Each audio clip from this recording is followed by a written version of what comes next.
Good morning, everybody, slash afternoon, slash evening, wherever you may be viewing from. Welcome to the Splat World Championship, the prestigious tournament hosted by Area Cup Plus. They have gathered together 8 of the top teams in the world to, in the waning months of Splatoon 2, crown who the true world champion is. My name is Ninehole Grains. I'll be your host for today's action as well as production, so please be gentle with me. And I am joined by the radiant and emphatic Magic 8-Ball. Magic, welcome to the show and welcome to the big stage.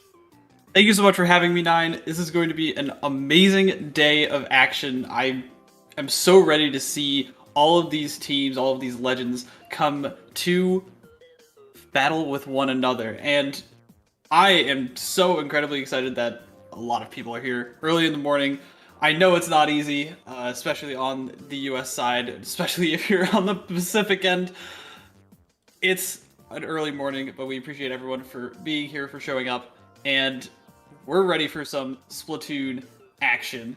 And Nine, do you have those videos ready? Oh, I've got some videos, I've got some cards, I've got a little bit of everything here, and I again, thank you to everybody who has come here, because like Magic said, some of you had to wake up at like 3 a.m. to watch this, some of you it might be even earlier, some of you probably haven't slept yet, so, it does mean a lot. This really does, here on the 7-year anniversary of the Splatoon franchise, harken back to the start of Splatoon 2, where there were all of these strong Japanese teams who were competing, who were broadcasting, who were on Open Rec, and it reminds me of those days where we would go back and watch the top Japanese teams at 3 a.m., 4 a.m., 5 a.m. to just try to steal all the secrets, and here we are duking it out with the best of them. It's really wonderful to see, and there are so many names that we're going to see here today that have been there from the start, from the beginning of my journey as well, especially a lot of the names that we're going to be seeing in this first matchup on the side of Anarchy. And so seeing these teams and being able to cast these is, I can't contain myself. It's there's certainly a muted hype here between you and I, where we're just trying to say that you and I both get so excited when we watch the game. It'll bleed out here, and you all will get tired of hearing our voices. But let me first drone on about our rule set here, because some of you might not be familiar with what we're going to be seeing today. Let's take a look here at the very top of it. Single elimination, round 1, best of 3. Round 2, which are the semis, and round 3, which are the finals, are best of 5. Now, the first 2 game modes of each of these sets will be determined by the rule set of the team's qualifying tournament. So, as an example, if a team got here by way of an Area Cup, their mode will be Splat Zones. For both of the Western representatives today, they qualified via a multi-mode tournament, meaning that they can essentially choose whatever mode they would like, which could be a boon, and we'll certainly talk about that as time goes on. But there's a little more to it. Game 1 will be on the higher seeds mode, Game 2 on the lower seeds mode. Game 3 and onwards will be counterpicked. The same mode is allowed, the same maps are not. So some of you have already probably put 2 and 2 together. Yes, this means we'll probably be seeing a lot of Splat Zones today. Surprise, surprise. Splat Zones here in 2022. But the winning team will receive a sick jersey or trophy, depending on what they choose. Both custom made. You get to decide what goes on it, the logo that goes on it. And this is really high quality stuff. Again, the Area Cup team really knows how to get people excited and play. I can't believe that they're actually going to be custom making all those jerseys, and I've seen some of the jerseys that they have for some of the Area Cup, like the recent Area Cup in-person LAN that went on in Japan, some of the jerseys that they had over there, and seeing something of that quality over here is just going to be, that'd be so awesome to say that, hey, this is a custom-made vintage esports jersey from Japan. What did you win in your little Call of Duty LAN? Well, I mean, jerseys are really practical, right? Like, everyone loves showing off the swag, so it's, for one, I'm happy that I'm always personally a fan of things that you can't get anywhere else as prizes. I know that certainly everybody, it always depends on your spot in life, if you want some cash prize, if you want something along those lines, but I think it's so cool that it's going to be something that is either going to be able to sit on these players' desks, their mantles, in their closet, whatever it is. And it should also be noted that all of the teams competing here today have won the right to a customized logo. And as you'll see here, some of our teams already have beautiful logos. Some of our teams, mostly Starburst, does not. So that's already a great prize, if you ask me. But you know, they have a logo per se, although I wouldn't necessarily call it anything other than a lovely profile picture. and you'll see it when the screen comes up. That'd be so cool though too.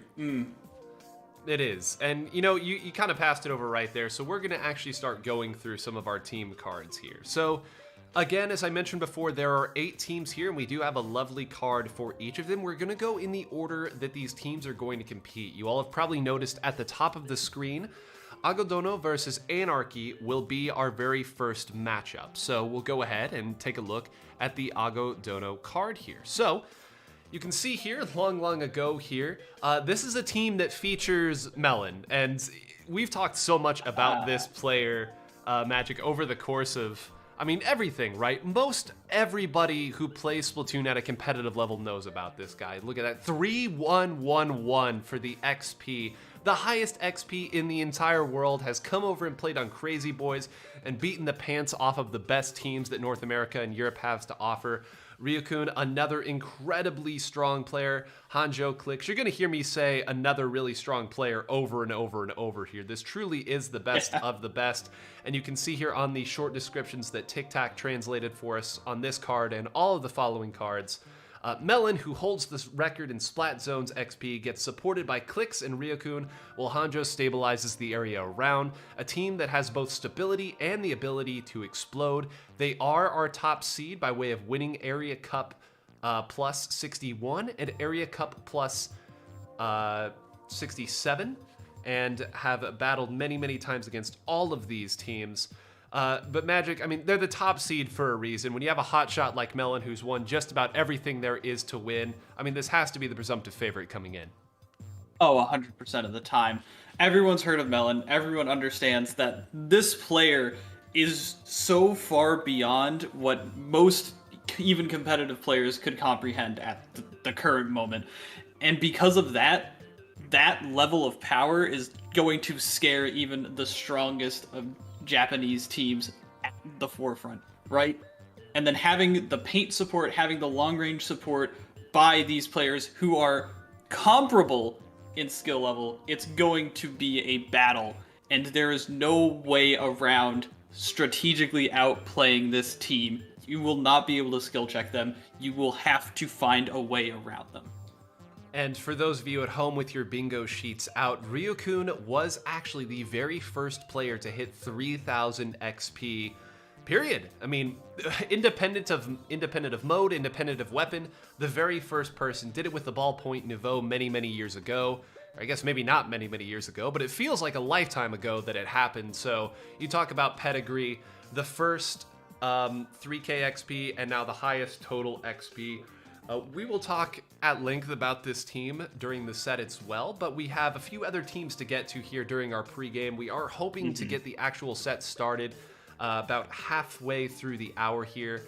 So let's talk about their opponent, Magic, because this is another team that people are going to be exceedingly familiar with. I would argue that this is probably the Japanese team that most of our viewing audience is going to be familiar with, and that is Anarchy. They are the only actual together team. Everything else that we're going to see here is a pickup. Rusu, Hiragi, Pineapple, and Dynamon. And I could go into the description here, but first and foremost, Magic, like, this is not a typical team comp, even in Japan, where you can do pretty much whatever you want.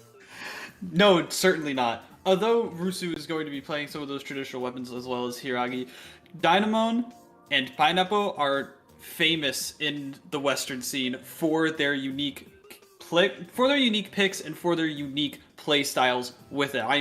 I remember my teammates harking on the old days of Dynamon's QR Explosher and things of that nature, and seeing Dynamon wheeling that Dynamo back in the Splat World Championships in 2017 during that Moray Towers game. These are players who are the best with these weapons, and they are spoken that way for a reason, because there is no getting around that. This is also a really fascinating team because it is an actual team, right? Yeah, it's because it's an actual team, and of course, most people are aware of the pickup culture that Japan is kind of built, where every time you look deep within the archives of these tournaments here in these area cups, you're like, wait a minute, this is the same players all the time. They just shuffled the deck. But yeah, with a second place in Area Cup 51 and a second place in Area Cup 67, getting second place only to Agodono, the team that they are up against in this next set. They have the pedigree and they have the wins, and they have actually beaten Agodono in some of their other sets as well. They do have wins, they just weren't able to win the whole tournament, hence why it's not listed. The unique comp that they run, let's talk about that for a moment here, because we've talked so much about the displacement meta that has kind of come up here in the final days of Splatoon 2 with booyah bombs all over, missiles all over the place, double armors, things of that nature to just try to get people off the zone. There is a displacement meta on a macro sense and on a micro moment-to-moment sense here. And that, I think, is what Anarchy has really used and why they're such an interesting team. Right. That large area of effect damage that comes from these certain weapon picks is going to be a little bit different from the traditional style of, okay, let's pop missile, let's throw bombs, and let's try and just move them all the way off of the zone, and instead try and shuffle them around just enough, make them stutter step a couple of times because of the wide range of these shots, and if we can get an opening from there, let's see if we can pick one off and go for broke. And it's a very interesting playstyle. It's not something that you see in a lot of these high-level competitive JP teams. We're going to go ahead and hit the gas a little bit here. We've got 6 more teams to get to, and we want to make sure that we get to our actual set on time. So let's talk a little bit about our second set of the day, which is MGR versus Alliance Rogue here. And MGR, another strong team full of incredibly strong players here. First place at Area Cup 65, Yozora, Mochi, Naruta, and Kurokuro. And this team features one player in particular that we really have to highlight, and that's Yozora, because we were looking through all these rosters and a little bit stunned that we only found one squeezer. Yozora, one of the many, many strong players of the foil squeezer in Japan, and we think that that might be one of the things that kind of can turn games in their favor. Right. We talked a little bit the other night about having the ability to dive.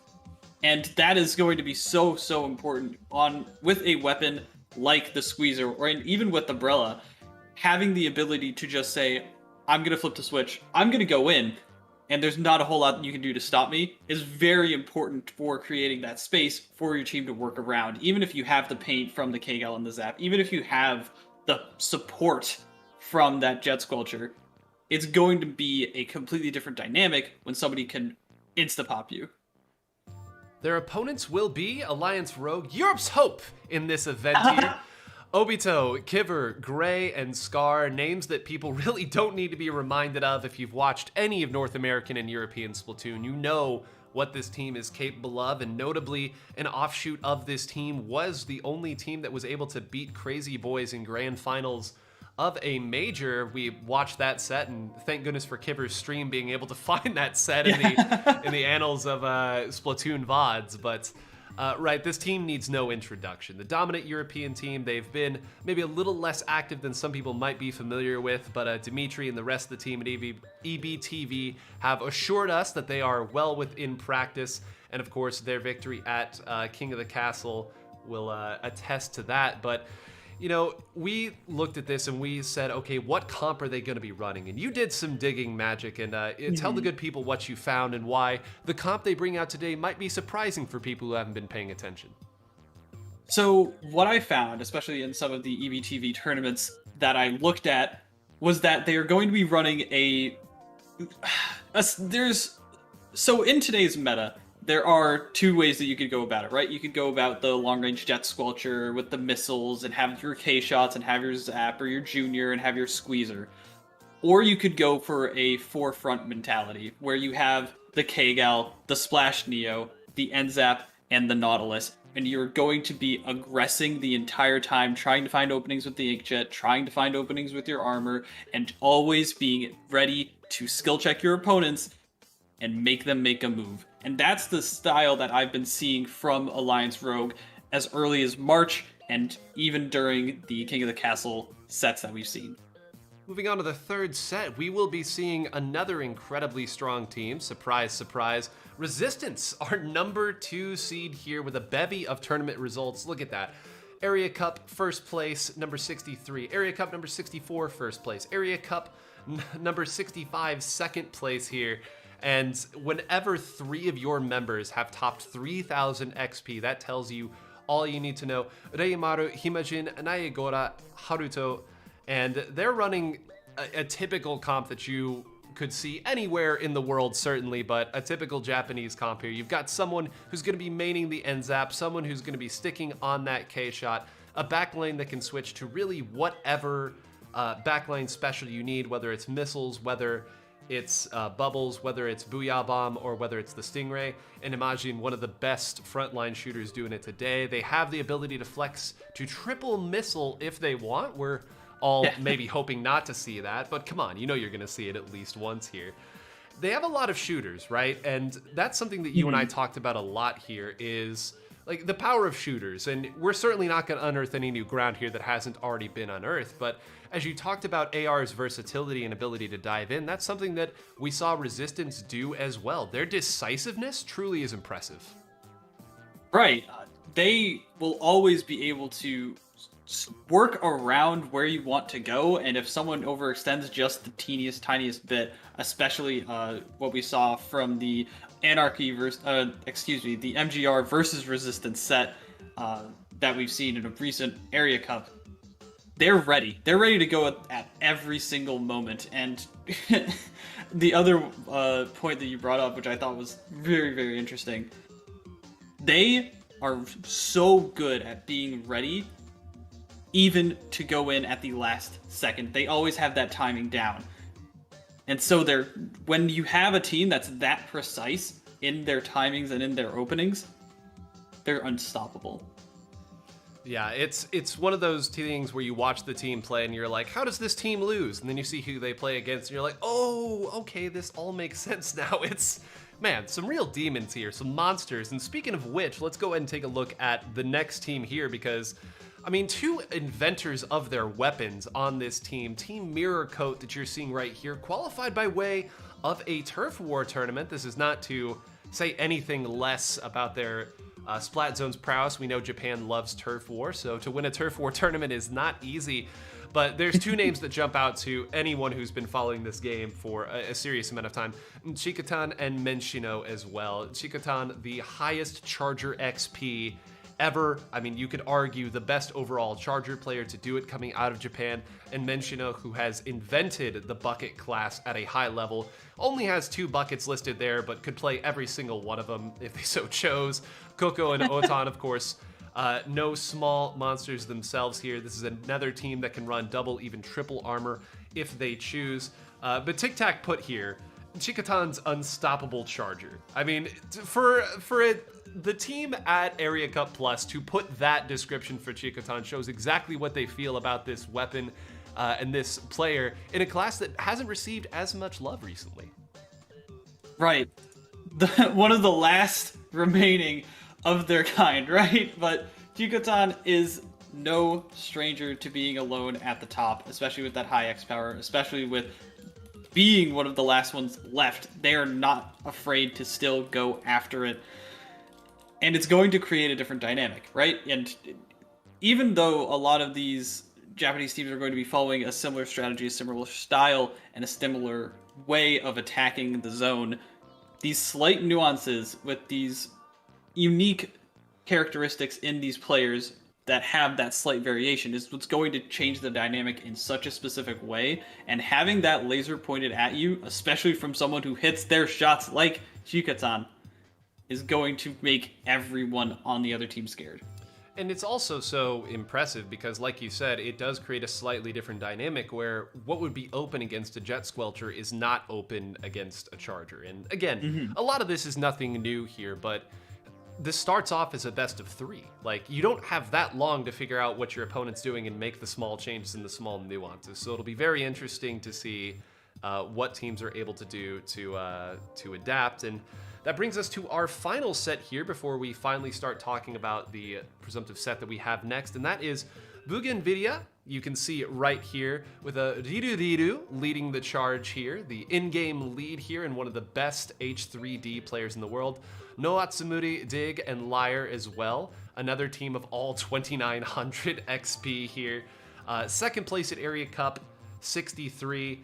And a high individual skill when you have an in-game lead that can, again, kind of call out the shots and where you need to move. This is a team that is able to run a conventional double backline there with Liar on the ball point and no Atsumuri doing the jet squelcher thing as well. But talk a little bit about what it's like to have somebody who can call out those shots in the middle of a game when it's truly hectic, to be able to decipher what's actually going on and make adaptations as necessary. This is an interesting conversation that I've had with people recently where people are concerned about, okay, do we want to have one person calling the shots? Should it be an everyone thing? But when you have one player that's not only able to manage their own firefights and also call out the shots, everyone else can do their job so much better. And because of that, they can focus on their fights, they can focus on getting to the spots where they need to be without really needing to have all of that brain power going towards the decision-making process. And then they can overwhelm you because of that. And so having that one IGL who's going to be able to call the shots and see through all of the chaos is going to be so important, especially for a team like this that has the skill to make every fight matter. And our final team that we'll be highlighting today before we get into the action is a team that, for our audience here at home, needs no introduction. Starburst. You can see the tournament results there. You probably saw it on Twitter already. But Ice, Biscuit, Bagel, and Bran, an amalgamation of both Starburst and FT Win, as we've become so accustomed to seeing. And again, this team, we're all really familiar with it, right? This is, again, some of the best that we have to offer. The Japanese audience in particular was very enamored with Biscuit, and, you know, there's a custom blaster up there. I'm not certain that we're going to see the custom blaster here, but, you know, if you were going to throw a heavy punch at the best the world has to offer, right, this is the roster you'd want to do it with. Oh, 100%. Ice is going to be dominant. Bagel and Biscuit are some of the best technical players that have come out of the North American scene. And of course, Bran has been there for the long haul. And all of these players have been playing with one another a lot recently. And this is probably looking like it's going to be the new face of Starburst, the team as we know it. These are going to be your best chance at seeing North America topple any one of these JP teams. And I am right here for it because we've seen so much good from these players in the past. A reminder to everybody, we will be watching all of the round 1 sets here. So don't worry, we will get to see the best that all these teams have to offer. As a reminder, it is single elimination, so don't blink, you might miss it. A lot of Splat zones that you will be seeing. But you know, Magic, I think we can finally move into a slightly deeper dive here as we wait for the teams to ready up. We have Agadono versus Anarchy as our first set, and we have a nice little introductory video for each of these teams. So Agadono's highlight video, please enjoy. ただアナーキーはここでワンダウンです。試合時間4秒切っている。アナーキー維持しなければいけない。耐えられるか。耐えられるか。ハローは5を打開したらその時点で終わってしまう。アナーキー上り中。ストップしている、ストップしている。エリアを狙わなければいけない。狙わなければいけない。ハローは5抜き切った。 I mean, what infectious energy. As a commentator, to hear a call like that just gets me so excited as well. Very quickly here, we will also show the Anarchy highlight video, and then we will get into the analysis for you all at home. ダイナモをどう落とすのか。できればハイプレで落としが高度下がっていくでしょう。いやいやいや、プレッシャーがかなりイカスピを使わされる形になったか。目の前にいるぞ。ヒー君がいたぞ。いや、パイナップを返している。メロンが横からさせるかどうか。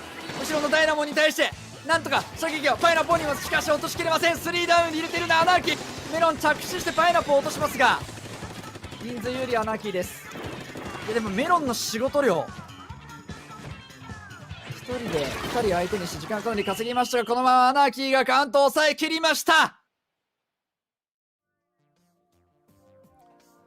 And we will have short highlight videos for all of the teams that are competing here. We will show them before their first set, but you know, I think it's so fun that the highlights that we saw of both of these teams, which were selected by the Area Cup team, by the way, as true highlight moments, happen against versions of each other's teams. Like, talk about familiarity. Yeah.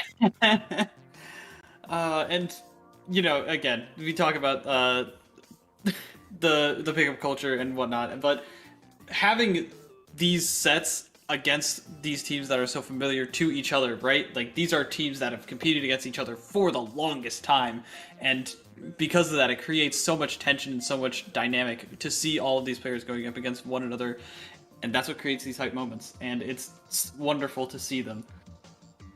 It's wonderful to see them, and again, the familiarity, you can say, sometimes is something that can lead to big counter picks or adapting to the way your opponent's going to play, but again, these players have such incredible familiarity with each other because they've teamed with each other. I mean, it's one of the reasons why a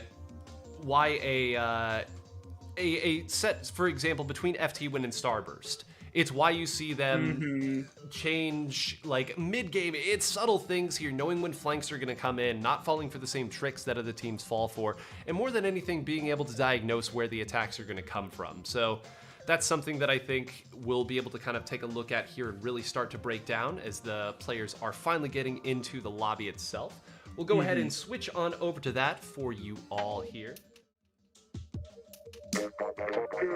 Again, a major thanks to the entire team at Area Cup for making this stream possible, frankly.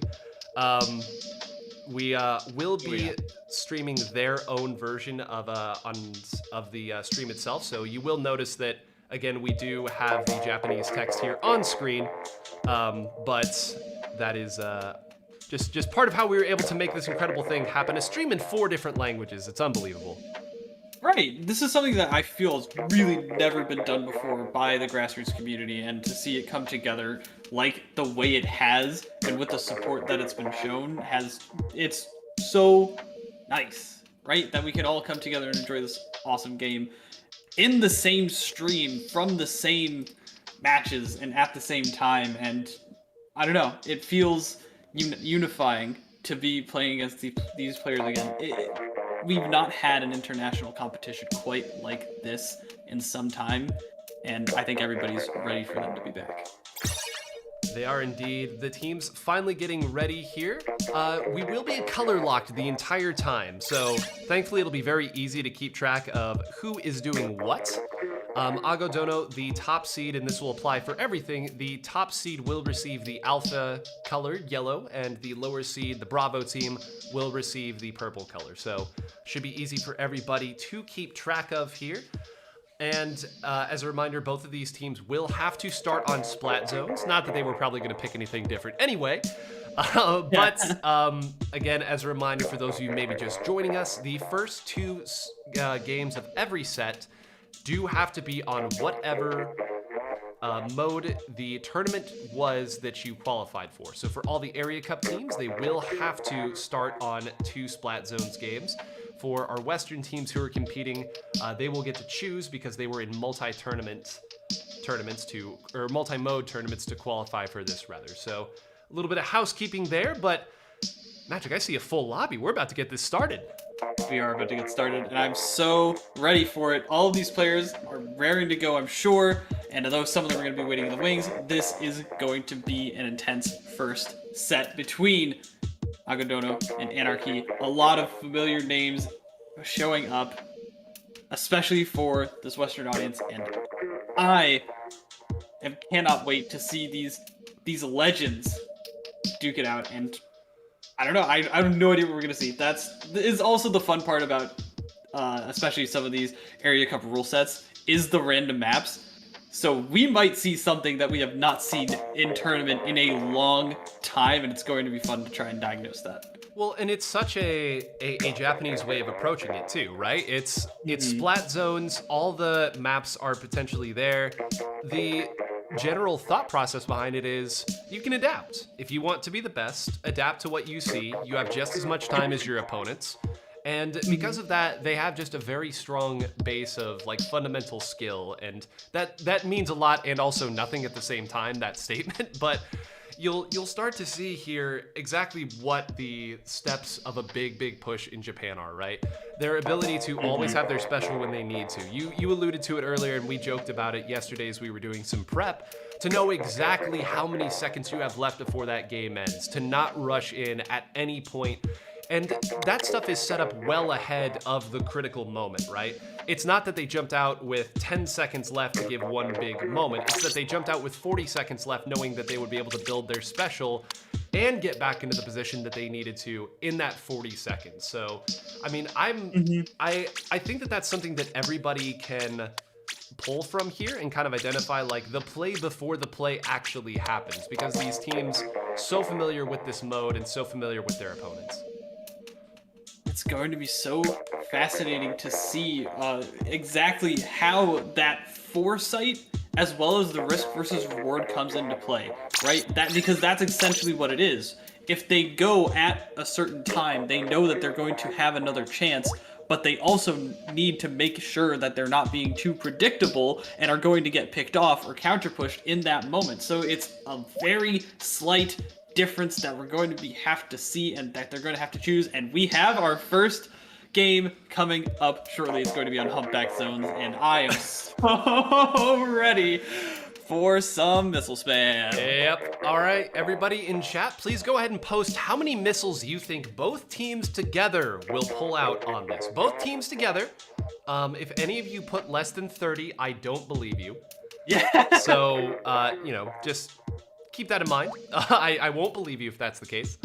But yes, missile spam here, and this is where all of those screenshots that you see on Twitter come from, right? This is where everyone says the game is dead here. It's missile spam all over the place, but no other map brings it out like this. And, truly, this has been a special spam map really from the start of the game. It had its time with Booyah Bomb. If you go back even further, it had its time with Baller. And right now, missiles, just another flavor of the month, or months, as the case may be.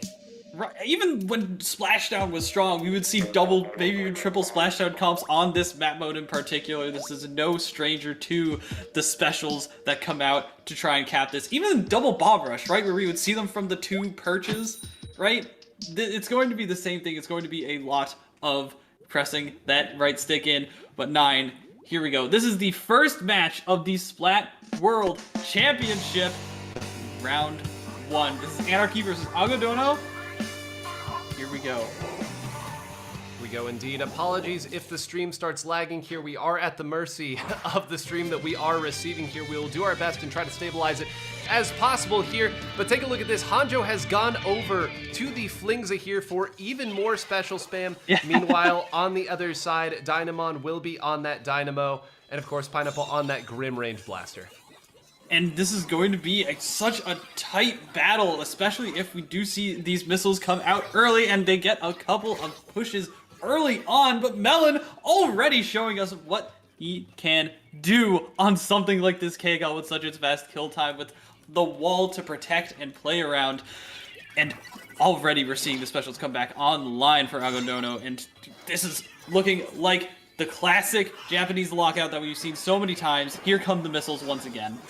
Yeah, and this is another kind of interesting thing to note here. It's actually Rusu who's going to be on the Dynamo as well here. So I spoke a little bit too soon here in terms of how these players have kind of organized the way they like to attack. Rusu, a player who's very well known for the Jet Squelcher, but instead it's going to be Dynamo who's switching back. So talk about rotation, switching over to your own teammates' best weapons here. But this is the lockout phase that you kind of alluded to here. Melon moving around here, willing to give up a little bit of a drop down on that left side if it means the opponents have gone that way. Pineapple is going to drop down on the left side here. They're going to have to get a bit heavy-handed here. You can see the specials come in exactly when they need to here. They're not going to be able to cover it up in time. A huge opening push, but look at that. No members of Agadono going down, and they're going to have a great counter push here as a response.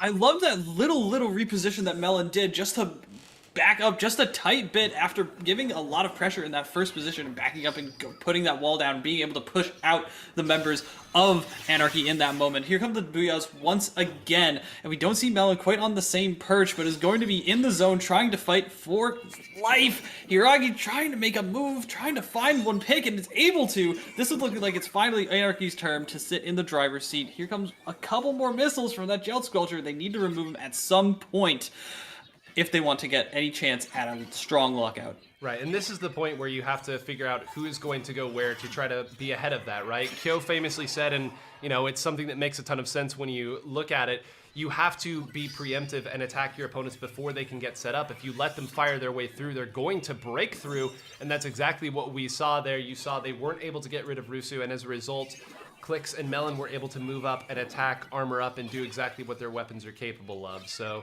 this has been, again, back and forth. You're going to see a switch go back the other way in terms of who is in control, and you're going to see it go back just as quick.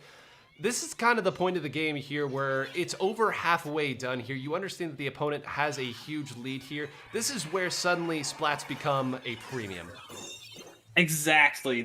And because Splats become such a premium, because there are such low death counts, each death makes such an important impact. And if these deaths end up piling up, or if they end up staggering, it causes that much more downtime between the rotations and the switchbacks that we see.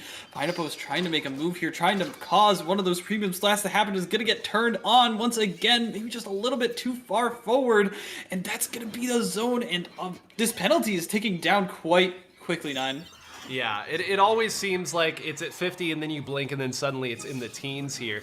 And you can see the way that Clix has just moved around the map here, identifying and understanding exactly what his weapon is capable of here. And you see rotating back as soon as the foil flingza goes down, Melon doing the same here. They're just going to rotate back, understanding that as long as I am up, I can allow my team to come in behind me to push in as they need. And a big play there, Magic. That's such a big play! Rusu sneaking just underneath the wall of Melon right before it popped up, and this is looking like it's going to be the lockout that they need, especially with something like a Dynamo. It's going to be so hard to break through as long as they have the paint to support it, and look at Pineapple and Dynamon supporting them in that same position, knowing exactly where Agudona wants to drop. They're finally going to get some specials online, but do they have the counter? It doesn't look like Anarchy has the specials ready quite yet. That's going to be the cap going towards Agudona, but the cap goes right back in the favor of Anarchy. Here comes Melon trying to fight off Rusu. Can Hiragi come to the support? No, it's going to have to focus on zone for the time being. Here come the missiles. They might get overwhelmed. 9, I don't know. There's a pick! That was so huge! Barely squeaking over the zone and is going to find one more. 24 seconds left, and this is looking like it's Anarchy's game. This is the very last moment here, and I think your feed of the stream might be a little bit better of mine, so I'm going to pass this over to you here as we get down to just the final preeminent moments. Let's take out Hiragi one last time. Here come the specials, the cap going over to Agudona. We talk about the timing going for just the last second, and even though there's paint on the zone, they get it back with just milliseconds to spare. Wow, that flingza came in so huge, and oh, you hate to get stuck in Booyah there. Yeah, everyone thinks of Booyah Bomb as the immediate hit the zone to cap it back the other way. You can see right there, everybody, those of you who guessed 40, you can pick up your prize, which is a face full of missiles here. We knew that it was going to happen there on that map, and I mean, even within a map and a game where there's so much missile usage, again, there's still a moment where you have to have the presence of mind to know when to go in, and Rusu broke that game open with the Dynamo sneaking in and taking out a lot of the weapons that typically outmaneuver it here because they were so focused on trying to identify where the drop was coming from. And that's that subtle change, that subtle movement in the middle of the game. But, as we so often say, it's the understanding of exactly when you have to push and how much time you have left. That was very, very close to being a full take back by Anarchy and a full lockout at that.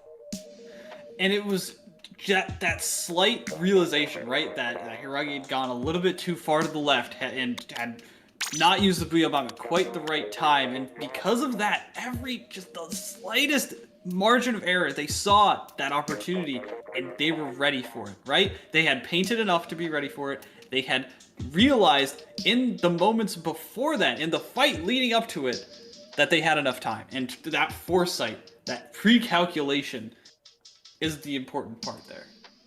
Yeah, the pre-calculation, like, at a certain point, if you've adapted, you're late, right? That's and that's just how, like, crazy these games tend to be. If you've adapted, you're too late. But again, that's why the experience against your opponent matters so much, is we're gonna move in here to Blackbelly Skate Park here, and I mean, what if you're talking about two completely different maps with the way teams tend to play it here? We talked all about the special spam here. Get ready and get scrappy on Blackbelly Skate Park. Exactly, and especially if we're gonna see Dynamo go back to that X-Blosher, if we're gonna see Dynamo on that Rim Range Blaster once again, this is going to be an entirely different fight, and how Agumon adapts is going to be the important question. Are they going to be sticking with something like the K-Gal, something like the N-Zap? That's going to have a lot of paint, and they're still going to have that mobility around the map, especially on a map where you have these giant cover areas and these weird ramps that you have to go up. Is it going to work out the same way, though, when you have that wall in front of you, especially if Rusu is on that Dynamo again? Yeah, it's a valid question here, and they're going to need to figure out some answers to it here very, very quickly as we get into game two. Reminder, this is a best of 3, so if you can't get it done here, that's it. There is no second chance, no second opportunity, so a lot of answers to be found here very quickly. Let's take a look. Clix is going to switch over to the armor weapon preferred here, and Pineapple going to be doing the same, opting not to bring the Grim Range Blaster out here. The rest of the squad, about what you'd expect, with Dynamo on that X-Blosher that, frankly, a lot of people like to bring to this map.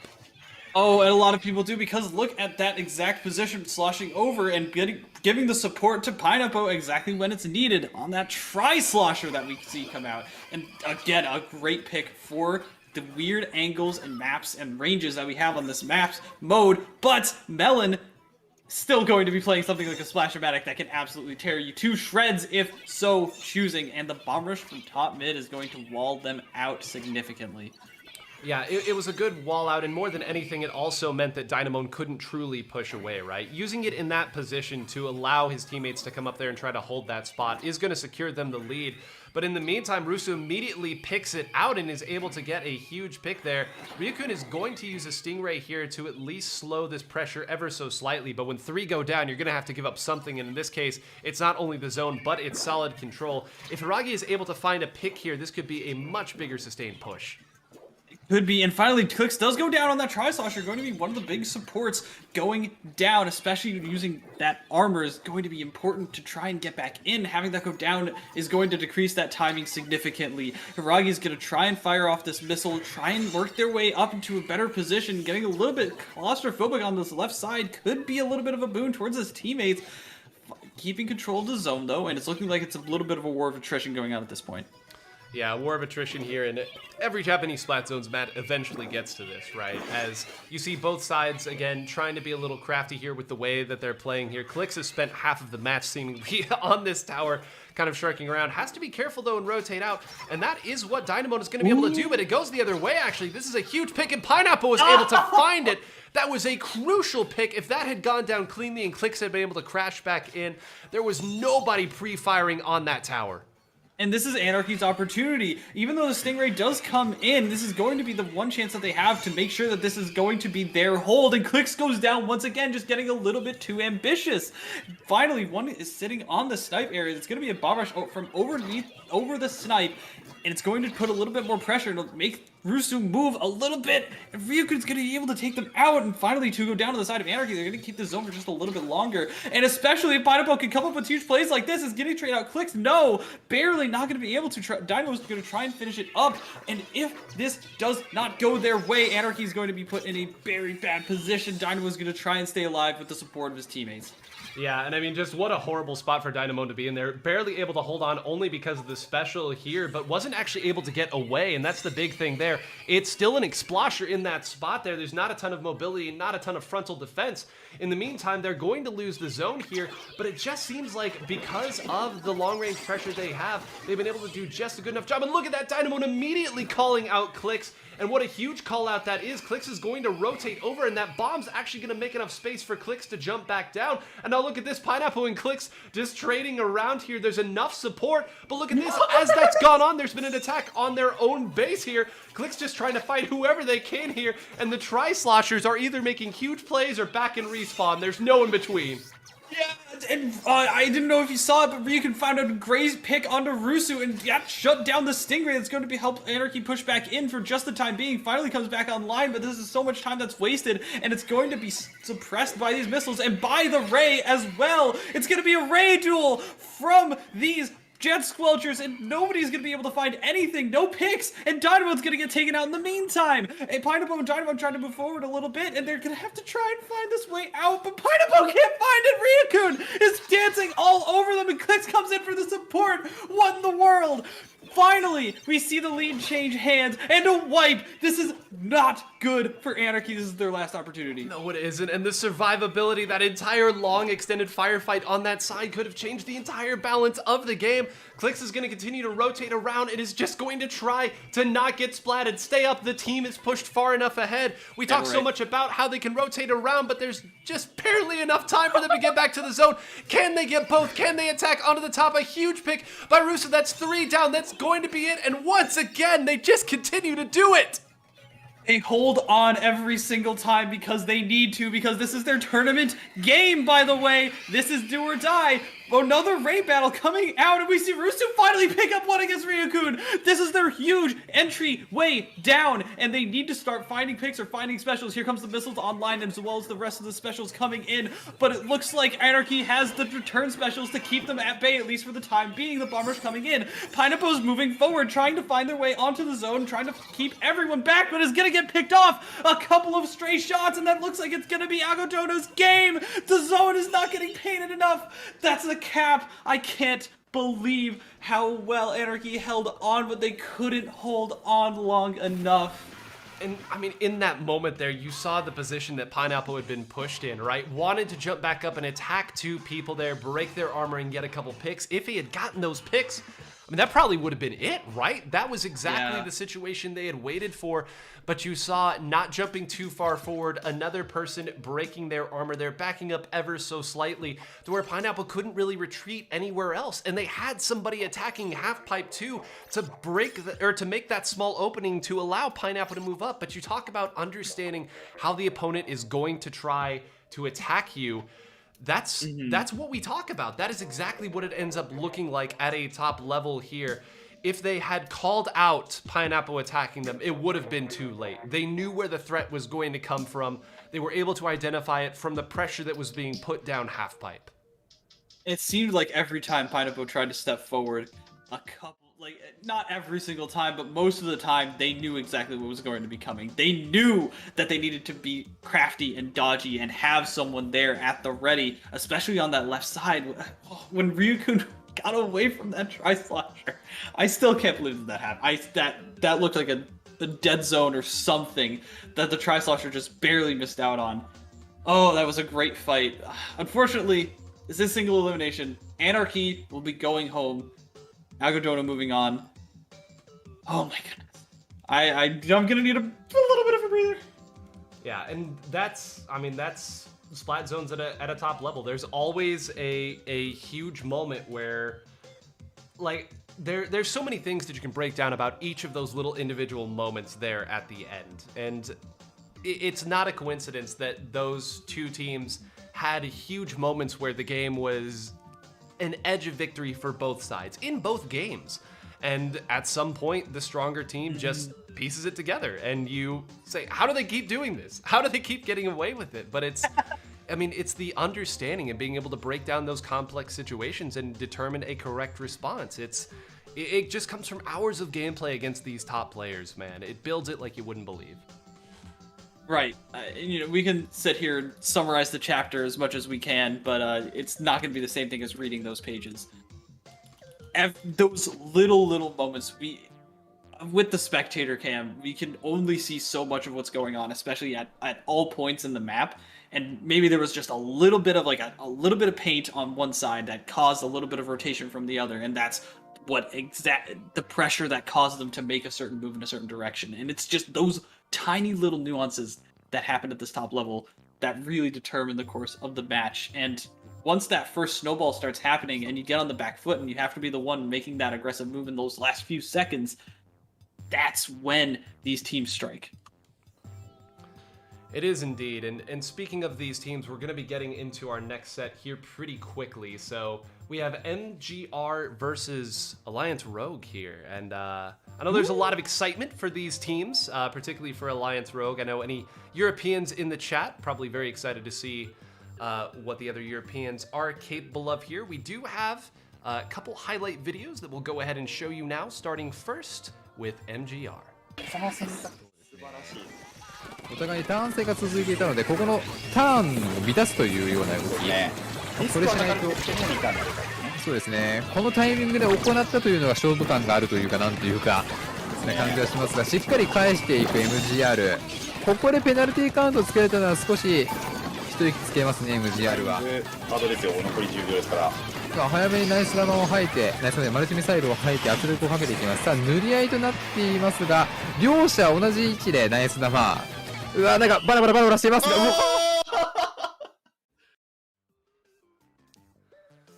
You can hear the laughter in a hectic fight of the zone there that is just so, I mean, you've already seen what that map is capable of doing. Humpback is always going to be fun. We'll now go ahead and show you Alliance Rogue's video that was submitted. Un joueur de Scooting Good qui est tombé et il y a un spécial qui est lancé, c'est le Jet Orochi qui essaye avec les bulles d'angle de s'infiltrer dans la zone.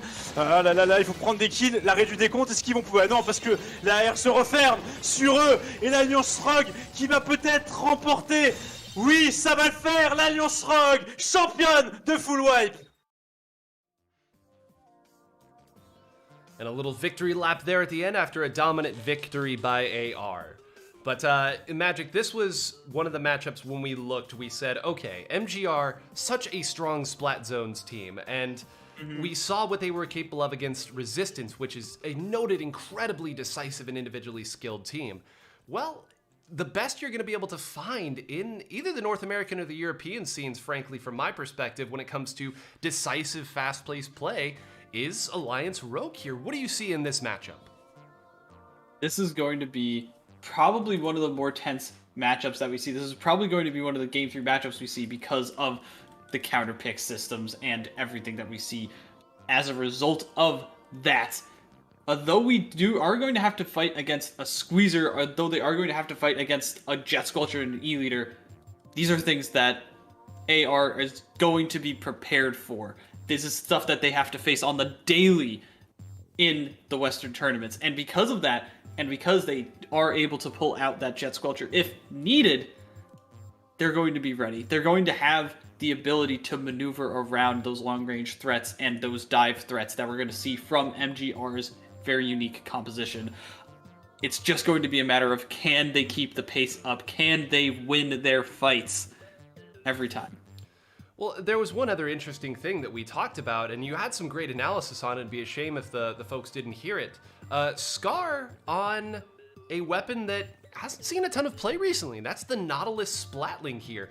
What dynamic do you think that weapon is going to have here, and how can it influence the way these teams play?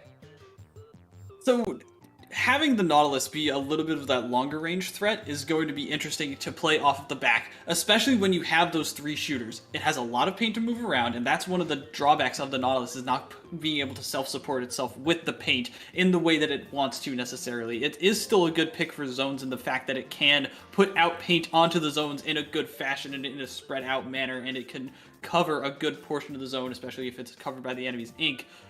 But having that maneuverability and being able to pick off and be able to bait and switch with its held charges makes it a much bigger threat to a lot of these shooter weapons that can get lasered down by it if they're not careful. And if they're able to support that, if they're able to play that bait and switch style, it's going to be a very big deal. So a quick update for everybody here with regards to what we're going to do to hopefully get you all a cleaner video feed here. We are going to be mirroring the Japanese stream until we have, you know, a little confirmation maybe that our stream that we were receiving before is a little more stable. So we apologize for that first set. I can confirm, as I'm looking at it right now, that the JP stream itself is crystal clear. So we will be mirroring it. If we're just a touch behind some of the other streams you watch, we hope you understand. But we will work with that and work our way through. So hopefully, Magic, you and I will be synced up again. And hopefully I can give something that isn't just generic overall descriptions of plays. Well, I mean, I feel like last set was still very interesting, and it looked relatively clear on my end, so hopefully things are continued to go well, but it'll be good to have you at full force 9. Appreciated here. We do still have a moment before the game itself gets started, so again, for those of you just joining us, this will be a best of 3. MGR is our 3 seed. Alliance Rogue is going to be our 7 seed, so this is going to be an absolute dynamite set here that we're going to be able to dive into now. It does look like the teams have gotten ready and set in the lobby itself. We'll go ahead and swap over to that now. And you should have a pretty good view here of what this looks like. And we'll make sure that we have the audio set for you as well. All right. I love the way that Tic Tac put this. They have a near flawless execution on Splat zones on the side of MGR. Especially on something like Skipper Pavilion, that can be so hard to break out of, that can be so devastating if you're not winning those fights in those 2 key areas in the mid ground and at the bottom where the zone is. It's going to be devastating, and I'm fascinated to see if AR sticks with that Nautilus plan. I don't know. It could go either way. Yeah, they'll have to figure it out pretty quick. Main stage is a map where there's a lot of avenues, as we have a great graphic that's coming up here on screen. Not in my control, but this should tell you, again, everything you need to know about the way this has been divided up and the way that these teams will attack it. Of course, plenty of avenues to flank and kind of maneuver around here on Skipper Pavilion, but you know, this is one of the most throw your specials from one side and hope for the best maps that we have here. And when you have a team that gets a full wipe on this map and is able to set up their defenses, especially if it's early on, oftentimes because it takes so long to get to the zone and because there's relatively not a ton of paint that you can get on your side, oftentimes we'll see this map go very, very quickly.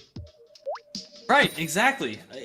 It's going to be the determination of 1 or 2 fights that determines the outcome and determines if these teams can break back in. We're finally getting into this. We're going to see this Alliance Rogue versus MGR in the Splat World Cup.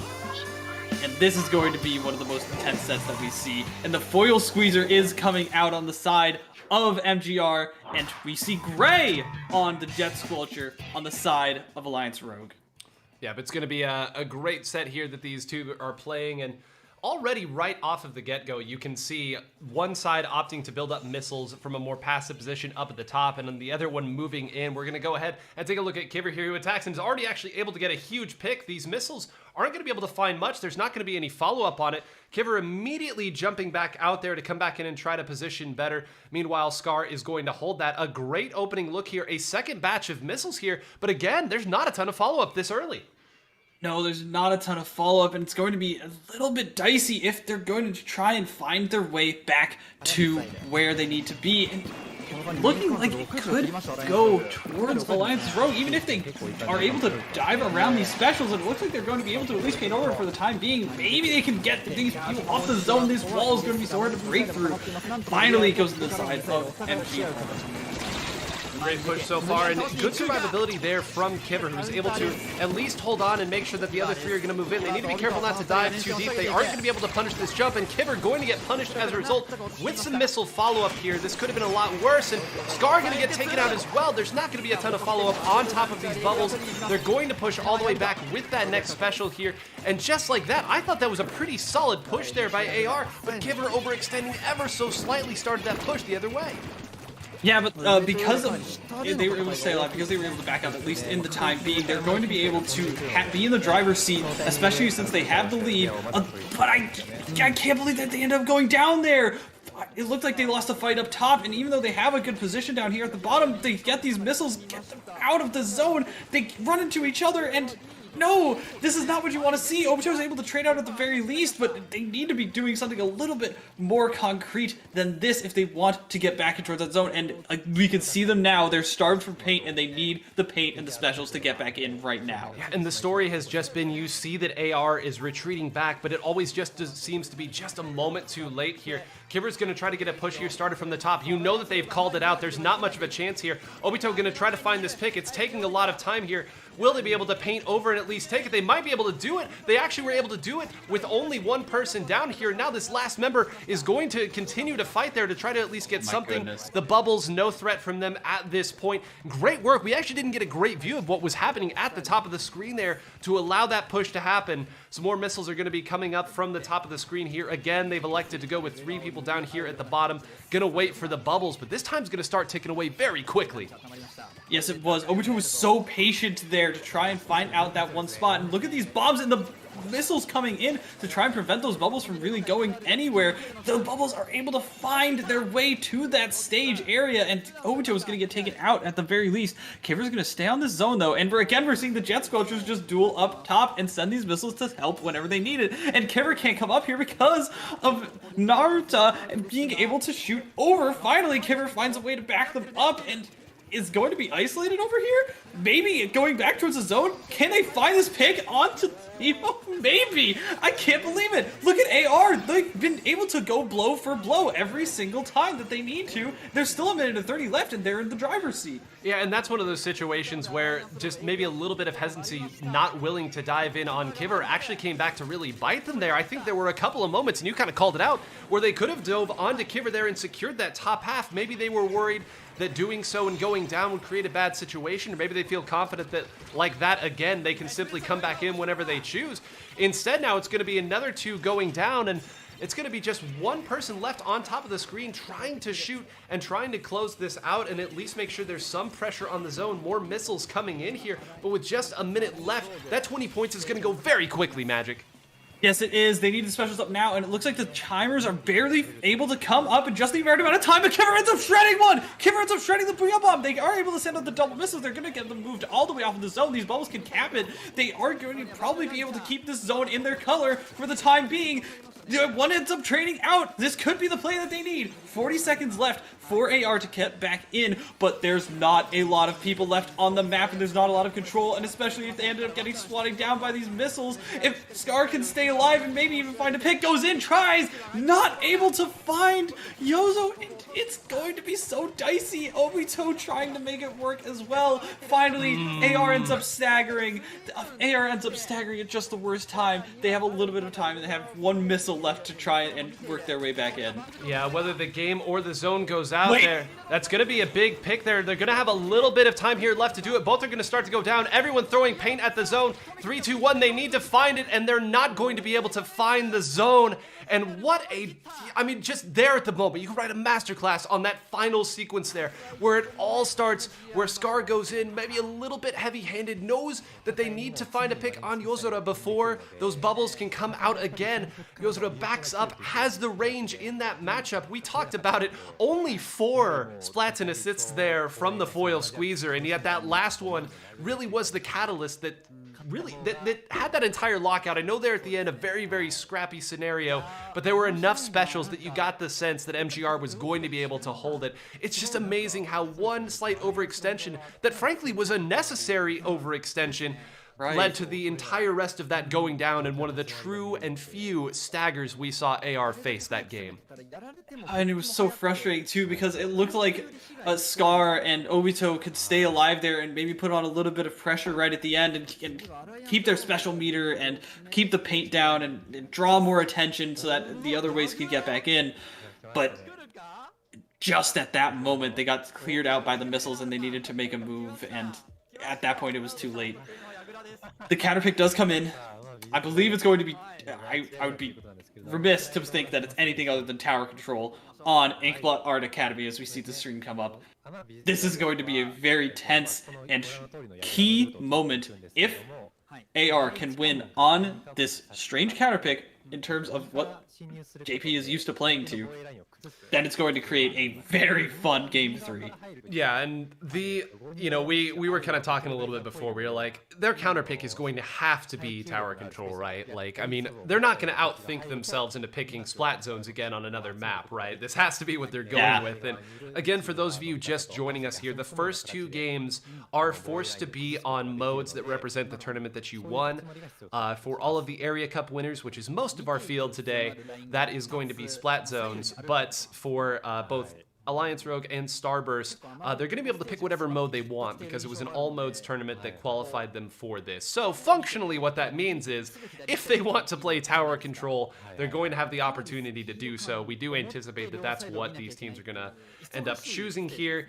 And then should they win this game and we go to a game 3, the mode counterpick will go to the team that wins the first game. In this case, that being MGR, likely another Splat Zones map. So you're going to have to win 2 Splat Zones if you want to get through this. That's pretty much inevitable. Whether you choose Splat Zones or whether the opponent chooses it in game 3, doesn't really matter functionally. It's all the same. So we're going to get started in here as well. The real thing that we're watching here is what is Scar going to play and what is Gray going to play, right? Gray was working the missiles that last game. Is he going to go with that now? Is he going to switch to something to allow Kipper to fight a little bit more? It looks like we're going to see much the same comp here from MGR. And there it is going to be Scar's Nautilus here. And what a fight-heavy comp they've brought to the fight here. Kipper switching over to the K52. We do see the LDE come out as well, but this is such an important shift in their dynamic, and especially if they have these armored up Nautilus picks that they can find, it's going to be a huge momentum shift. Look at how they're already collapsing on one slight overextension. This is great. They know exactly how to get up to the plat area that they need to be on. The Nautilus has the jet at the ready, but no! Naruto is going to be able to find that pick barely, and it's going to shut down AR's momentum for the time being. And if they can get this back, if they all of a sudden it shifts into the momentum of MGR, it's going to be a huge boon, but oh no. Yeah, it's amazing how quickly it goes here, and it does feel like if they were able to get that inkjet off in time, maybe they were just waiting, or maybe they didn't think that the fall-off could happen in time, needs to stay around here and not get taken down here. Very interesting there, by opting to chase that one player, I think that they were able to minimize some of the threat that Ray was going to propose, but look at that, the jet gets taken down again. This Booyah Bomb has to get thrown almost as a mercy at this point. Kipper going to get taken down, that's 3 down. The Booyah Bomb slows the progress, but look at this, the plat has collapsed here, and look at these bubbles here. How are they gonna go down? And look at this, waiting for the other bubbles. So patient. And it looks like AR is staying patient as well, staying up on that block, but no, Scar's gonna try and come down here. Gonna not get found out by the foil squeezer. And this is the wall that we see from these Japanese teams being able to shove everyone towards a certain position. They had to go towards bats there, and they got collapsed on at the last moment. Finally, one goes down. Scar's able to at least find one on the tower, and is able to find another. This Nautilus is shredding people down as they need to. But barely, they back up at just the right moment. Oh, Scar goes down to a bomb. Yeah, the threat is not yet done here. They've at least been able to reclaim their own plat, which is of course the first in the order of operations there, but I mean, just the ability to maneuver around there and the patience that the squeezer had to hide in the bubbles there and only pop out when absolutely necessary. I'm not really even sure that Scar knew that they were there. They knew the bubble was there, but they had no idea where the user was. Really, the bubbles ended up almost not even mattering there. They were a bigger distraction than anything else, but sometimes the threat better than the execution. And that's exactly right. Having that threat of those big explosions is all that you need to work around something. Finally, one gets traded out on the side of MGR. And if this Ray does come online, it's going to be huge. This Shark could be everything, gets missiled out. This could be the pick that they need. But MGR is so good at staying alive and backing up right when they need to. Every single time they have been trying to get jumped on, they end up finding a way to find another pick every time. climbing up this wall, and Bats is going to collapse soon, especially with this Ray. And here comes the Booyah, and here it comes once again. I don't know how AR is going to stop this one, especially with their special counters so low. I mean, forget stopping the push here. They haven't gotten out of their own plat really in the last couple of minutes here. The pushes have almost been a formality, and it just seems like the theme of this set is they're rotating back just a little bit too late. They retreat just a little bit too late. You see Kiver has to rotate over to make a play. Again, this is just kind of forced here. They can't sit all the way back. There's too much range here. These bubbles are going to make another wall. These missiles going to try to do a good job, but that's going to be another pick and another pick. Kiver comes in to at least slow it down. This Stingray is going to make it difficult for them to come out of spawn, but again, this has been like a 3-minute push, Magic. It's just been going and going and going. And that's because they back up every time. They understand when to back up when they have their specials to reorganize their momentum backwards and to create more openings and create that stranglehold that we see. And that is... Like, if this was any other tournament, if this was any other Western tournament, players would have been dying for those points on the tower. They would have gone 3 down, and the AR would have had an opportunity to push back. But that has not been the case because they just are so dang disciplined on the side of MGR. And Kiver's going to try and wrap around to make a play. Yeah, get out of there, get out of there, okay. And gun of AR is not going to work out for them so far. No, and I mean, that entire spot all around the map there, 3 different 1v1s that became 2v1s because of the connectivity of MGR. That's what this happens in. Those look like 3 disconnected fights, but they're all ended up connected in the end. Kiver jumped out and tried to make a play happen. Scar is going to end up going down again. And again, it's just amazing. They feel like they're getting fired on from every side. There's another fight in the center here. This is a decent look here from AR trying to make the play happen, but this is an extended fight, and even Kiver can't win a 1v2 in that scenario here. They're not going to have anybody even near the tower. You see the Booyahs coming out here. Obito, the only one left on the map. The Squeeze are going to go up into the spawn for a victory lap, and what a dominant performance by MGR on AR's counter pick. And I mean, just look at this map, man. This is what the map has been for 4 minutes of this 5-minute game. It's when TikTok's like flawless, I didn't think they meant flawless. I did not see an opening. I didn't see one single opening other than the very small window that we saw at the beginning of the game, where Scar ends up getting 1, and they rotated left, and they got 1 on the plat, and maybe for a little bit it looked like AR had an advantage, and then it was right back in their favor. Yeah, it's just unbelievable how, like, at that opening scenario where both teams are coming out of spawn, neither one has the specials to get set up. Like, there's a moment, you get a pick, it's truly up 4v3, but when the other team has had chances to build specials and had chances to get into positions to follow up on picks, when you're up 4v3 and try to move forward, MGR always had a special, or they were already pre-firing in the direction that the opponent was coming from. And you saw the members of AR so many times try to get back, try to retreat, and it just wasn't enough. And that's not something we're accustomed to seeing happen to AR. AR does that to people. Like, yeah. They're not the ones who get collapsed on, who are just a second too late on the retreat there, but that's what this level of gameplay is. And I mean, you said flawless there. I hesitate to use that word, but I mean, how in the world are you supposed to beat a team that's capable of that and to be able to do it with their best weapons, not even needing a big drastic change?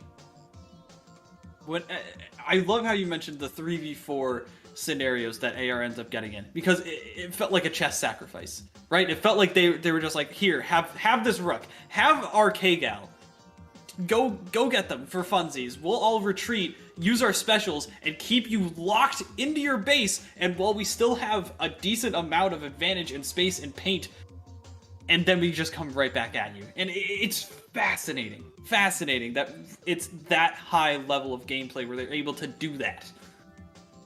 And to be able to do it so consistently, right? Like, yeah, there were so many times where we said, and you know, there may have really even been a moment there, probably at about the minute left marker, maybe a minute and a half, somewhere along those lines, where AR was finally able to break back into the middle. And then suddenly we saw 1 go down on plat, 1 go down on the far left, 1 go down on the far right, and then we saw poor Kiver, who was engaged in a fight in the center, trying to rotate around. And, you know, we talked so much about what Scar was going to be able to do with that Nautilus, and it really seemed like he was having a terrible time with it. And That's because MGR made like his life terrible there. Let's get this straight here. We know Scar is capable of playing at the highest level against the highest level of competition too.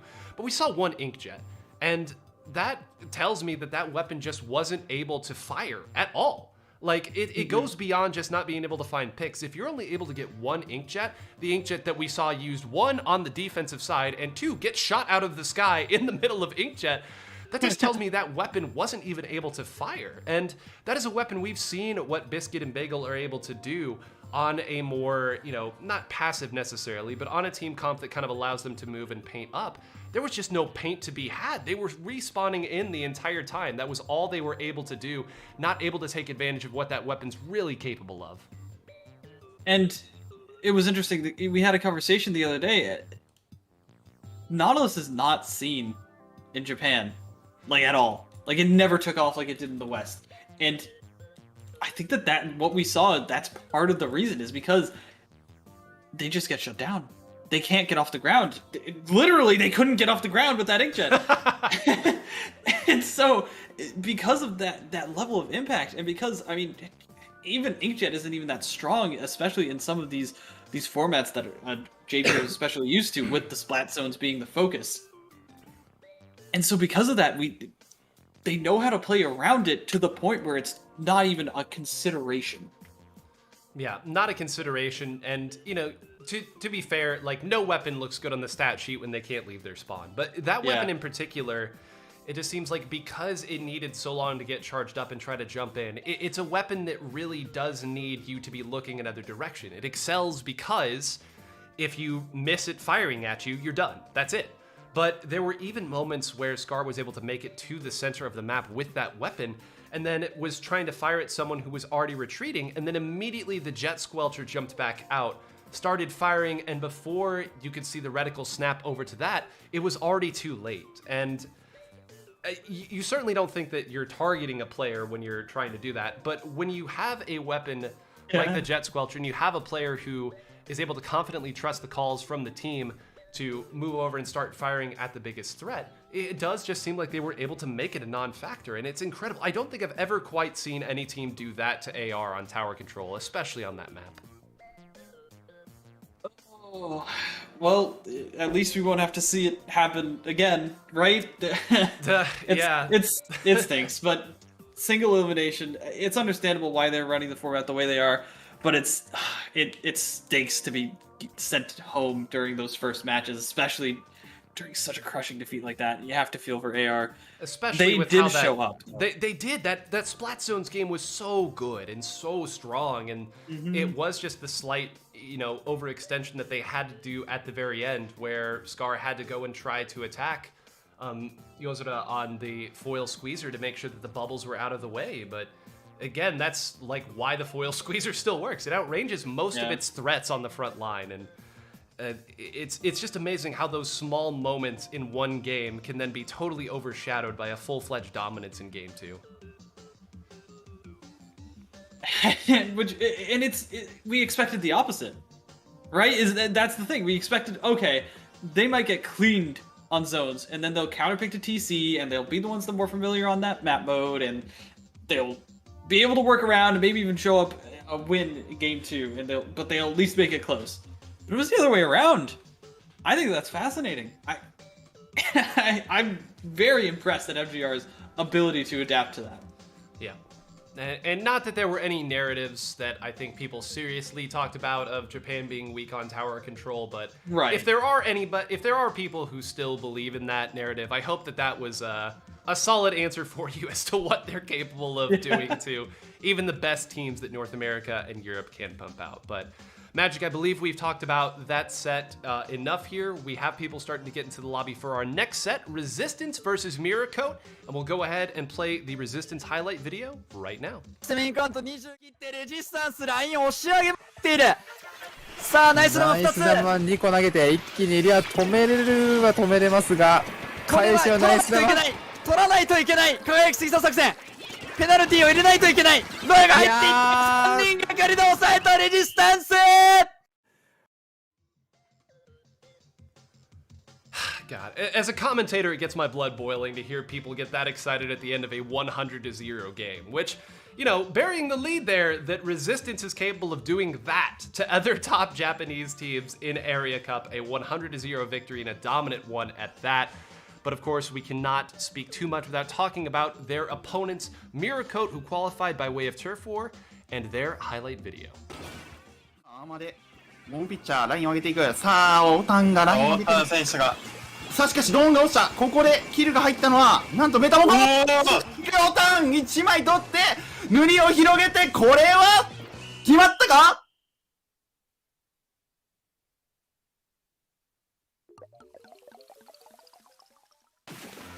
？58.5% 勝者メタモンとなりました。優勝おめでとうございます。ありがとうございます。おめでとうございます。So we are back to two Japanese teams battling it out here. Resistance, our number 2 seed, and Miracote, our number 6 seed. So we talked a little bit about these teams in the pregame here. Resistance, one of the most decisive and accomplished pickups here. Just in not only here, but in Japan, period. When you have 3 players on your team that are 3k XP, and the fourth one could have been at 3k XP with one slightly good session of solo queue, it says all you need to know about what this team is capable of in a very real sense when they're trying to attack the opponent, when they're diving on just the small openings. But their opponents, Miracote, again, feature arguably the best charger in the world, Chikatan, and one of the founders and top bucket players that this game has ever seen, Menshino, as well. And you know, it's funny.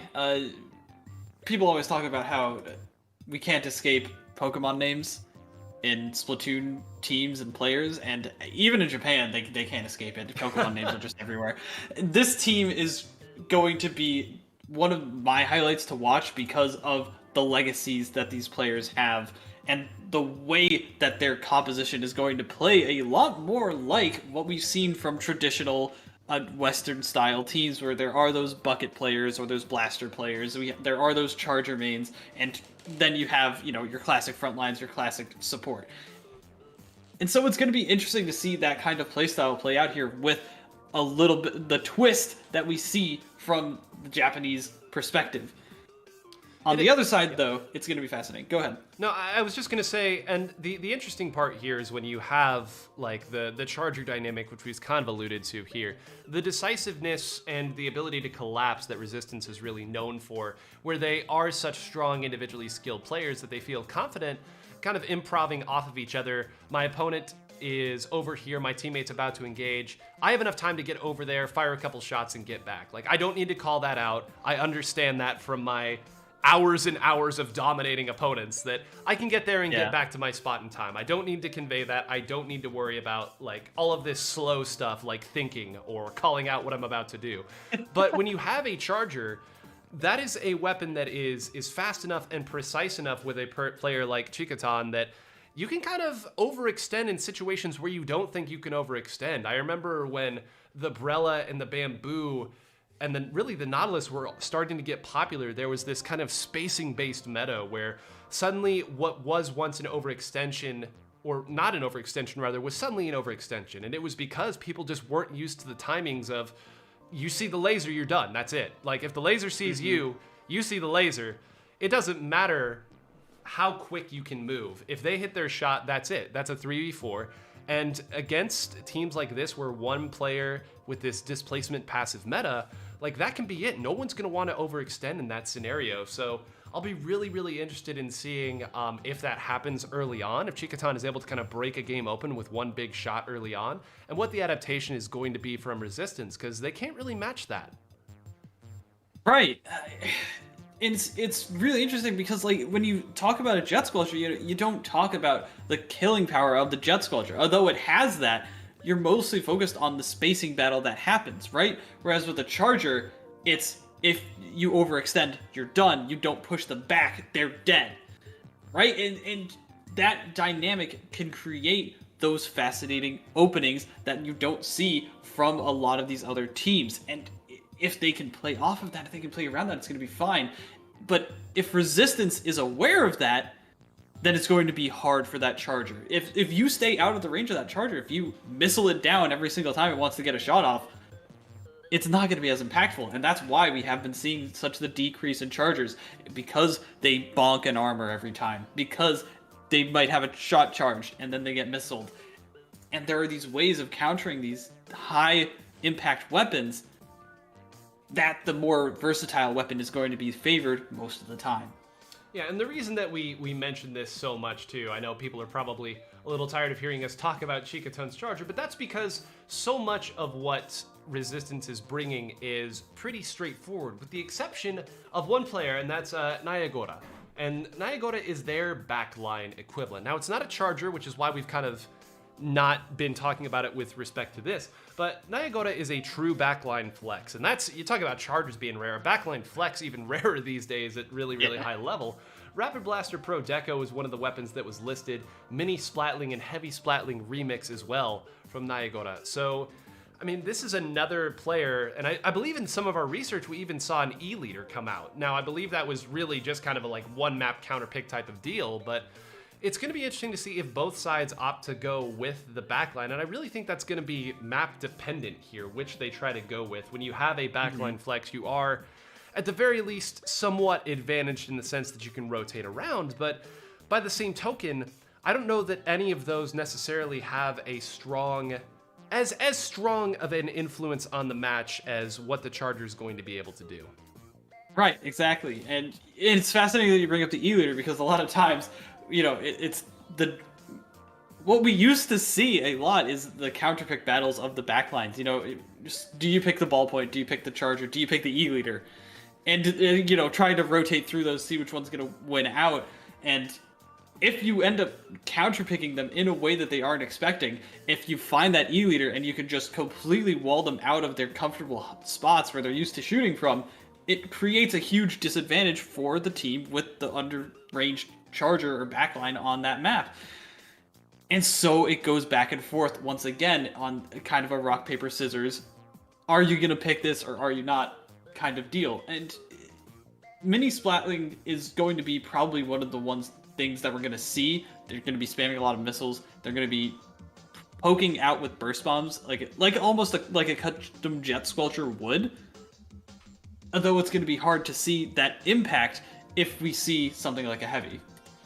Yeah, and I really think it's going to be map dependent too. Again, for those of you just joining us, the maps are random here, so they're not going to be able to hatch their big plans here, but both of these teams, of course, will have an answer for it. Interestingly enough, you know, Miracote qualifying by way of Turf War, using their comp in Turf War, again, should tell you all you need to know about the skill of their players in terms of the painting prowess and the patience here, but one other interesting thing to note about Miracote is they're one of the few teams here that is capable of running a true double slosher comp, and we talked a little bit about this as well. They tend to bring it in on some of the more fight heavy maps. Of course, Black Belly's the easy pick, but there's also some games on record of them using it in on a Mako Mart, so that is a really popular map for a lot of really fight heavy comps here, and I'm sure that if that's to be seen, we'll be seeing it very, very shortly, and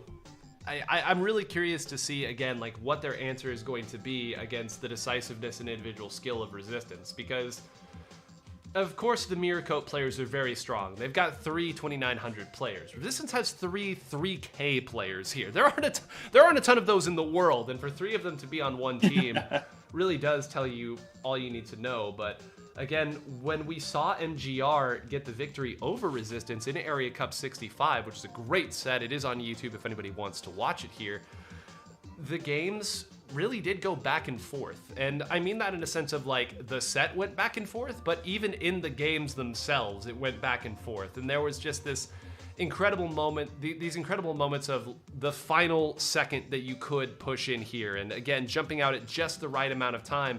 We saw what MGR is capable of. We know what the bubbles bring to the table in terms of the dive. I don't know that the dive is going to be nearly as prevalent here from Miracote, at least in the way that they're going to find ways into zones and try to attack. So I don't think that they're going to be able to play the same type of game that MGR did, but you know, that's part of it. It's finding ways to take your strengths and apply them. as you fight your opponent. And finding strengths, I'm sure that they will, especially with the imbalance that we see. And if they're going to be playing those fight-heavy comps, there's going to be some points where they're going to have the upper hand, and it's if they can convert off of that, right? If they can snowball that into, okay, I'm not going to let you escape on those pesky shooters that can rat away. I'm going to find you. I'm going to make sure that you're painted out and that you don't have your special timers back up at the right time. And having that sense of macro is going to be the difference maker, in my opinion, if Mirrorcoat can successfully convert on those openings. We have the teams getting ready here. It seems like there's just a slight delay in getting everybody into the lobby, so I'm actually going to go ahead and throw up the cards for both of these teams once again as we wait. So you can take a look right here and see Resistance, first place Area Cup 63, first place Area Cup 64, second place in Area Cup 65, losing only to MGR, and we can certainly tell you exactly what they're capable of. Reimaru, Himajin, Nayagora, and Haruto there. Again, a pretty straightforward look here. We've got a K52, a K-shot, an N-zap, and then your backline flex. So, I mean, again, like, the reason that we keep harkening back to these backliners is because they really are the only part of this set that I think is going to be drastically different. Of course, Menshino and any potential double buckets could change that up as well, but certainly on the front lines, it's going to be a lot more of what we're used to seeing. Changing over here now to Mirrorcoat, Koko, Chikotan, Otan, and Menshino, very strong players as well. 2900, it's rare where the 2800 in the lobby is drastically outpaced by all the other players, but it just shows again. And you see the solid defense will stop any push here. It's what they're known for here. It's where they're able to get set up in terms of stopping big pushes, as we've kind of alluded to, but the answer is always going to be, how do you get back in? And not so easy against these top teams. Definitely not. It's very interesting to see that Mirrorcoat came from a Turf War tournament where it's going to be such a different playstyle that their background is from, like where their strong suit is, right? Where they're having those longer, scrappy matches that are going to end up culminating in those last 30 seconds or so. And if they can maintain that advantage until their timing is just right, where they can win out consistently every single time. Because, and this might not be that popular of an opinion, although I don't know who's watching, but Turf War is a map, is a mode that you can take very seriously and find winning strategies for. And having those kinds of strategies come into play for something like a Zones tournament is going to be a little bit of an interesting wrench in the plans of Resistance. As we wait here, we want to thank everybody again for joining us in what is probably for many of you a very early morning here on your weekend here at the Splat World Championship. 8 teams from around the world competing in the waning days of Splatoon 2 to be crowned a champion. The top teams from Japan, Europe, and North America here duking it out. We have already seen our European representative, Alliance Rogue, get taken out earlier. It's a brutal single elimination, best of 3, but we of course salute their efforts nonetheless. Very well played, but I mean, this is the best of the best, and sometimes when 2 really good teams come together, one of the teams that's good doesn't look so good, and that's just the nature of this game and the nature of what it looks like at the top level. But we thank everybody again for joining in. Since it appears we still have a moment, we'll just very quickly go over the rules as well, since we're still in round 1.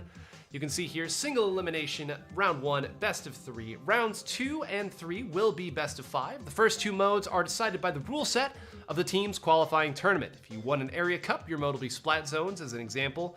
For both the North American and European teams, because they qualified via multi-mode tournaments, they essentially get to pick whatever they want. We saw AR made their pick earlier and went with tower control. Very quickly, game 1 will be on the higher seeds mode, game 2 on the lower seeds mode, game 3 and onwards will be counterpicked. Same mode is allowed, same maps are not, with the winning team receiving their choice of jersey or trophy. But Magic, people are finally getting into the lobby. I think we can finally go ahead and pass it over to these teams as they get started. And we will have a great set between these two. And it looks like it's going to start on a classic that we rarely see once again anymore. Zones on Camp Triggerfish, where the 2v2 reigns supreme. And if you are not ready to fight a battle with long range, where we're probably going to be seeing a couple of E-leaders, where we're probably going to be seeing stuff like the Rapid Blaster Pro Deco because it has the ability to poke from across the way, this is going to be such a unique battling situation for both of these teams. And if they can manage to isolate those fights successfully and get those stray picks with something like the Charger, it's going to end with the Zones barely getting ticks down and then finally getting that lead. And that's the really, like, man, you talk about, like, what are the backliners going to do against one another? What a map to have for here. They're going to have to find some answers very, very quickly, I would say. Right. And they're going to have to find them during team preview, right? Like, because that's where these game plans need to come out. They have 90 seconds to think, okay, do we have the firepower to battle against these Chargers? And as we load in, it's going to be game 1 for Resistance versus Mirror Coat on this Splat World Championship. And we're going to be seeing double Charger, double scoped Firefin. Double scope Firefin, and take a look at this. That's actually Himajin who is going to be switching over to that. So we talked about what these players have, what they're capable of using here. This isn't their backliner, at least on paper there. Nyagora is actually going to be going over to the Rapid Blaster Pro Deco, which we talked a little bit about. And look at all this pressure getting for free. Portikoton's going to have to rotate all the way back. They're giving up this zone mostly for free. It appears that the other members have at least survived on the other elbow, so they might be able to prevent too much damage from occurring here. But what an incredible tool to have in your back pocket. Yeah, very much so. And because these fights end up so isolated. What was that, Inkjet? How'd you know that Jigata was gonna be there, Rimaru? Where are you going? You're not painting the zone. Finally, they get back, and these low scoring counts are going to be so important. But wow, I don't know where I was going with that first point. I'm sorry, Nine. No, that's totally fine. Like, JP Inkjets, man, it's been a thing that people say for a long time. They're happy that that meta's not there anymore because that's what it is. Your first shot is so much more powerful than the others because the opponent doesn't know and can't position themselves as quickly. To be able to take out the Charger that quick is a huge boon. And look at this, already moving up here, trying to get some other shots. Menchino moving up just as they've done before. It's going to take a special here to at least try to contest this zone, but they're going to have such a difficult time moving in. Properly covered from the other side and shut down immediately. That's another 2 down. The Charger's going to get credit for that pick, but really it was the burst bomb that was going to be able to shut that one down. And look at this, Magic. I'm not sure that they're going to be able to find their way back in. Pushed up so far already here. Look at this fight well away from the zone. It's going to have to fall to the other members to try to neutralize it here. They've done so, but that's another one going down once again to the Inkjet. 7, 6, 5, 4, 3, 2, 1. And all right, what's your counter pick? What's your counter pick? Dominance. Nyagora pushing all the way forwards into the fire pit, and then getting supported by the Inkjet, who was painting from zone during that moment, and then getting the pick during that. That's how do you plan that? How do you have the sense to go forward with that? 1 KA. Miracle got Uno. 1 pick. That was it. That's all that they got. That was so utterly dominant because of their strategy. They played it with 2 anchors. And like I said, 2v2s reign dominant. And if you have 2 anchors and you can't break through, there's nothing you can do. And to be able to have the wall there to slow it down as well, to be able to rotate around. And again, the burst bombs that came, we talked so much about the double backline there, but Reimaru being able to bring out that the L3D there as well. What a perfect weapon for that type of map. To send it up on the opponent's elbow and just push in from there. If the opponent comes over, they'll take a burst bomb to the face. And if they try to come up their own side, well, you have Nyagora there to try to push in, to try to attack. And after all of that, you still have an Inkjet that's probably waiting. And as you use the Inkjet, like you said, then your Rapid Blaster is able to move up, attack there as well. And it's a stalemate at best on the other side because it's a Charger. So, I mean, to be able to have a comp like that you can pull out specifically for that map, I do not think we will be seeing that composition again. But to be able to have that in your back pocket here, to have one of your 3K, I want to point out, 3K XP frontliners. A 3k XP frontliner that can pull that weapon out when needed. I mean, just what incredible skill. Yeah, like, apparently you can't plan around this team. Like, No. you're going to have to find a way to outplay them because you can't outplay them, that's for sure. And, you know, it's what we're seeing, it to me feels like some of these crazy strong North American pickups that we've seen in the past, right? Where they're going to pick the strangest things because they're able to just switch off, and because they're able to skill check you, because they're such strong players, they're just going to dominate whatever they choose. And because you can't plan around them, you don't know what they're going to come at you with, and you don't have that foresight to plan around it in the composition stage, so you have to just adapt mid-game, and that's so hard to do on a map like Camp. But this is Wahoo World. This is going to be a little bit more stable, at least in terms of what we're seeing from the composition side, although we are going to see that heavy deco come out, which is something you never see. Yeah, well, and especially because this is Turf War that's going to be played on. A reminder that, again, because it was a Turf War tournament that allowed Mirako to qualify, it does mean that whether they want to or not, they have to start here on Turf War. So y'all are going to get to see two incredibly strong top-tier Japanese teams duke it out here on Turf War. And, you know, unsurprisingly, on a map like Wahoo World, where there is relatively uninkable area that the opponent can't access, not a terrible idea to instead focus on painting that here as well. Of course, wouldn't be Turf War without some L3s, one going with the L3D, one going with the traditional L3, and it's going to be Otan on the traditional L3, is going to jump back in and is actually able to get a baller off here, but, you know, when three people surround you, it doesn't matter what special you have. Look at how little that the resistance or the Mirako base is actually painted. They haven't even gone for elbow yet. Instead, they're focusing on the middle of the map, keeping the resistance out, keeping them backed up into their base. And with this Slosher, there's not a whole lot that they can do. They can't really contest mid because the combination of Coco and the Slosher will end up just collapsing on them, and they can't go around the carousel because Mission was to just dump all of their ink onto them. So they've got a little bit of a wall set up. Finally, they have everything painted that they need to. It looks like they've got some specials to go in, try and make a move. Yeah, and this is going to be a really interesting move that they have to make. I was about to say it's a great pick there, Menchino finding that one. That was going to be an attack on Tikaton, and really, this was the only chance they had, right? Somebody overextends ever so slightly in the very max range by Menchino. We said the inventor of this weapon at a high level, and that's what it looks like there. Dive in on another, how's a 3v1 looking, but really, I agree. They had a wall set up, right? They had to back up. They weren't entirely sure, but just one person going down suddenly opened up everything for them. The decisiveness, within just a few seconds, they turned what was a 3v4 into a 3v1. And impressively done. And that's the power of Slosher on a map like this, and you can tell that's probably why they decided to try and go for this map, this style. And especially, V-Slosh is so underrated because it has the missiles, it has the suction bomb pressure like the K-Shot does, but on a map like this, it's so nice. Maybe going a little bit too far in are the members of Mirako, and these last 30 seconds are so crucial, like we mentioned before. They've got the specials to at least hold them towards the middle area, but this is going to be a bit tense. It is, and just a big misplay there. The temptation of trying to get a pick there. If you get that pick, maybe you win, but they didn't know that there were two of their opponents there in that spot, and now suddenly it's Mirako who's totally on the back foot.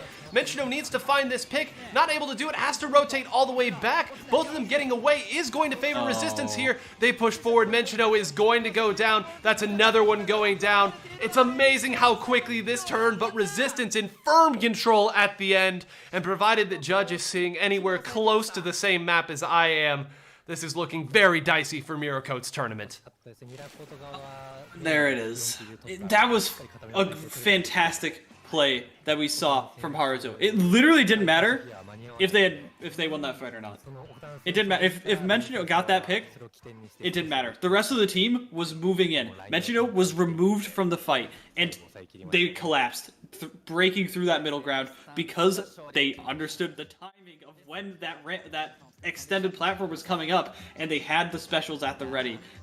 Fantastic preconceptions and teamwork from Resistance to make that move and force a win condition.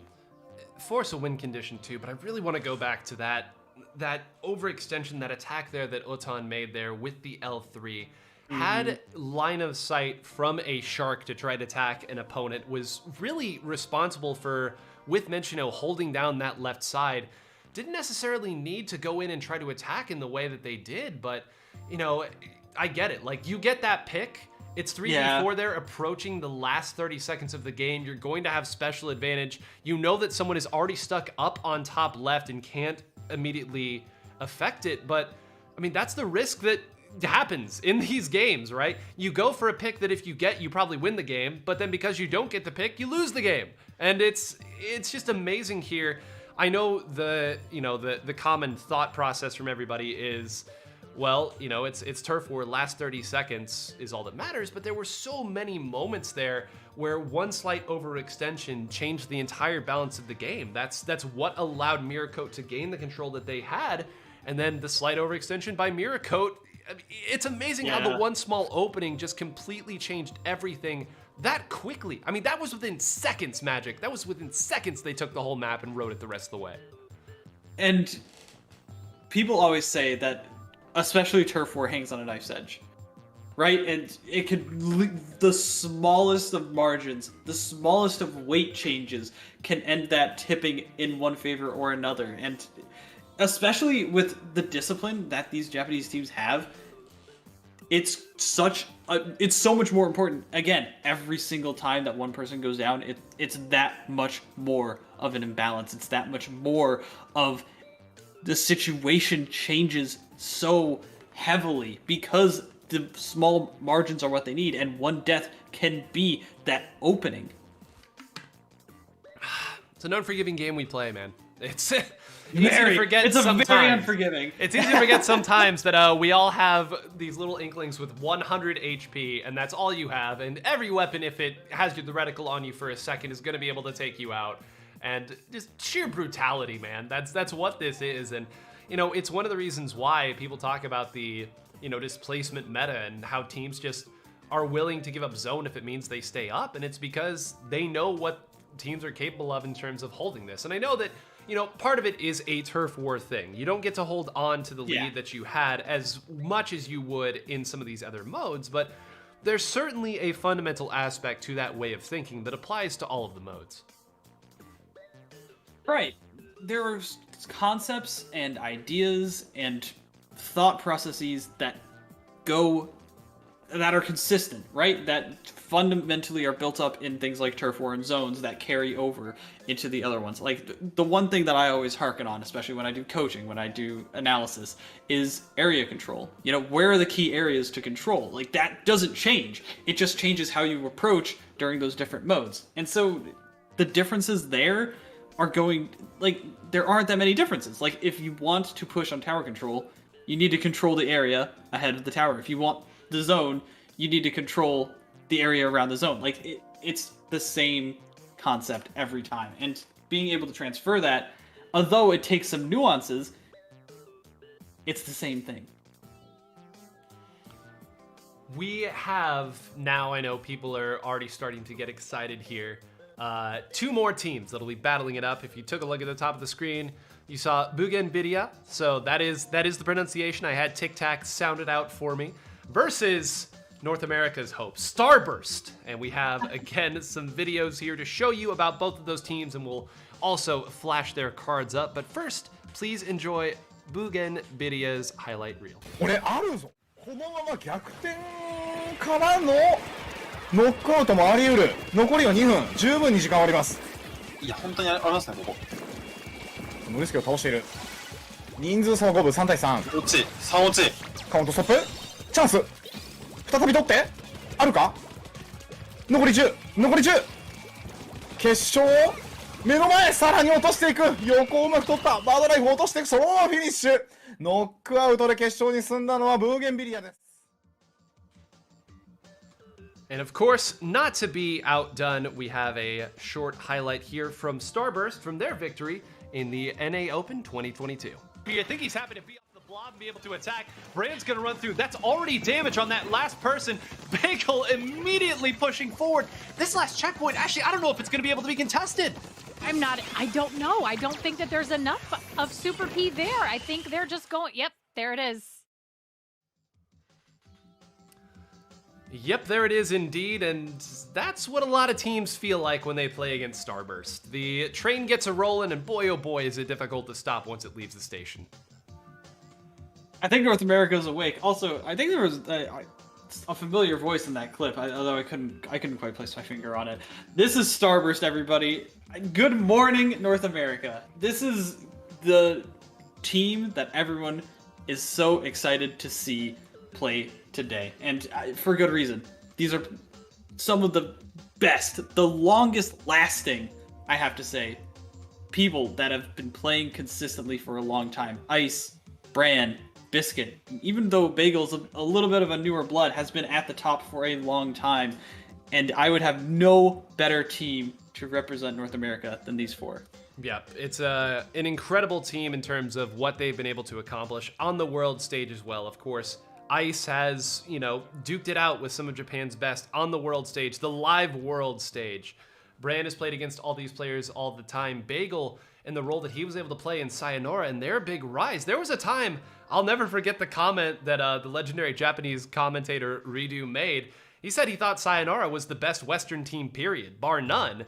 And suddenly that got everybody up in a tizzy. But a big reason for that was what Bagel was able to achieve against top Japanese teams. And they raved about Biscuit. And it's hard not to, man. The kid is just unbelievable in terms of not only his versatility, but how efficient he is. I'm not sure that I've seen a K52 get as much done in as few shots as him.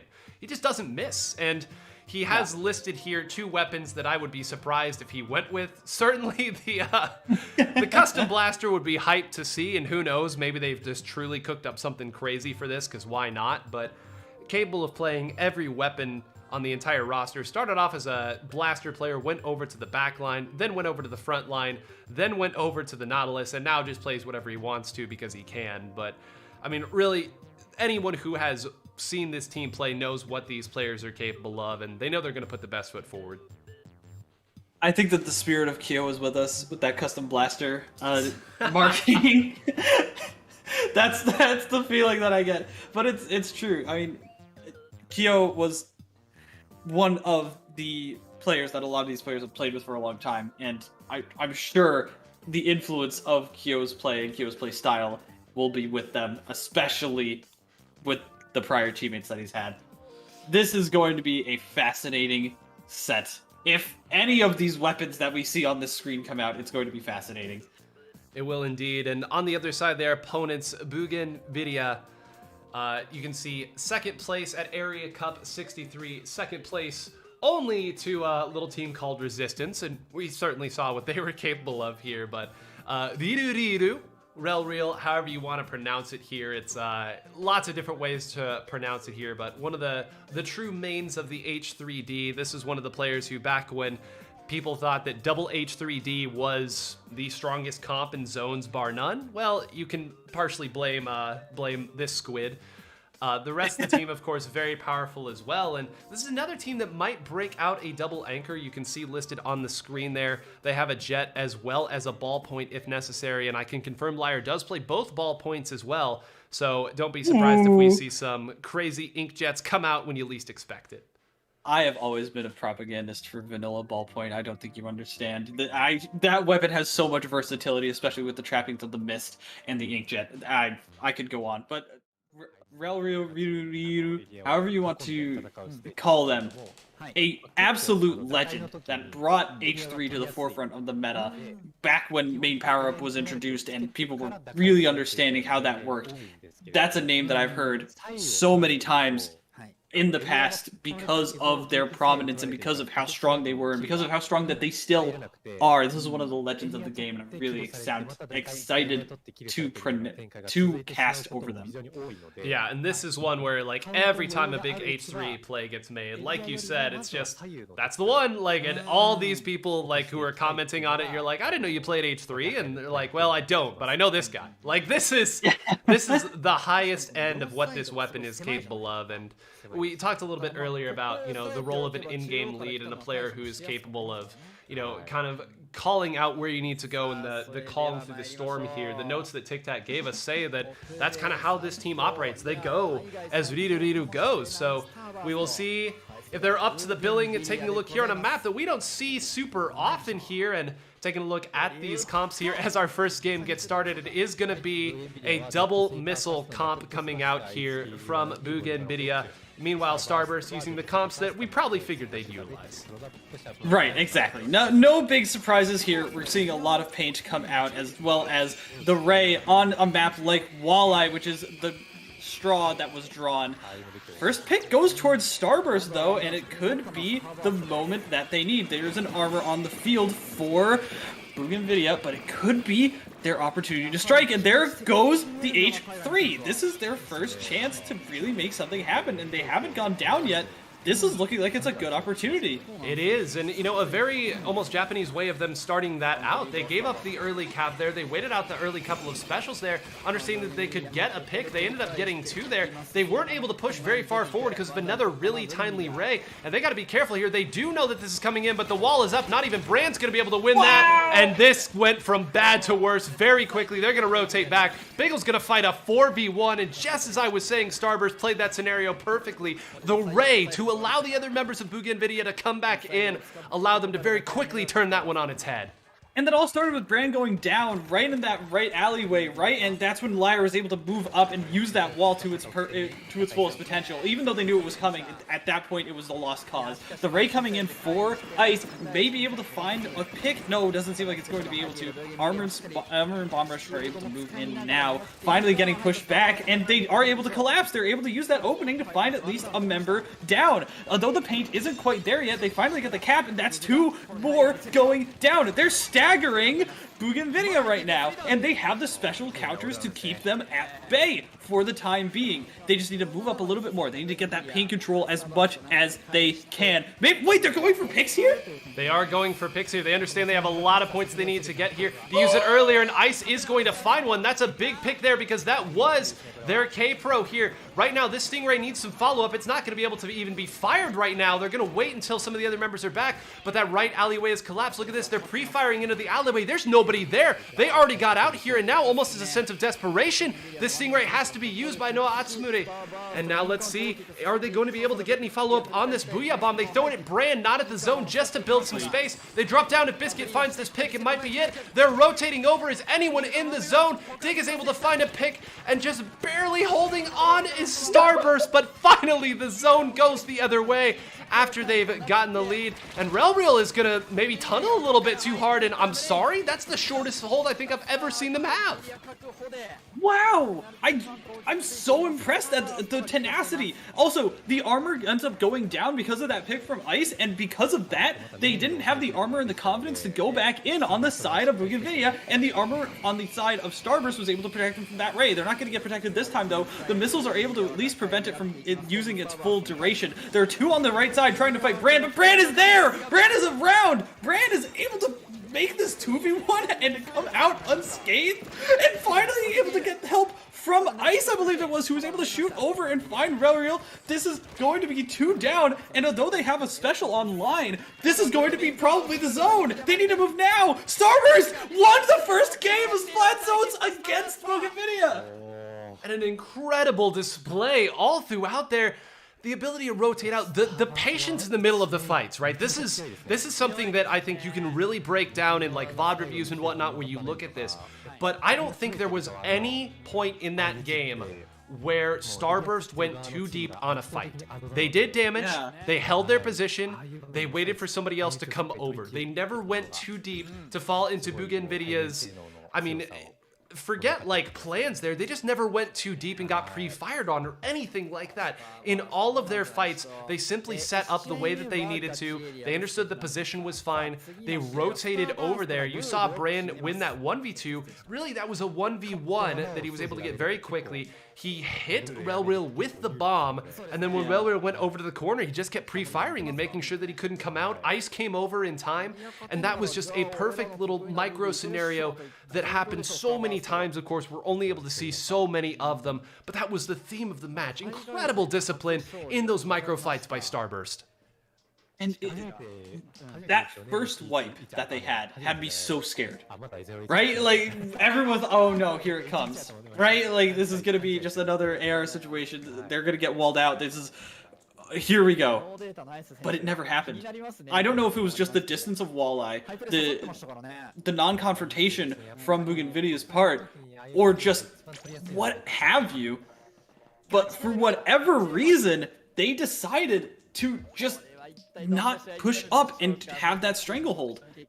And because Biscuit had those missiles on the ready, and because they were very quick to move in and get back in and get that position to that top left, they were able to break back in what seemed like no time at all. So we are now going to have Moray Towers up here, and you know we'll talk about this, of course, if Bougainvillea is able to get this win, but it's going to be Game 3 on Starburst's counter pick, which is really, really interesting to see. Or I'm sorry, no, it is going to be on tower control. They've already made it here, so regardless of who wins Game 1, yeah, that's right, Game 2 is going to go here. So Moray Towers tower control. Magic, when was the last time you played this?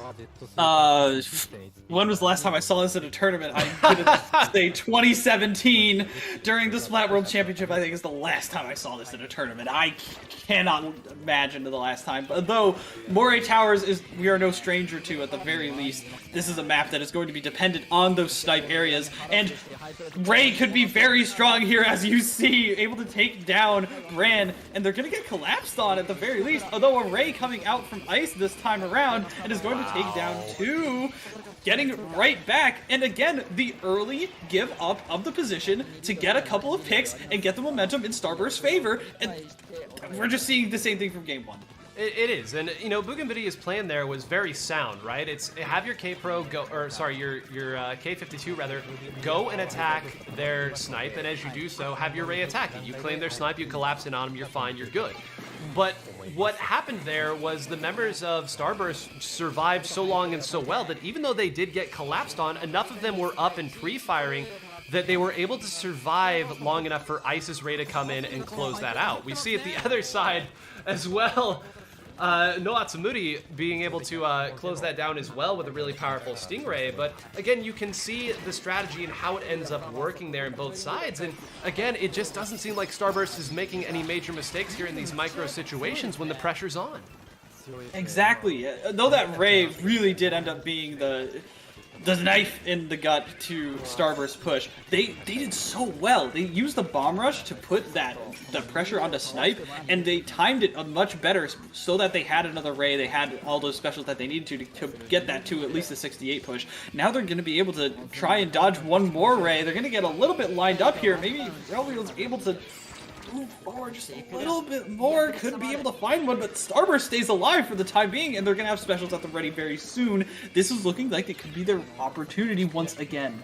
And that's the lovely thing about when the opponent tries to use a Ray to try to break this open, right, is Moray Towers, there's so many avenues where you can run away to where the opponent can't really follow the entire way. It's not a flat map, we all know that, but that also means that you don't have to jump all the way back to spawn to safely escape a Stingray. You can probably just jump to wherever your anchor is, and as a result, you saw some hesitation by the members of Bougainvillea to try to follow up on that Stingray.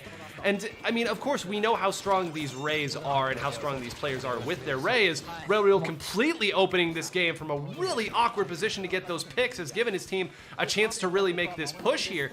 But when you're relying on a Ray to get a pick to open the push, that's never the position that you want to be in. You want to be able to follow it up, you want to be able to use the Ray to then have your members move up and do the actual attack, and right now Starburst hasn't been giving them that too much.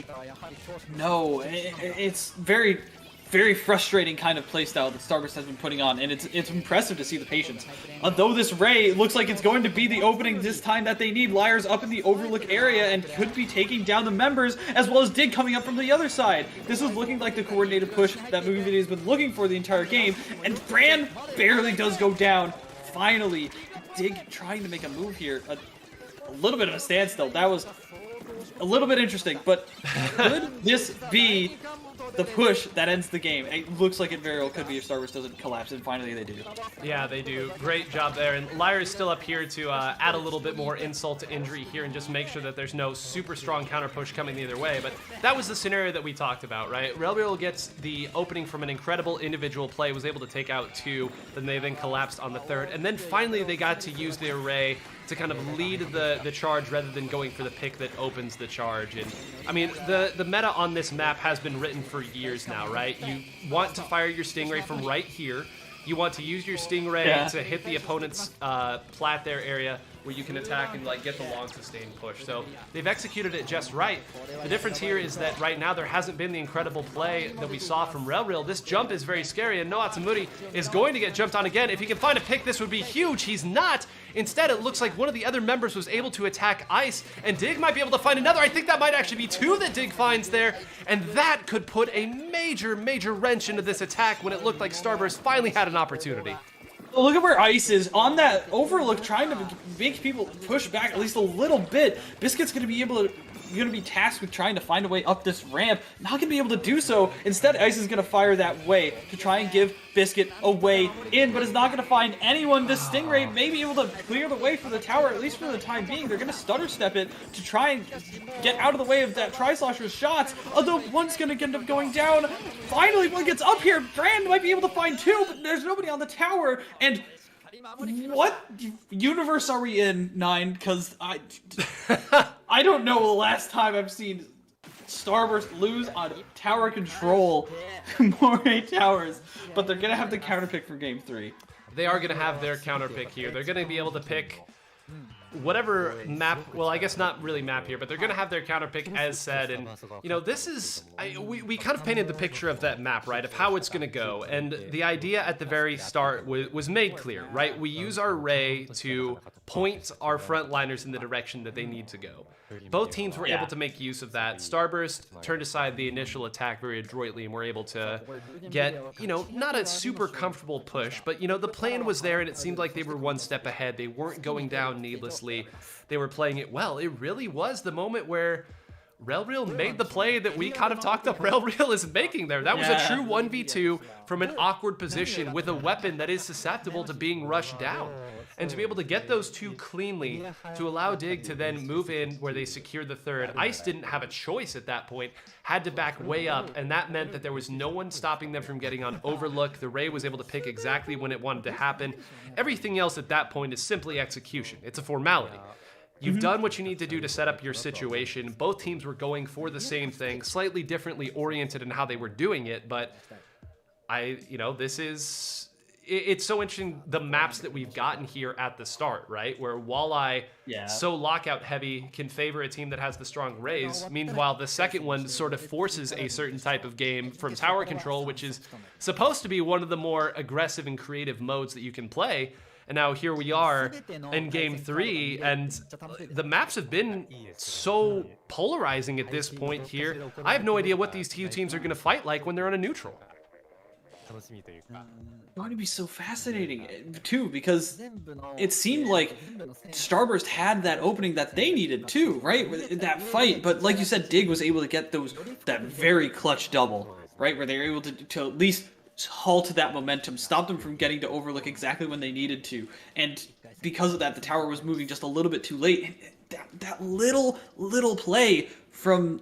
that little individual play, like you said, made all the difference. Yeah, well, and the recognition to stay in and fight there. Like, that's one of those situations where, I guess the old cliche and analogy is, know the rules so you know when to break them.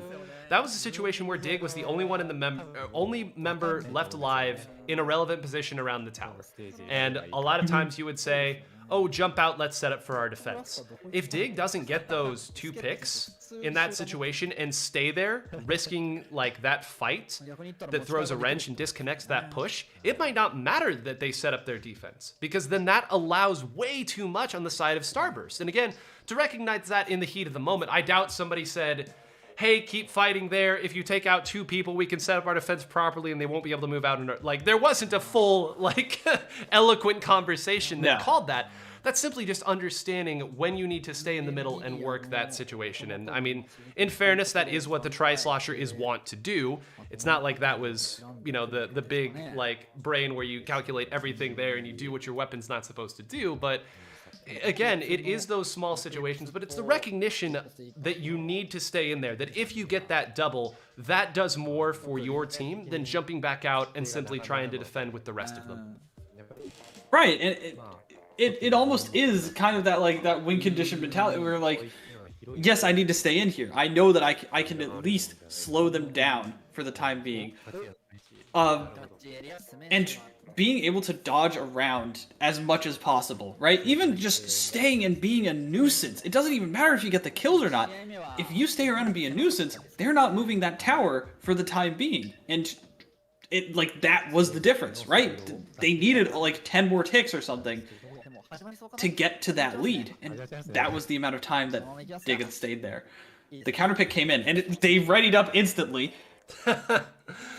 These teams are ready, and we finally have our first Game 3 of the day, everybody. This is so exciting, and of course, it's Starburst who is up here on this stage, playing it out with us here. Taking a look at the team comps, no surprises here from either team, frankly. Ice is going to be going on the Charger here. What more would you want from him here? What more could you ask for? Also, I love the differences. We have not been seeing a lot of LDE outside on the side of these Japanese teams, but we see 3 of them come on full force from Starburst. Ice ends up getting kicked out by the Ray, and the first cap is going to go over to Bougainvillea, but this is going to be a fascinating fight as the first bomb rush comes in and Starburst resets. It is, and Brand getting collapsed upon here. This is really bad. If Dig's able to come in there too far, that might be it. And you see Dig very patiently not going in all the way, saying, hey, the rest of my team is coming here. That may have given Ice just long enough, but they have to do something about Dig here. Dig's gonna actually get stuck and get taken out by a wayward bomb, and this is huge here. If Dig had been able to collapse in on that alongside this Stingray, that might have done it there. Relreal gets a pick, Bagel gets the follow-up there. It's 2v2 here, and what a gift to be given there. Just not enough ink to get away from that bomb. And finally, the gas has been let up. And that is the little, like we always say, it hangs on a knife edge. That was the little weight shift that they needed. And now they're in control. The Ray comes in to try and give them a little bit of entry. Here comes the delayed armor to push in afterwards to the cap from the Booyah. Though Starburst does have the lead, and Ice is able to find one! This Charger, like we said, creates such a different dynamic. That ends up getting taken down thanks to Noah Surumi, and this is going to be Starburst cap once again, but this is so tight still. There's still not enough room for them to get back in, and they have the specials to keep them out on the side of Starburst. Yeah, they dove right back in with just that missiles. You saw Lyra and Dig moved over here. Brand actually has an opportunity to maybe get 2 there, and is actually going to be able to find one. Brand goes down in the response, and I can't believe Ice actually got taken down from that. Now look out, Biscuit's in a bad spot, needs to find a way to retreat, and is able to just barely here. I cannot believe that Ray actually was able to take out Ice there. And now look at this, Biscuit's gonna have to rotate all the way back. He's gonna have missiles, but what's the follow-up gonna be? They aren't even in the zone for the missiles to paint it here. That's gonna be the lead going the other way. You can see a fight going on that left side. They're gonna be able to throw that one aside. What is this Ray gonna shoot at? Ice is going to be able to take the zone the other way, and these teams throwing haymakers magic. They're throwing as many haymakers as they can. They're giving everything that they've got, and it's showing already. Relreal find Bagel! How did you see him there? What in the world? And Brand's gonna get caught out here too, most likely, if he doesn't back up. Goes in, decides to go in, and the Biscuit was there for the follow-up from the top ropes. They're coming down with the elbow to try and find this pick. The LDE comes in a little bit stronger now for the side of Starburst as they let the timer tick down just a little bit more. They didn't really want to, but it's going to at least give them a little bit more paint on their power. This is looking like it's Starburst lockout. If they can find this, the armor is live, and the Ray and Brand ends up going down. They need this lead so badly. They do, and you see the bombs are going to come out here. They're going to just opt to paint the zone here. They're holding it. They're fighting. More bombs coming in here. They were able to get pushed back, but look at this. They go back, but don't give up the zone in the process. They're going to take the lead. Bran is waiting there. They don't know Bran is there. They should be able to shred this if they so choose, and they're going to be able to. Bran gets taken down, but that is a hold, Magic. It's a hold with only 2 members up, and neither of them able to affect the zone. They knew as soon as, even though one went down, they knew that they had the bomb rushers in the back. And Ice, it's an amazing shot. What are you doing, Ice? Can you stop being so clutch? This is Starburst getting the win for their first round in the Splat World Championship.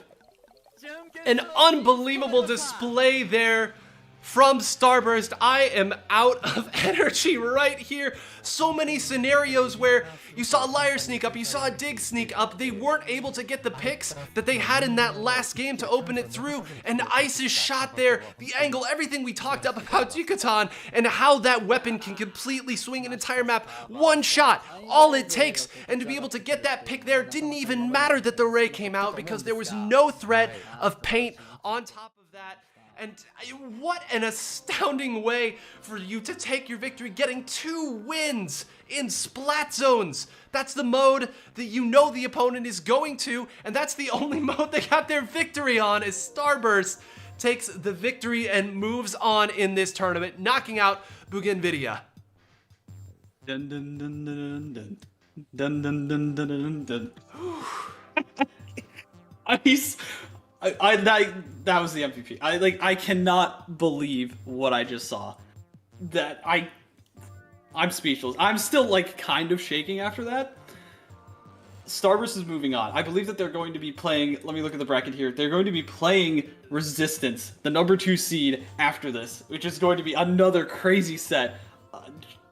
I don't think that that's the one that we're going to go to next. I believe that we're going to be going to the set between Agodono and MGR. But the fact that they made it out, the fact that the hope is alive for North America. The hope is, I mean, more than just alive. Like, all of those micro situations that you saw, the patience and the discipline, not diving too far in, not committing too hard to the fight. And I mean, this is, you know, what we've come to expect here. These players are not going to be shocked by anything they see today, but the composure and the discipline to be able to have that. I mean, all of these players will tell you before and after the fact, like, what the correct discipline play is. To be able to do it in the moment is that much more impressive. And we saw Relviel show exactly why everyone is afraid of that weapon. Got a huge pick to open it back up, but there were moments where there were slight disconnections. Starburst was able to pounce on it. They didn't dive in too deep. And at the very end, when Ice needed to get that pick to completely change the entire duration of the game, you know that the Stingray is coming in, that the Stingray is going to be targeting one person in particular and is probably going to find that pick. You know that that is the moment for you to get your shot. There's only going to be 2 people left painting. At that point, you can collapse on who those 2 people are. And oh man, what I wouldn't have given to be in that voice chat, man. Oh my god, I hope that they're recording. If they're not recording, I don't know what they're doing. I still, like, my heart is pounding still. That is going to be a set that people look back on for years. I guarantee that is going to be a set that people are going to analyze back and forth, because that was the highest level of gameplay, and that was a charger taking the cake over everything, right? Like the high impact weapon that nobody has been playing, that was able to be the decider. And I'm just so mind blown that this is what we're seeing, that we're actually seeing history in the making. We wanted to see it, and we got it. Congratulations to Starburst taking their victory. To Bougainvillea, a great showing as well, but they will be leaving single elimination. As we move on to our semifinals, Magic, this finally moves us in to the best of 5 portion of our bracket. And boy, what a matchup we have here. We'll go ahead and throw up the Agadono card once again, our top seed. And Magic, tell the good people what they can expect to see from this powerful team. What we saw last time, pure domination. And that is the everything. Being able to understand that Kgal needs to be up so far that using the wall and then being able to reposition back to a spot where it's safer, sure, but it still has just as much impact, but now you have to clear it one more time. That is the kind of level of play that we're seeing from Agadono and Melon. And the supporting crew around it, as well as Ryukun, who was a menace to Dynamo on that Jet Squelcher, as well as the support in the missiles and the armors and the paint from Hanjo and Clix. This is a team that is dominant in every single attribute that you could attribute to a team. And the way that they got their 2 victories in that last set too, I mean, they were just classic Splat Zones games where they had a commanding lead. The opponent threw their best counter punch, then suddenly they had to take the lead again, then they took the lead, then the opponent took it back, and they always had an answer. They always had the composure. And like you said here, calling out all of these players, of course, being just unbelievably powerful players and accomplished players at that. Clix, arguably the best pure NZAP 85 doing it here. Of course, there are a lot of really strong players who can play it, but I've only ever seen Clix on this weapon and piloting it at the top level. So we saw what MGR was capable of, an incredibly powerful and dominant set that they played against AR, and we'll go ahead and throw that card up here for you right now. There really isn't anything this team isn't capable of here. Their patience, their ability to maneuver around, their decisiveness, it was all on display in the previous set. So Magic, go ahead and tell everybody who may not have seen what they were able to do in their previous set. So let me recap exactly what happened during that AR game. It was absolutely wild. The fact that not only was the first game a crazy back and forth set, AR had a couple of openings, there were a couple of times where MGR had maybe overstepped a little bit forward with their K-Gal, the K-Shot, and a couple of people got picked off, but they had the specials in the paint to keep things at the steady. But then during a tower control match, they raid every time that AR wanted to come in. They shut down Scar on the Nautilus and absolutely made it a non-factor. They squeezed their way through to control the plat where that tower wants to ride every single time. They were able to do it consistently, especially with those bubbles, and they were able to move up basically all the way into the enemy base and never give them any room to breathe. Not only did they have the specials at the ready every single time, they had that timing down. Their play was immaculate, even when they went one down, even when they needed to come up absolutely clutch and huge. They did it every single time against the best European team that they had to offer. It was impressive, but it was also emphatic. You want to see Splatoon played at that high of a level, and that is what they're able to do. MGR has the mechanical ability to make everything happen. It is impressive to a T. I love Titek's translation on the team intro here. It doesn't matter if they are flawless on just Splat Zones. They're also able to transfer that to tower control. As we talked about a little bit earlier, 9, it is more than enough to do it on tower. So, that is the match that we're going to be seeing next. Algodono versus MGR. I believe that the players are getting ready and are all in the lobby now. It's just a matter of them deciding the map. It is going to be Splat Zones first, because both of these teams won from Area Cup. This is the first best of 5 that we're going to see. This is going to go long, and I'm expecting it to go long.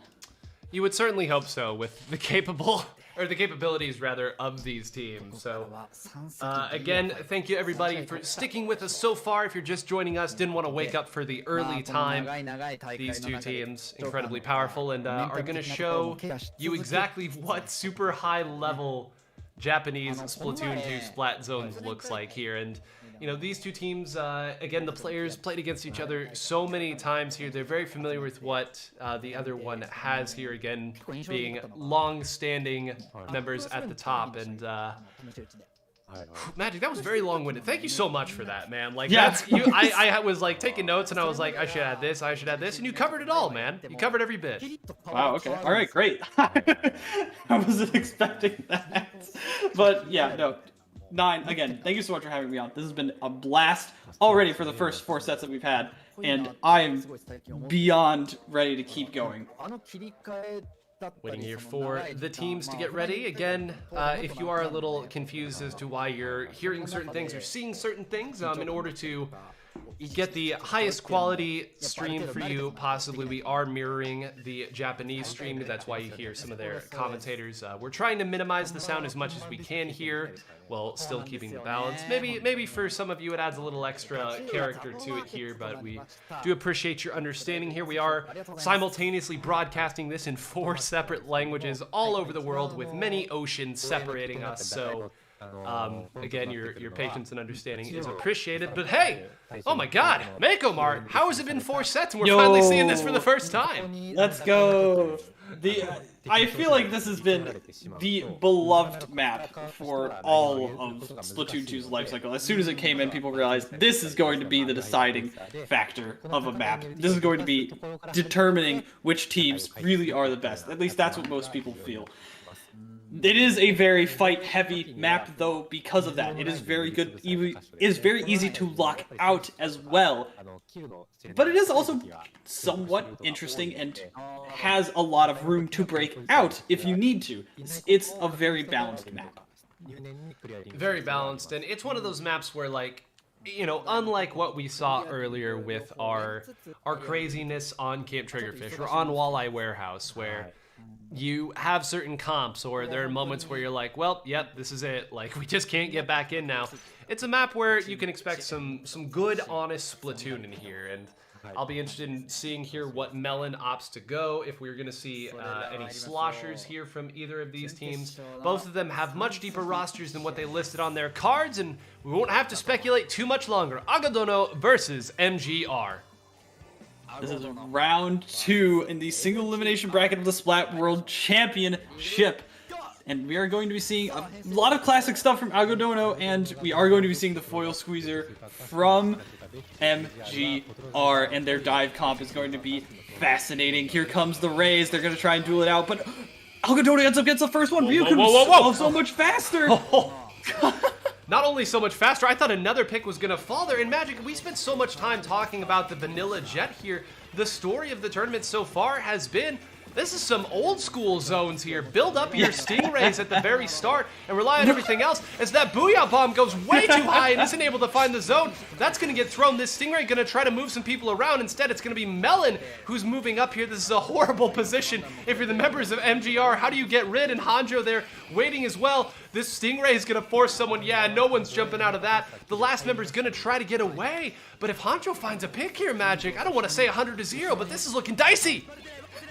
And it almost happened too. I think Andre barely misplayed that. MGR looks like they're flubbing. To be honest, this is not the same MGR that we saw, and which is very surprising. The armor and the Stingray able to come in, but they need to start moving now. These bubbles come out to try and get towards the zone. Ryukun ends up going down. The MGR is not going anywhere. They barely get the cap on the zone. Even though Clix is able to clean up everyone, they barely are able to move those bubbles onto the zone and give themselves at least a little bit more breathing room, but they need these timers to come back online, these specials counts to come back online. Here's some basic math for you.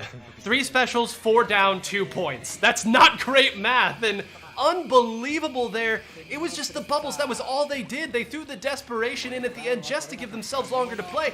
I don't know that this Stingray is favoring the way that they're wanting to play. They're not able to maneuver around as well. The members of Agadono are just too quick here. Their rotations are too much. Once again, they're going to throw a Hail Mary with these bubbles and the specials to try to control it, but even that wasn't enough to take it here. They only found 1 pick. Finally, they are able to take it, but Melon's able to get another pick on the other side and now rotate back over as a result. That's another. Melon, are you going to go for 3? Chill, and not able to. Feeling himself a little bit too much, and finally MGR has a legitimate hold here and are going to be able to set up their set play, but what a crazy first half of this game. They're not even that far forward, at least compared to what I've seen. Usually on Mako Martin, they're going to be able to get turned on very quickly. That Booyah Bomb was able to separate the members of Agadono very well during that retake by MGR, and because of that, they were able to push them away and get control of the zone. But it looks like MGR just got the same thing turned on to them. Yozora is gonna be able to try and find one here. Gonna be going for this fight. You're gonna decide, Melon, it's my turn to show you who's boss. Gonna use these bubbles to try and maybe get the nuke. Maybe he was able to. Melon! How much HP does your Inkling have, Melon? How much HP? Plot armor. That is plot armor if I ever did see it. Oh my god. Yeah, first 2 shots too. Okay, Melon, chill. The highest XP in Splatoon history on display for you all right now. rotates back and paints here, has the Booyah Bomb as well to thrust aside the bubbles if they come back in here. Where the special's going to come from? The MGR has pushed out of their spawn here. Booyah Bomb one way, Booyah Bomb the other way. Melon going to throw it, and it's not going to be enough to take the zone. They hold it back. Can these bubbles find it? They get a pick there and are able to get it just enough. A really intriguing angle that Yozora took to get there. Truly on the side, directly under Melon, too. What a bold play to try to go from that side to be able to at least go back in. But hey, they got them out there. It does look like the members of Agadono are going to have at least a couple specials online here very quickly. But that penalty is gone, Magic, and a pick going already. Yozora pushing in.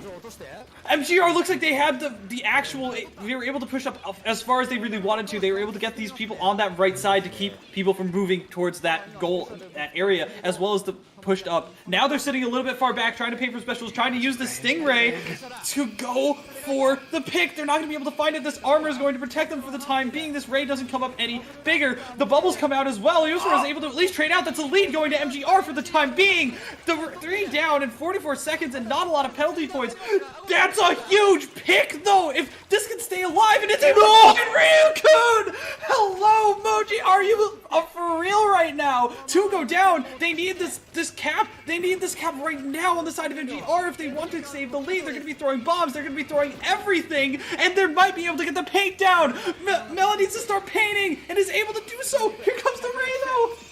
Was just enough to force them out there. Melon waited just long enough to try to get the picks there. That time might have been just enough. Just a couple of seconds left. There's only one person left, and now that's going to be a full wipe with 8 seconds left. Magic, I don't think they're going to have enough time to build that many specials. They might have one. Yozora's going to be the only one who has it. Look at where that Stingray heads. Straight after Yozora. Bubbles not going to be a factor here. That's another one. Melon going to jump down on the other side. Just a few seconds. The desperation comes in. Agadono, you did it again! Skin of their teeth. The skin of their teeth. Every game, Magic! Every game they game. do this! Why? It feels like they have to put themselves in these situations that they're just better under pressure, because that's what it seems like, right? Like, every single time they're put under these clutch situations, they just do it. They have that X factor. It's immaculate. It's miraculous. I mean, it's unbelievable. Like, we were just praising Mochi there. Mochi, who's been like one of the steadiest frontliners in the game, frankly, for such a long time there, made a huge sequence of plays there to give the team a chance. And I mean, as it were, like, the Melon being able to be patient throughout that push, right? Oh, that was insane. Be able to, you said, and I said it there too, like, Melon, you need to paint. And Melon was like, what if I wait? What if I wait and don't paint, and then while the opponents are painting, I get a free double? You know? Like, what if we did that? What if I just trusted the rest of my team to stabilize the zone, to deal with them, and then I get 2 picks for free, and then all we have to do is fire our Stingray at Yozora to make sure that the bubbles don't cap zone, because that's all they have. And we talked so much about, in the last set, the individual plays and, you know, the understanding of the micro situations there to be able to decipher that. Like, at a certain point, it's no longer conscious, man. This is just stuff that you know. You don't think, you know. Right. And it's unbelievable how Agadono seems to find these solutions in every single game, because every game they've played has gone about the same. It's been an incredible fight. They've gotten their opponent's best. The opponent has even taken the lead in a lot of circumstances. And then when push comes to shove, at the very ends of games, they find another gear. When greatness is required, they find that level. I'm still, like, just floored by the fact that Melon decided, yeah, alright, they can have the zone, like, for the time being. Throws down the wall, gets a double. Like, just understanding that that's the necessary flowchart. It's not teachable. That is an unteachable skill. We're going to Inkblot Art Academy for Game 2. MGR is fighting for their lives, fighting for their tournament life, against Agadono, who seems unmatched currently.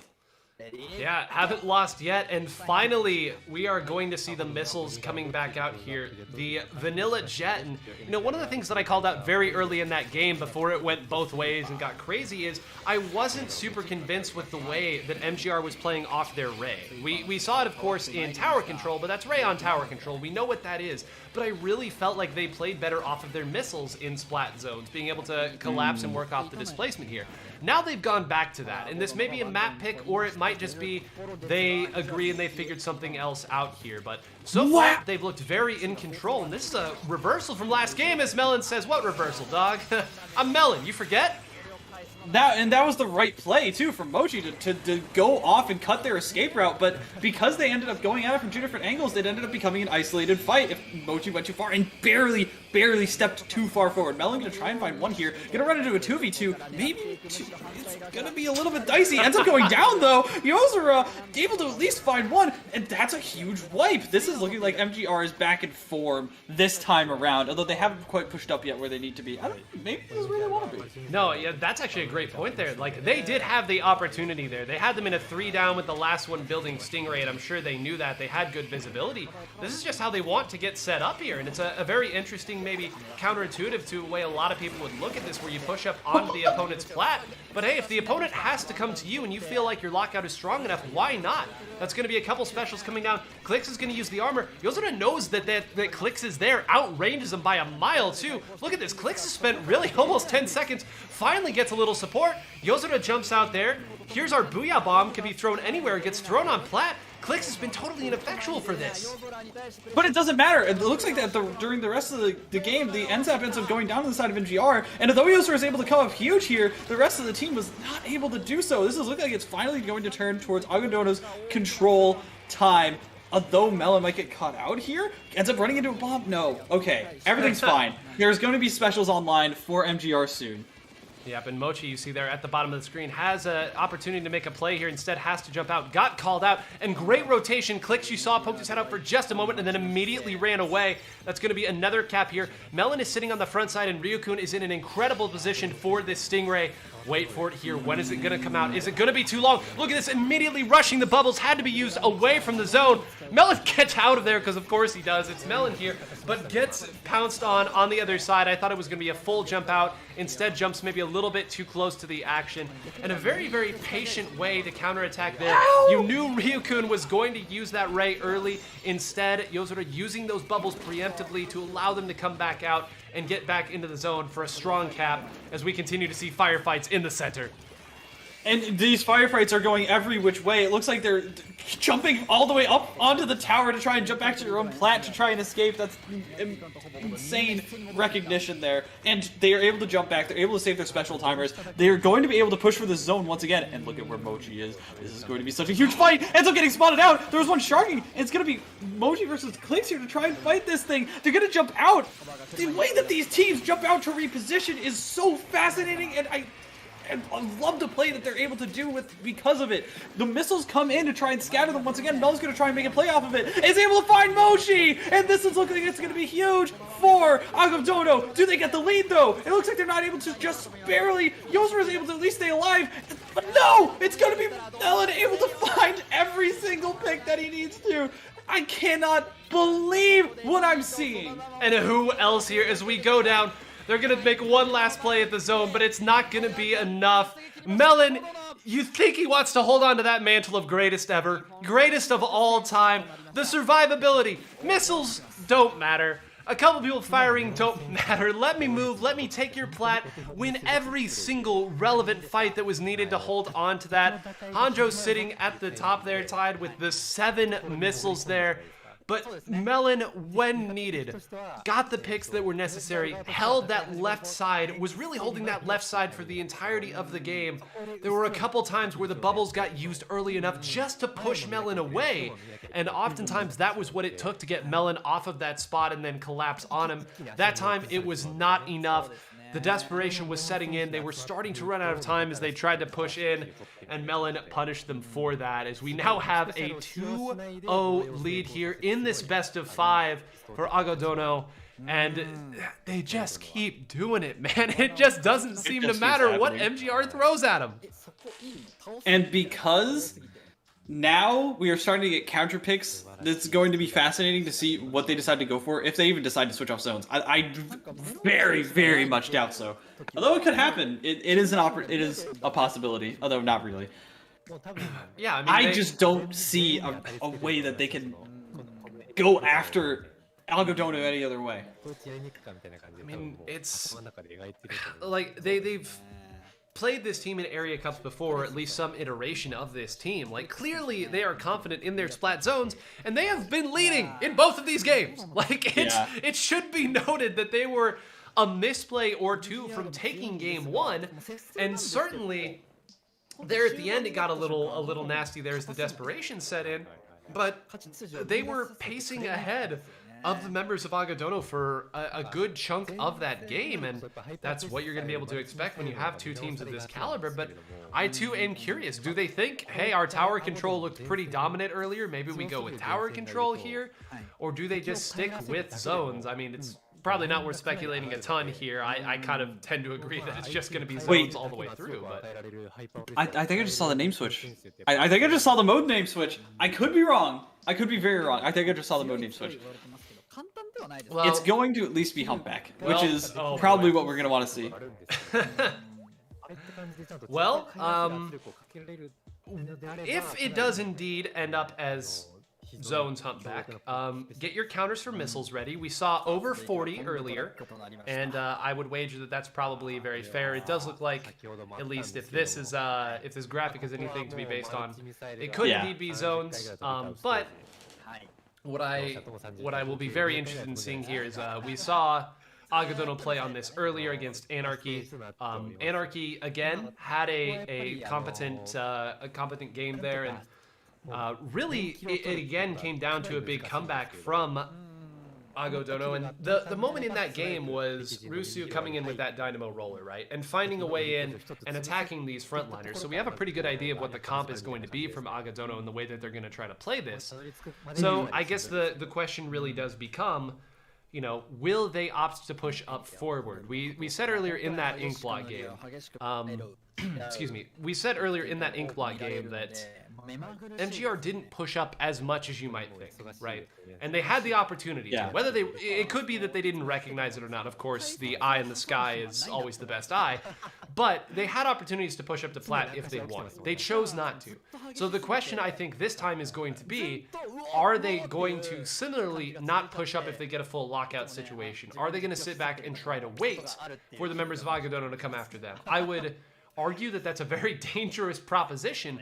But if they're able to separate them here, displace them, able to work around like that, we've seen what these members are capable of, and I would argue that the bubbles are going to give them a really, really good opportunity to crash back in if they need to. Hanjo, of course, is going to be going back over to the Flingza. We saw this earlier, and it's pretty terrifying to go up against here, so get ready for your missiles, folks. We got a lot coming. It's just interesting because the bubbles can be a little bit bouncy, and all right, Melon. All right, just don't even let me get my point out. Instead, just go for everything. Just go for it all. Just go for the sole hope that is Yozora on MGR, and just clear it. Clear it. Sure.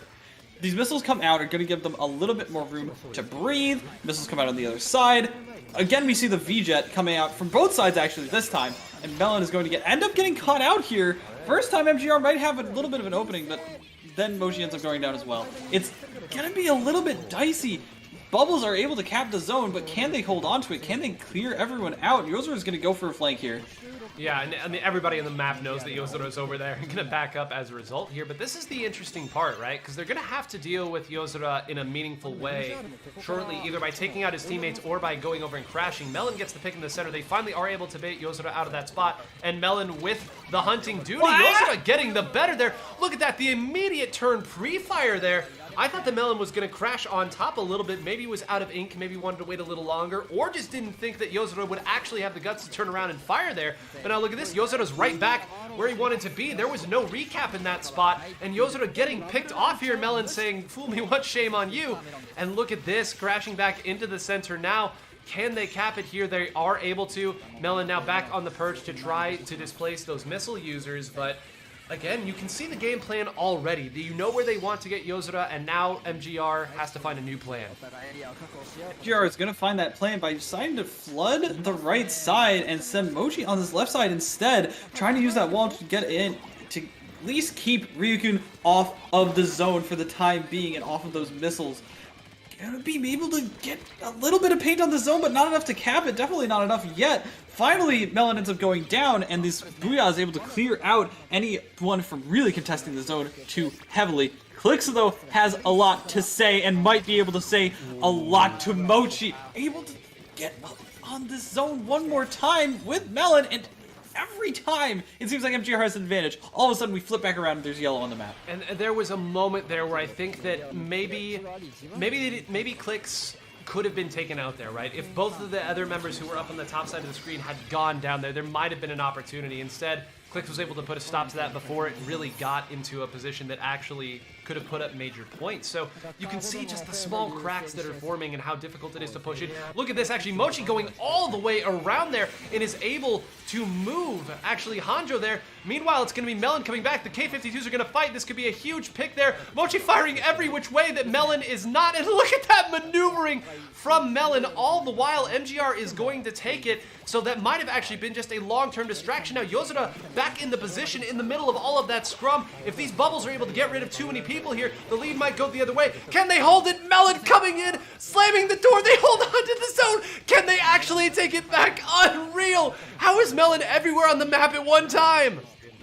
Yozora goes for that flank one more time, and it looked like it was actually going to work this time, but Melon decides, no! I'm just one who's going to be standing here. You cannot do this to me and my team. And it looks like they're not even going to be able to cap the zone with that Booyah. They're kind of throwing the specials off the rip, not really coordinating too heavily at the moment. Missiles getting traded, but it's looking like MGR is just at a loss. They can't find exactly the picks that they need. Mochi is going to try and get at least one. I don't know where Ryukun is, but ends up going down. Here come the bubbles. Here comes MGR.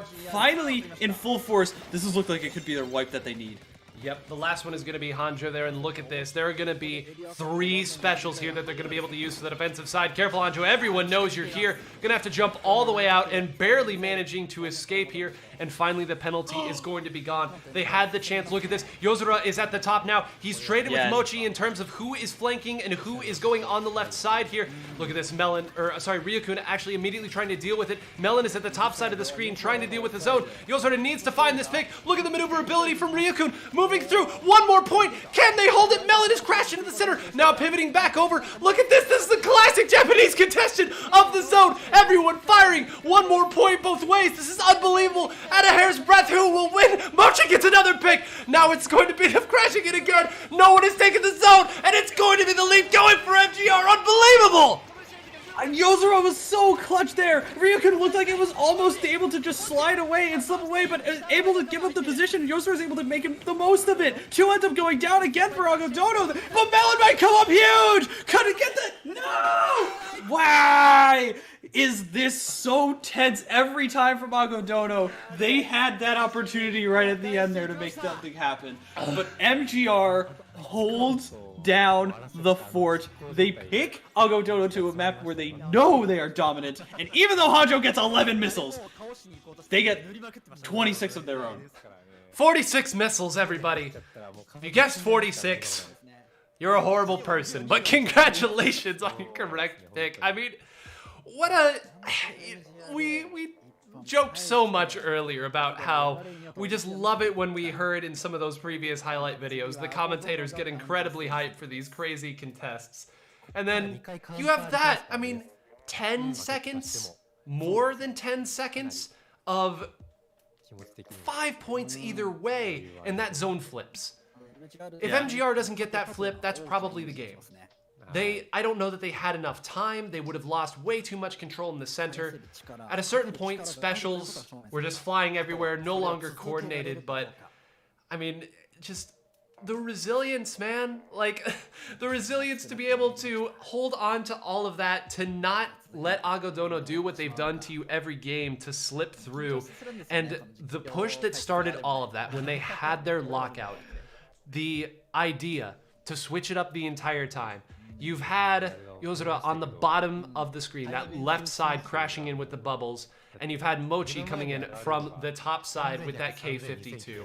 In the heat of the moment, whether it was a decision they picked intentionally or that was just where their different members were, to switch that up, to dance with Ryukun in that position, to ensure that there weren't going to be that bubbles and that uncontested painting on that side, to force him back to the middle here, and to trust that you're going to be able to duel with Mochi or with Melon with Mochi, right? Two very delicious sounding names, actually, now that I think about it. But for the K52s to be able to fight, right? For that to be the matchup that you're choosing there.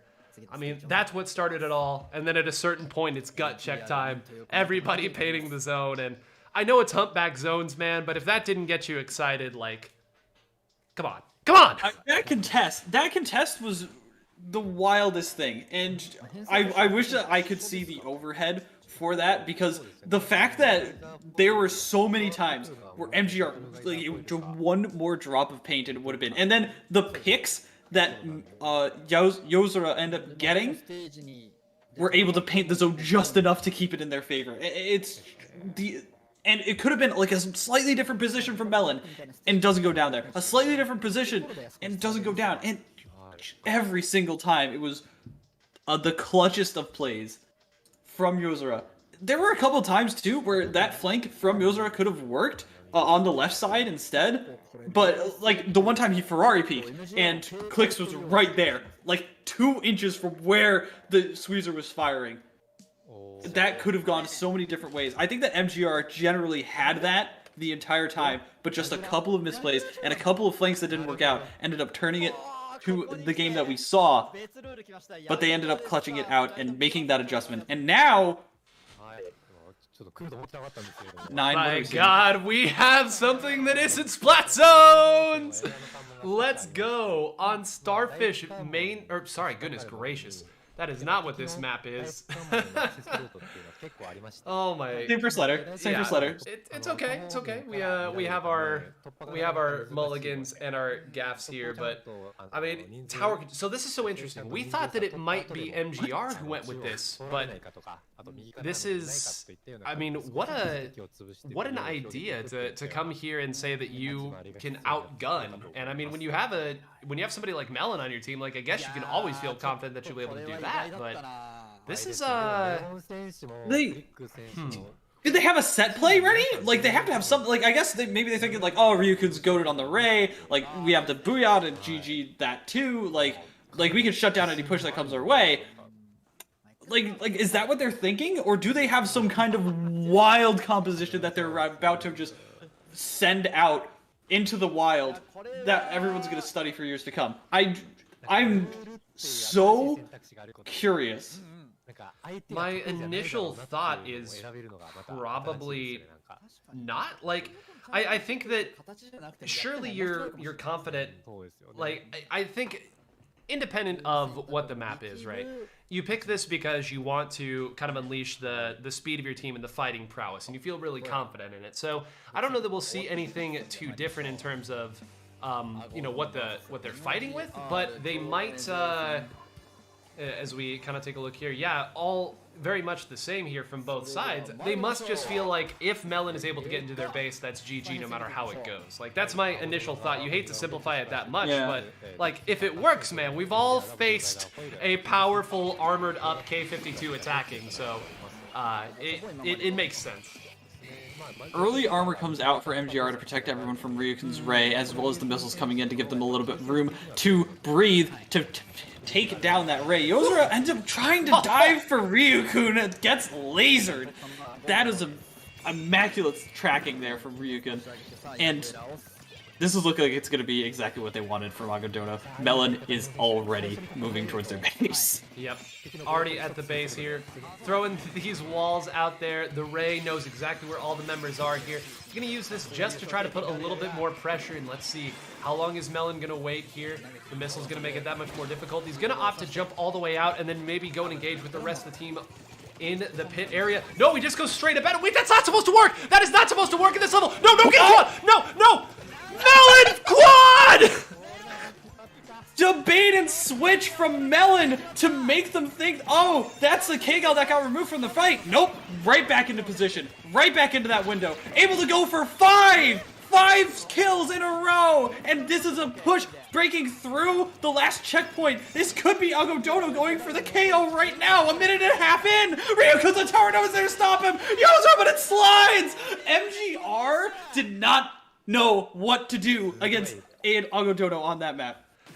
God, don't you hate when you lay it out as like, oh yeah, they're just gonna let Melon go wild? Like, yeah, great analysis, commentator. It's not that easy. Well, apparently it is. Apparently it is. 5 picks in a row of the 6 there, and Ryukun riding the tower at the very end really just had to pre-fire at the left side of the screen, and that was all it was gonna take in order for them to secure that victory. But I mean, it's stupefying how simple Melon makes that look. Like you said, there was maybe a little bit of confusion on whether or not the jump came out, but that jump was on the tower. Like, people, if there was anybody looking at the tower, they knew that Melon jumped there. They knew Melon wasn't back at spawn at the very least. Instead, Melon just jumped right up, got 2 people, came back, cleared it out, and then was able to get another pick for good measure. And I mean, when you got the dog, you let him eat, right? Like, that's unbelievable that he's just capable of living up to this reputation that has been built for him over and over again,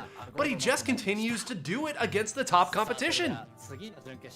And it's one of those things where it's just like, oh no, this game doesn't come down to like skill checks. It comes down to like strategy and special coordination and area control, and then there's literally Melon. That was insane. But like, Melon was so disciplined there, knew exactly to get up into that situation as soon as the opportunity presented itself, throw the wall so that it can't get removed, throw the booyah as soon as the tower starts going away from that checkpoint where people could start firing at it so that the tower could keep moving and people could start getting in, and then, and only then, when finally got pressured, jumped out and then re-entered. Like, that is understanding the flow of the game. And there's, a lot to be said about the teammates as well that, certainly allowed and cleared the way for part of that to happen. But again, Melon was up on those right grates for a while. Throwing a wall this way, throwing a wall that way, firing, creating the space for the rest of his team to go into that pit area. Because, again, there were 2 people firing in the general direction of Melon in that spot, because you have to do something, or else, well, you see what's going to happen if you let him do whatever he wants. Instead, we have a situation where that just allows the rest of the team to move up, to create enough space, to create enough paint, and to get Melon armored up so that when he does decide to go in, he can do so without fear. And I mean, he was wearing a quick respawn anyway, he wasn't afraid of anything. And that's how it works. But it all starts again. Ryukun gets the nice laser onto Yozora, and Melon immediately moves into a position where he's going to be hard to displace. Too much time is spent trying to displace him. It gives up too much space, and then Melon does what Melon does. Right. And like, at the end of the day, like, Clix is right there with the armor and moving in and being the threat that Clix is alone, right? Like, it's not just Melon that's up there. It's Clix also that's, like, shoving them probably towards Melon either way, or putting the pressure to make sure that that area and that Melon gets armored up. And so that is such a well-oiled machine, it probably doesn't have any heat loss. We finally did it. We managed to beat the law of thermodynamics, and all it took was a Melon. We do have now our next set here, Resistance versus Starburst. We'll go ahead and throw the cards up once again for you so you get an idea of what we're looking for. Resistance, the only team to feature 3 different members that have hit 3,000 XP. This is our number 2 seed. Incredibly powerful, and played a great set earlier on against Mirror Coat. We know exactly what Starburst is capable of, so we'll let this sit up here just a little longer so everyone gets a good look. But this team looked, frankly, all I'm saying is Starburst better hope that we don't go back to Camp Triggerfish, man. Like, that was one of the most dominant games of Splatoon I think I've ever seen at a high level. They clearly have incredible versatility to be able to play around different weapons. They have good set play. They have 3k XP Himajin, who can apparently bring out a charger whenever he wants. So that much more intimidating when you know your opponent has that sort of flexibility. But on the other end, man, Starburst, that was one of the finest sets I'd seen them play earlier against Bougainvillea. And I know Bougainvillea wasn't one of our top 3 seeds, but they are still an incredibly strong Japanese team that has placed well in area cups before. And the only loss they had was on tower control. They won both of their Splat Zones games. Right, and that means that this is going to be Starburst is going to be a contender for these zones matches, and that's what they want to be, and that's the statement that they put out, right?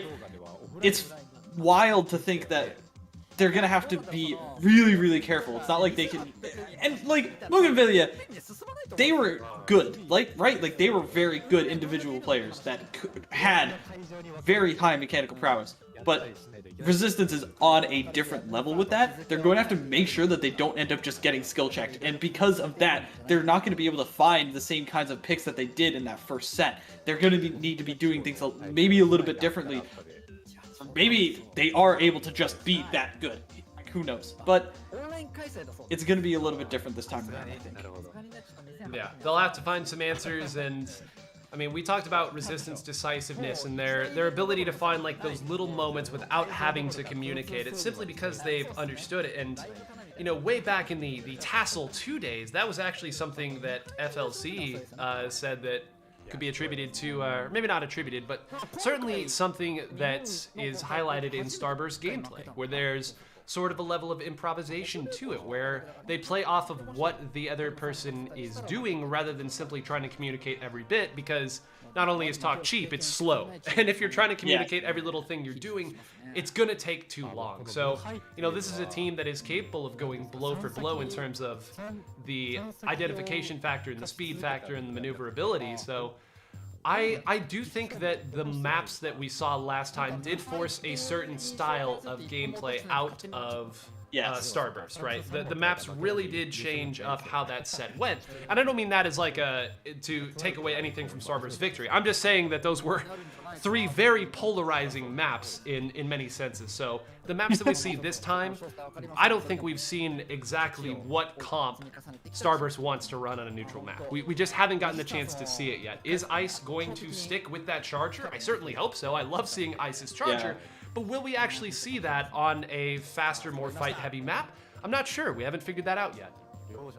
And it is going to be a roll of the dice, right? Like that is definitely going to determine at least the first few flows of this set. It's going to depend on what crazy comps can Resistance pull out if they really want to just disrupt Starburst on some kind of crazy zones pick that Starburst is not used to playing. It is going to at least be Starfish. This is probably going to be one of the most neutral maps that we see in terms of, okay, this is going to be fight heavy, this is going to be intense, but this is still a very good charger map. Yeah, this is another map where the missile spam is prevalent is the word that we'll use. Yeah. You know, we see it a lot here because there are a lot of avenues to paint from ranged areas that are hard to access but can still paint the zone. So anytime you have a map like that, it's why you start to see all this missile spam. So be very interested in seeing here if that's the game that Ice likes to play, or if he's going to opt to go with the Ray again. And I suppose this also is a question that we can ask of Resistance here, but I really have been surprised at how much Ray Jet we've seen. I know, obviously, it's hard to say that when we just had a match that had 46 missiles in it, but it's, again, it really is reminiscent of a different era in Splat Zones, where you would just have 2 of your backliners go back, pick Ray, whoever gets Ray first uses it, and then the other person just waits out that Ray and then uses their Ray to try to secure a pick for your frontliners. So oh man, there's so much, even within the Splat Zones meta that so many people have talked about, at end, there's still so many intriguing options. Right, exactly. And like you said, it's marking of a different era, which I think is just fascinating. That, like, at the end of the day, what was strong in the past can still be very strong today. We are going into Game 1 of the semifinals of the Splat World Championship, and Ice is back on Charger, and this is going to be Niagara on the Mini instead of doing anything crazy with Splatling. Wow. Wait a minute, he hasn't painted yet. Okay, finally he paints just a little bit and gets called out immediately. All right, what's Bagel gonna do here? Bagel, no stranger to this weapon here, is gonna go all the way back here. Ice is gonna fire, but that is going to be just enough. That armor coming just in time to save. Right now, the members of Starburst have been forced back, but nobody has gone down yet. Again, the patience here, they're willing to move all the way back until the missiles come out. The missiles are going to give them some room back in. They're going to be able to thrust aside this initial push. One is going to go down, but that's another punishment there. Ice is able to do it. A huge pick onto Brand there by Nyagora, and now Ice is going to try to at least get rid of Nyagora here. Nyagora goes down. Biscuit's able to close that one out. Again, they haven't been dealt the knockout blow yet. Someone is going to come up to attack, and, you know, commentators curse there. This got ugly in a hurry, my man. This got very ugly. They did such a good job at staying patient and waiting for their specials. They didn't charge them up quite as quickly as Resistance did during that first few seconds. I'm looking at Nyagora here. Might be trying to find like a couple of burst bomb picks or something, and he ends up getting called out by the missiles, and because of it, they're not going to be diving over here. Nyagora, what in the world was that? You were falling. How did you get that charge out anyways? Ice might be trying to find a dip here with a partial shot or two, but they need to go to the zone now. Bagel ends up getting taken down. It's only Brand able to paint the zone alongside the bombs. They're going to try and go for it, but no, they don't have the time. Biscuit, that's huge! How did you get two? How did you find both of those and still have time to paint the zone? Biscuit with the craziest play I think I've seen all tournament. Unreal there, a huge fight onto the zone, and it should be noted there that in the middle of that bomb rush, Brand found a pick and absolutely had to have that pick. One more person painting the zone and that game is done. And now Nyagora gonna do the same thing here. I'm still reeling from that pick that Nyagora got. Now Ice is there waiting, and now Ice needs to run away very quickly. Now Nyagora gonna go back to the backside here. That zone fell without a ton of contesting here, and they just haven't quite had an answer for these flanks. Look at the collapsing there. Ice is able to find a pick there, and that might actually be enough for them to maintain control of the zone there. What an incredible play there by Ice to find that pick. You saw two people collapse on them. There's that decisiveness. Ice one step ahead saying, fine, if you want to collapse, I'm taking one of you with me. Starburst is so tenacious right now, and that is an understatement. They have been doing everything they can to make sure that every misstep is punished, that every time that it looks like they're going down, at least maybe a little bit, they end up getting a huge play. Ice gonna be getting collapsed on by Nyagora here. They're gonna have to jump out for the time being, but they're still not out of it yet. They have a little bit of time. They have some special timers coming up soon. They have to find an answer for Nyagora. Again? Are you really gonna do this to Biscuit again? No, Biscuit probably just like, come on, man, I saved the game. Stop doing this to me. It's been the same answer every time. Nyagora has found a way to crash in on them there, and I don't know if it's just Mini is a difficult weapon to fight if you're not 100% certain of like its speed and the different ranges that it can come from. Brand doing a great job baiting out Nyagora there. They're going to fall on top, and great job by Brand. He's done this to the top level players for years, and he's going to do it again. This double bomb rush certainly you'd have to think is going to take the zone, but look at this now. Bagel caught off just below and actually gets taken out. I spoke too soon. It might not take the zone. Now Brand needs to find his way back to the zone. Is going to try to make a desperation play. Is able to get one. Nyagora comes back in, and it's not going to be enough as we see Resistance take it there. And how did they paint over double bomb rush? I have no idea how they painted over double bomb rush. How do you paint over double bomb rush? How do you have enough paint? If you have 3 shooters and a mini splat, like, I guess that it's enough. That makes sense, sure. But how do you do it in practice when there's so many bombs and explosions coming at you? How do you do it in practice when literally they could jump on you at any moment if they so decided they needed to?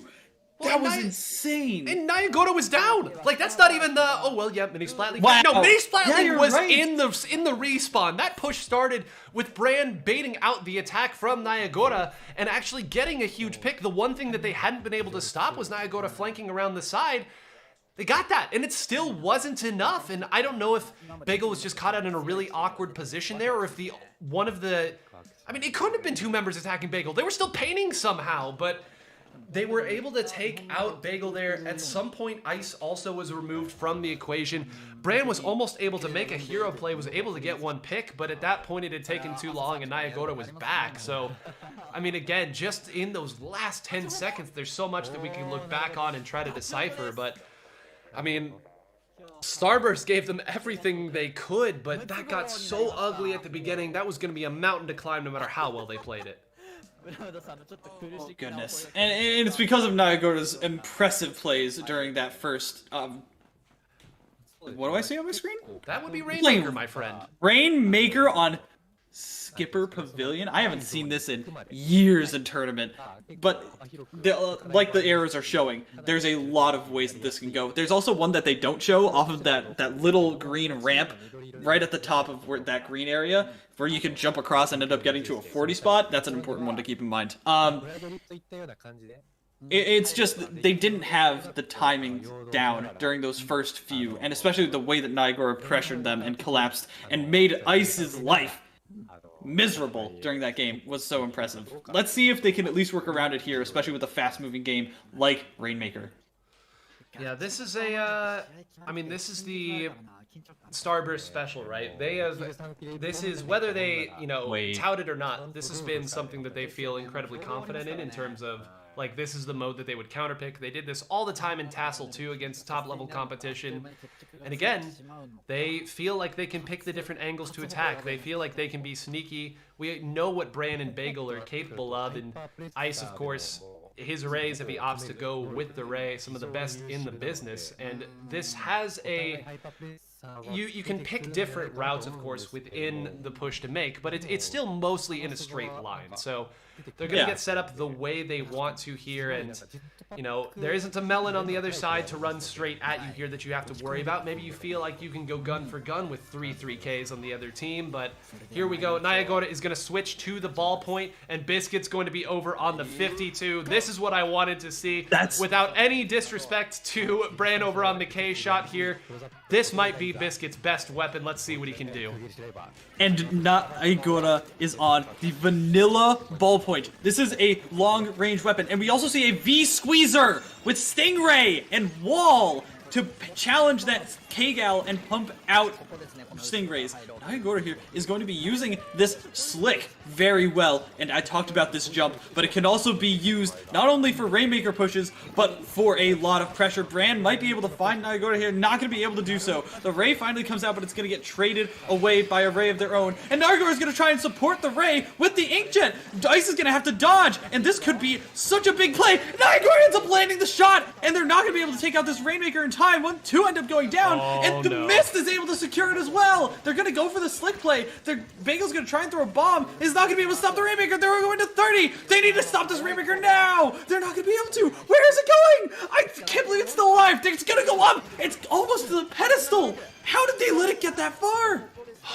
I mean, hey, good wipe there. A quick wipe here. They're going to be able to get all of mid, but yeah, the pick on Ice was really nice as they decided to play the Rainmaker and get it back to the center, but I mean, it just seemed like they weren't entirely sure if they wanted to retreat or not. There was a member who was sitting up on the perch area on that side who was just waiting and not entirely sure if he needed to rotate back, if the threat was coming yet. Maybe he didn't even know that the opponent saw him there, but that's such a horrible, horrible spot to be. That's 2 down. Poor Bagel just had to retreat all the way back for own survivability, and I mean, that's what happens, man. It goes both ways here. If you get 2 down and you just try not to go down, eventually you're going to cede enough ground.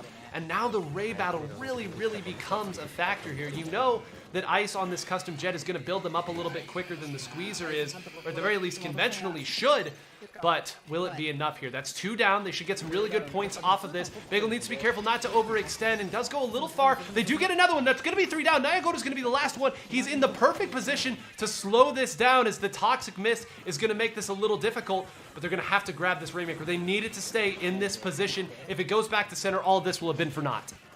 Love how he's running double mist here. Has the subs for the double mist, and that's such a big key component to stop these Rainmaker pushes. They're going to try and get these specials online. Ray comes out as well for both sides. Can Ice land it? It is able to! It gets traded! It's maybe a push coming online for Starburst if they're able to get this pick on the Inkjet, and they do! There's going to be another one!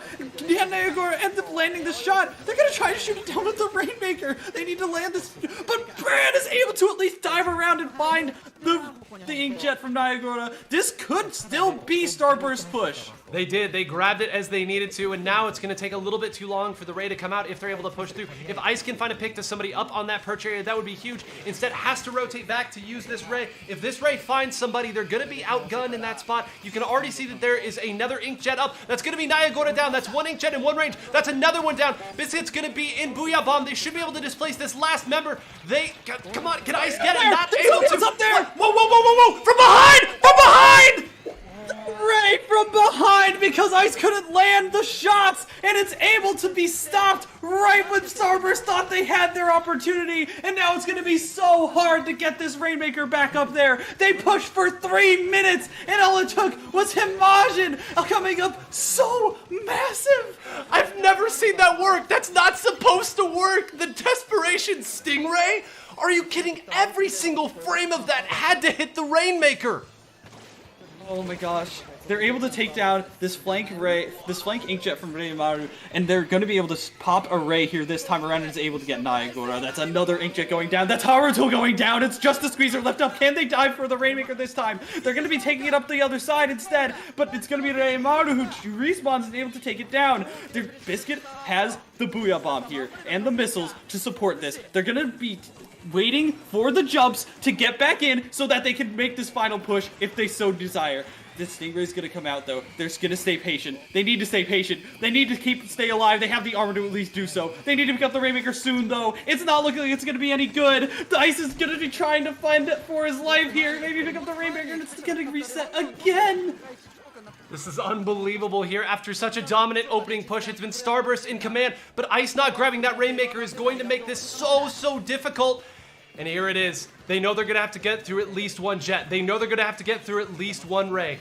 Bagel's going to be the carrier here. Take a look at Ice. Ice is positioning here. He's going to opt to position just a little bit more aggressively to make sure nobody can get this here. With just 1 second, this is it. Gut check time. Can they find it? Can Bagel survive this Ray? And it's going to be dicey. They're going to be moving a lot. The burst bombs are not going to come in. They have the time. They have 30 seconds. They just need to get through these 2 Inkjets. The Ray comes on. They're going to have to Inkjet now. Can Reimaru be saved? It's going to be very desperate. They finally get 1 Ray down. That's 2 down. Naegura has the Inkjet. Oh, but it's going to go down again. It's just Himajin. Can they get the pick? What? Out of every single spot of ink that he could have picked, he was able to pick the right one. Himajin comes up huge twice in a row. That is unbelievable. And if you are Starburst there, you have to think that there was maybe a couple more seconds of patience that could have been had there. They had 2 members shooting at Himajin. That was the last person up, and they already had 2 people shooting at him. If that game had gone on a second longer, any more time spent, Himajin would not have had enough time, would not have been able to reach Bagel. And I just can't believe this isn't supposed to work at top level. It's not. It's just not. V-Squeezer enjoyers are eating right now. That's all I have to say. That is impressive. I cannot believe the amount of clutchness that came up from Himajin and the level of execution, right? Like it's essentially a K-Gal, but instead of having the paint, you trade it off for the killing power and the long range and the Ray. And apparently Ray is so much better than anyone thought it was like two days ago. I'm floored. Neither one of those plays are things that I think I've ever really seen before. Like, for the fight that Ice and Himajin had, where Himajin got the pick, immediately turned around, and I'm not exaggerating when I think every single frame of that Stingray had to hit. It had to hit in order to take that Rainmaker up. That Rainmaker was at like 11 or 10 when that Stingray came out. Like, that is unbelievable how quick that was able to take it out, stopping it 1 point short. And then, I mean, you said it. You framed it up. It was only Himajin. They did everything perfectly. And I don't know if Bagel was only at 1 or 2 seconds left on the Rainmaker and didn't have a choice. I think there was enough time there to maybe sit back and allow the frontliners to maybe go forward. But, I mean, I wouldn't blame anybody for not thinking that, for thinking Squeezer wasn't going to be able to do that. For thinking that Himajin wasn't going to be able to find that pick as quickly as he was. No fault to anybody. That's unbelievable. Again, every shot of that Squeezer had to hit. He did not have enough time. He was standing in his wall, yes, but Biscuit and Bran were shooting at that wall. It was going to drop any second. Precision is an understatement. That was the most accurate shooting and playing I think I've ever seen. I'm still floored. And I know that I'm probably, like, it seems like I'm shouting a lot here, but, like, the energy in these games you can feel just by watching. I don't care if I'm shouting for a semi-final match. I don't care if I was shouting since like 6 a.m. today. I don't care if I've been shouting for 3 hours. All of these matches have been that hype. They have. Like the old saying, if everything's hype, then nothing is hype. All of this is hype, okay? So take your platitudes and put them somewhere else because, I mean, this is what you want. Like, everything that we have asked for these sets to be between these top teams, this is why these international competitions mean so much, because you get to see these moments. By putting some sort of prestige behind it, there's always just that little bit that changes. There's always just that slight edge that gets added to it, that refines it, that truly pushes this game to the next level and shows us what it can look like. And I mean, this is why we do this, man. This is why we wake up at 3 a.m. and why every opportunity to invite a strong Japanese team over, I take it, because this happens every time. It always happens. Every time. Every single time. It's been happening since literally the first ATV Open, when Young Gale swooped in and tore everybody apart.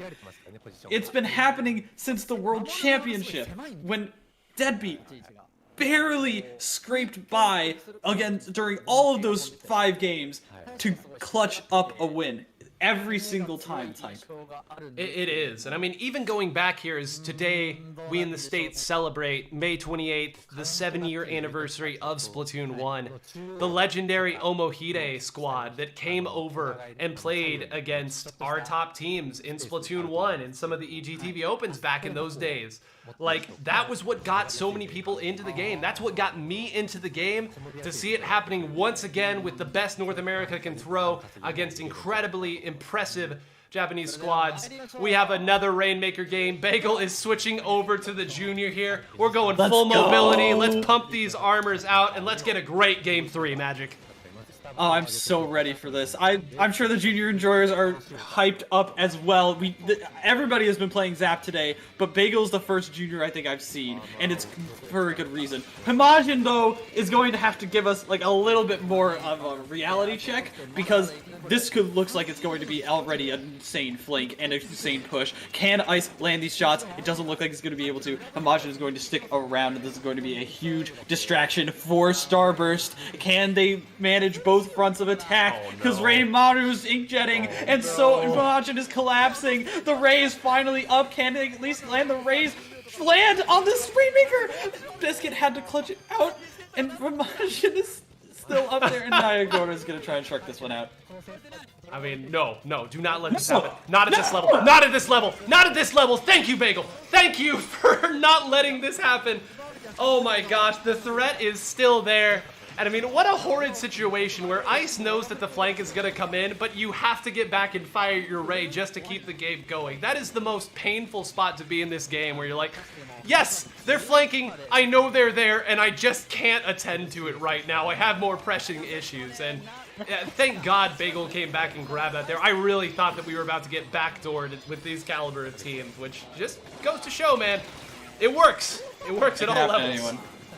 And it really can't. It's designed to be that way, right? Remain, But did the exhaust get that? Did the exhaust get that pick? Are you I'm pretty serious? sure.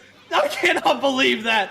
Brand is going to have to jump back here. He's not going to be able to do so. Biscuit's going to be standing by the pedestal once again, guarding it with his life. They're going to be able to push up. Reimaru has the inkjet, is going to find one, and Biscuit ends up going down. It's just Ice going to be trying to dive forward. The armor and the bombs are going to be able to stall this out for at least a little bit longer, but is that enough time? They end up getting the 10, and Bran is able to find a couple. And Bran has been here, standing here, every single time, just barely holding on. Barely holding on to Starburst. I have seen it all. I have seen it all. Exhaust getting that pick. I mean, maybe, I really think it was. I guess I'm not 100% certain, but I really think it was. Finally now, Biscuit's going to be able to raise a charge. Wait, I'm sorry, what? The Booyahs are coming out here. Hold on a minute, that's going to be another one. That's the lead, that's the done! What? Are you serious? The Ray got 3? Here we are talking about the exhaust of the game. What's happening on the other end? Ah, dude!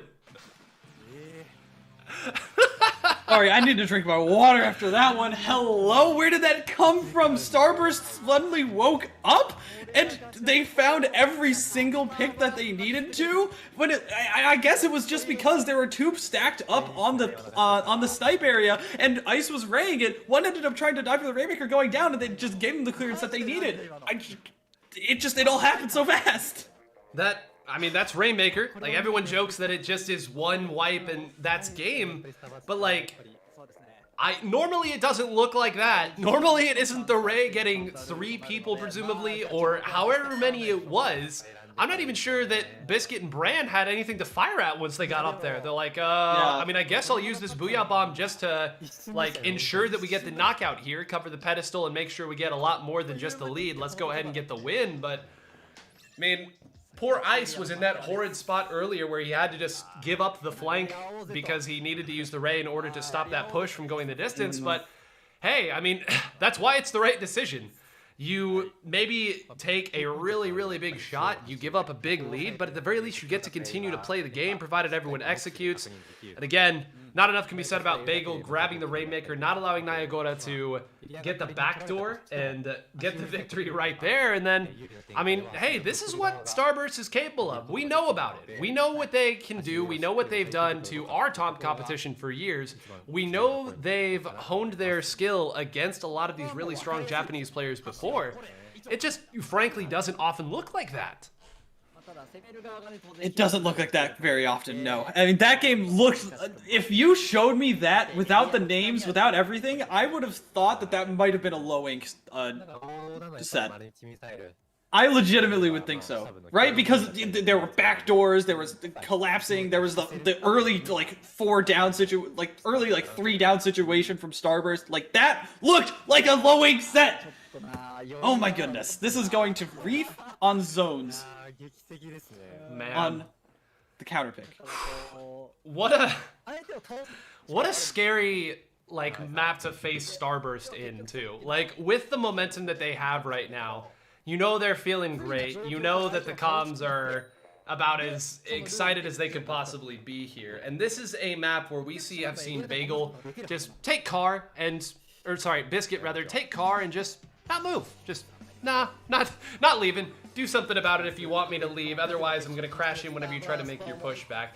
Nyagora is going to switch over to the Rapid Pro Deco here. What an interesting weapon to bring out for here, especially when you have something like a mini, but clearly feeling as though this is going to be the better option here. You can see already trying to slowly but surely use this wall to push up and take care of Bridge. You can kind of see the wisdom already start to come to fruition. There's a lot of fight left to be had. The doink on the armor, though it's not going to land too much more. Biscuit's going to try and find this, but Nyagora is able to pick them off. This is the Rapid Pro pick coming in at full force. Brandon's going to have to scurry away like a little rat, but he already used the bomber, so it's not really that much worth it. It's going to have to jump back, and it's going to be able to do so. And now Hamagin's the one in the card saying, nay, you're not removing me from this spot either. Yep, gonna sit here, gonna have a nice little bit of survival here. It's gonna be Bran who's gonna get the unenviable job of trying to do something about it. Senses that now it's a 3v4 in the middle, so they're going to go ahead and attack there. They tried to use the missiles there to crash in with Biscuit.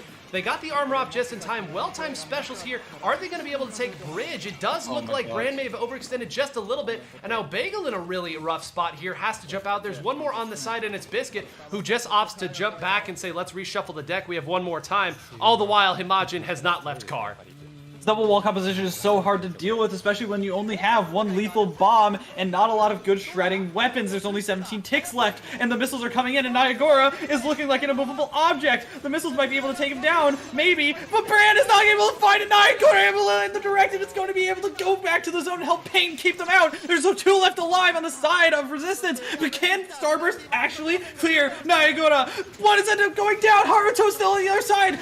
They finally get the cap at the very least, and Biscuit's able to clutch it out, and they're going to be able to hold on to this and maybe clear out Haruto finally, but it's not going to be clean. No, Reimaru gonna fight here again, and a huge scrap there at the center.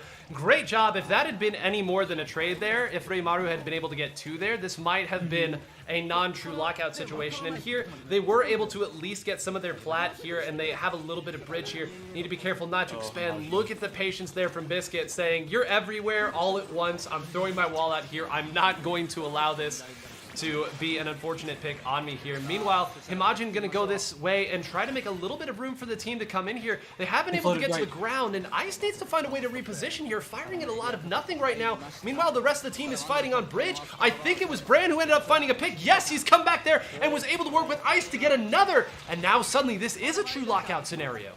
And maybe the Niagara has something to say about that. They were able to flood right when Haruto ended up going, or I believe it was Haruto ended up going up in the Booyah, and they were able to find at least a few picks to keep this lockout going, but they're not going to be able to successfully convert that. One ended up going down on the side of Resistance, but it's not enough. Everybody's getting pushed back. Bigel might be able to try and find something on Niagara here, but it's going to have to be so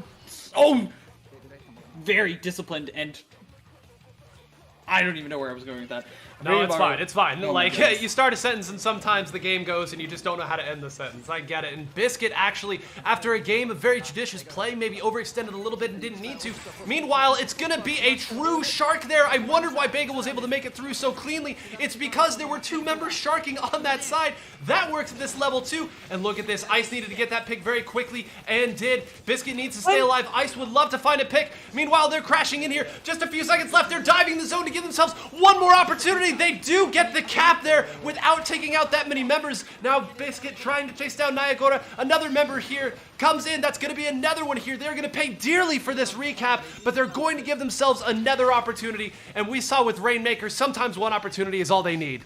They desperately tried to chase down Niagara there. They needed to get that Rapid out of its perch, but unfortunately there were so many players there to help him, and that's going to cause them all to go down. They have the specials timers back online, at least for the time being, but so are Resistances coming back up, and Niagara has just a nuisance, and they can't clear him. The armor comes online. Ice might be going down here. The cap comes in for Starburst, but yes, Ice does go down. Brand's gonna try and use this bomber to maybe get some picks. He's not gonna be able to find anything. Haruto is able to go down, and Bagel and Biscuit are trying to fight on this other side. They're gonna try and get jumps in, but it's not worthwhile. They can't fight.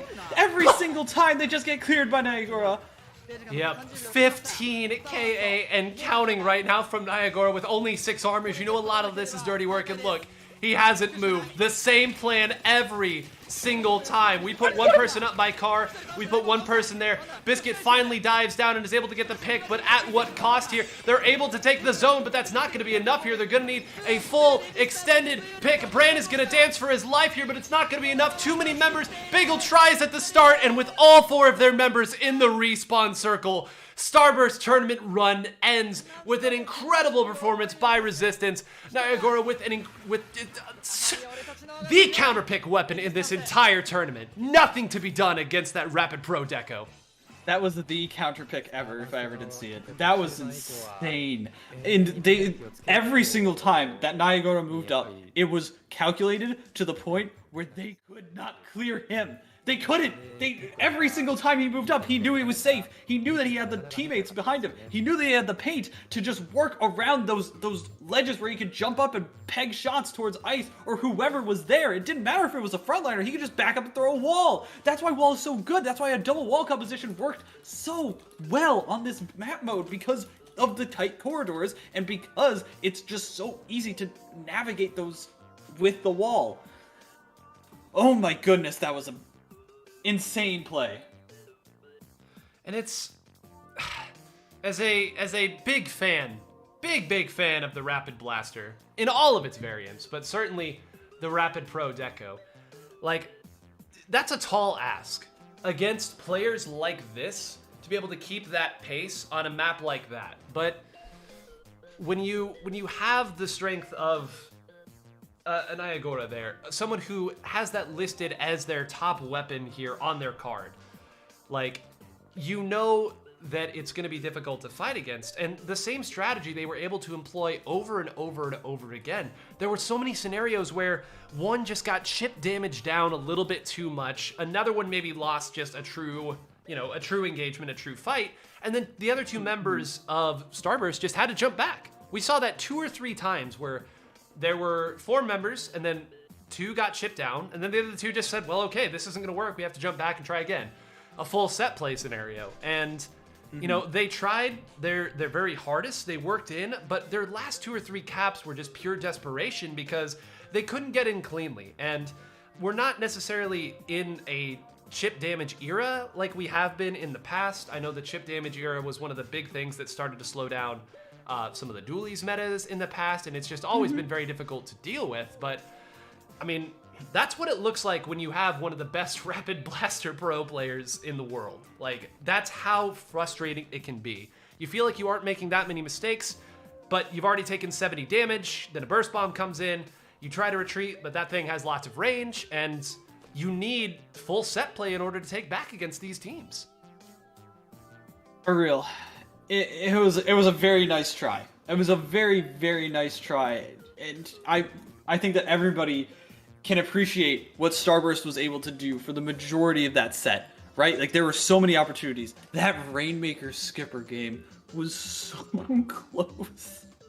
So close so many times. And if anything had gone a slightly different way, we would be on game 5 right now at the very least. Well, I mean, the Himajin Rainmaker Heroics, that was this set. I can't believe it. That was this set. It feels like it was hours ago and that was this set. I mean, Starburst has absolutely nothing to be ashamed of. They can hold their heads high. Next time, if this is what you can bring here at the end of Splatoon 2's life cycle, I know there's still tournaments to be played, but I mean, if that's the best showing that you can put up against our number 2 seeded team, I know it's a pickup, I know there's always more Japanese gods to try to deal with, but like, if that's the type of display you can put up, nothing to be ashamed of. An incredible performance from Starburst here, getting the victory and giving Resistance everything they could handle.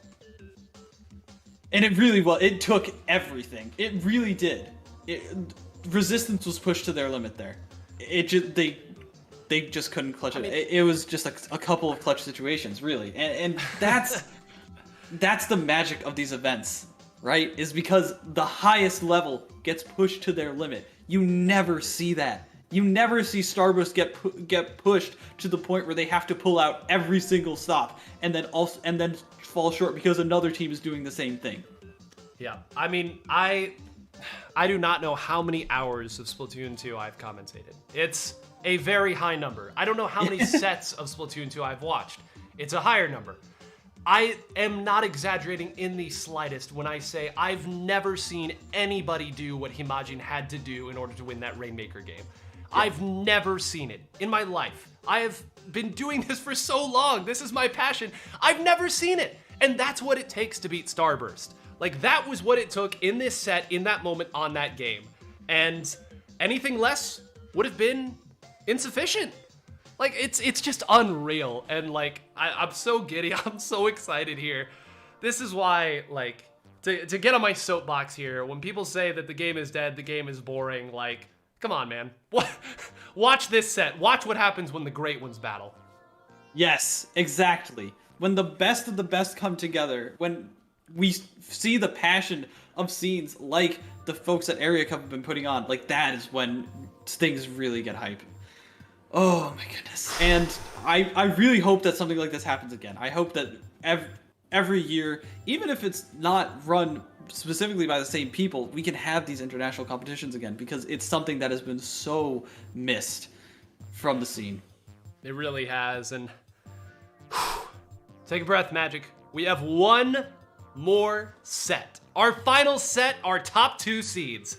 Agadono versus Resistance. We're gonna throw the cards up one last time for you to get a glimpse of these titans that are about to throw down here. Agadono, our top seed, led by the protagonist, Melon, who just continues to prove that, yes, you can. That's really the only way to describe Melon is, yeah, you can. Doesn't really matter. It's illogical in every sense, and yet he's able to pull it through. The mythos around this player cannot be overstated enough. You see it right there, 3,111. An unbelievable number that only one other player has ever even approached, much less eclipsed. Yeah. And yeah. Go ahead, man. I'm in awe still. I'm recovering. The way that Melon has played throughout this set, I mean, every single time that it seems like they're in a disadvantageous situation, especially during that MGR set, the amount of times at disadvantageous situations were just turned on. Just absolutely it looked like it switched into actual God mode, and they just went snap, snap, with a K-52 of all things. And they were able to just clear it out. Like, that's... no normal human being can do that. And meanwhile, you have arguably the best main of the NZAP 85, and Ryukun, the first player to hit 3k XP, and Hanjo, who's been a mainstay of competitive Splatoon, top-level Splatoon 2 from the start. I mean, we're not going to be able to give these players any more accolades than we already have given, and that's why this is... I mean, we're so giddy to get this set started, man, because... Yeah. I mean, this is some of the finest that you'll see. These are Area Cup champions. These are multi-time Area Cup champions, and they are the only 2 multi-time Area Cup champions that have been invited today. So, you know, Area Cup is one of those events where you place well in one, great. That's already an incredible accomplishment. You win one, that's unbelievable. It just doesn't, like, obviously only one team can win, but you have to overcome all of these legendary players just in order to win one. You win 2 of them with a roster that stays consistent against ever-changing competition that can match your level. I mean, that's what it takes in order to reach the level of these 2 teams, and we'll go ahead and swap over to Resistance here. I know we've talked a lot about these players already. We probably don't need to talk too much more about them, but I mean, to get 2 Area Cup victories to qualify your way here, they are every bit as good as advertised. And I hope anybody who's maybe not familiar with top-level Japanese Splatoon, maybe this is the first time you've really watched some of these top-level teams play, understand why we gush over what they're capable of doing. Because they're capable of doing what Himajin did and single-handedly winning a game. Yeah, like, capability is an understatement. Like, these players are beyond the understanding of normal human, like, interactions. Like, when people watch high-level Valorant, people don't really understand the subtleties of just like, wow, I can't believe that he literally did a 90-degree flick into a 20, into a 30, and snapped to all of those heads. Like, that's an insane thing to do. That is what these players are doing. Whew. Okay, with a breath now, we can confidently approach our final set. This will be a best of 5, of course. It is not actually a best of 7 here, as some people might have been accustomed to seeing in their grands. This is just going to be a best of 5 with the same rules that we have talked through ad nauseum at this point. It is going to start with 2 splat zones. That is non-negotiable. The maps, of course, will be random. At that point, the counter picks can start. They cannot go to the same map multiple times. They can go to the same mode every single time if they so choose.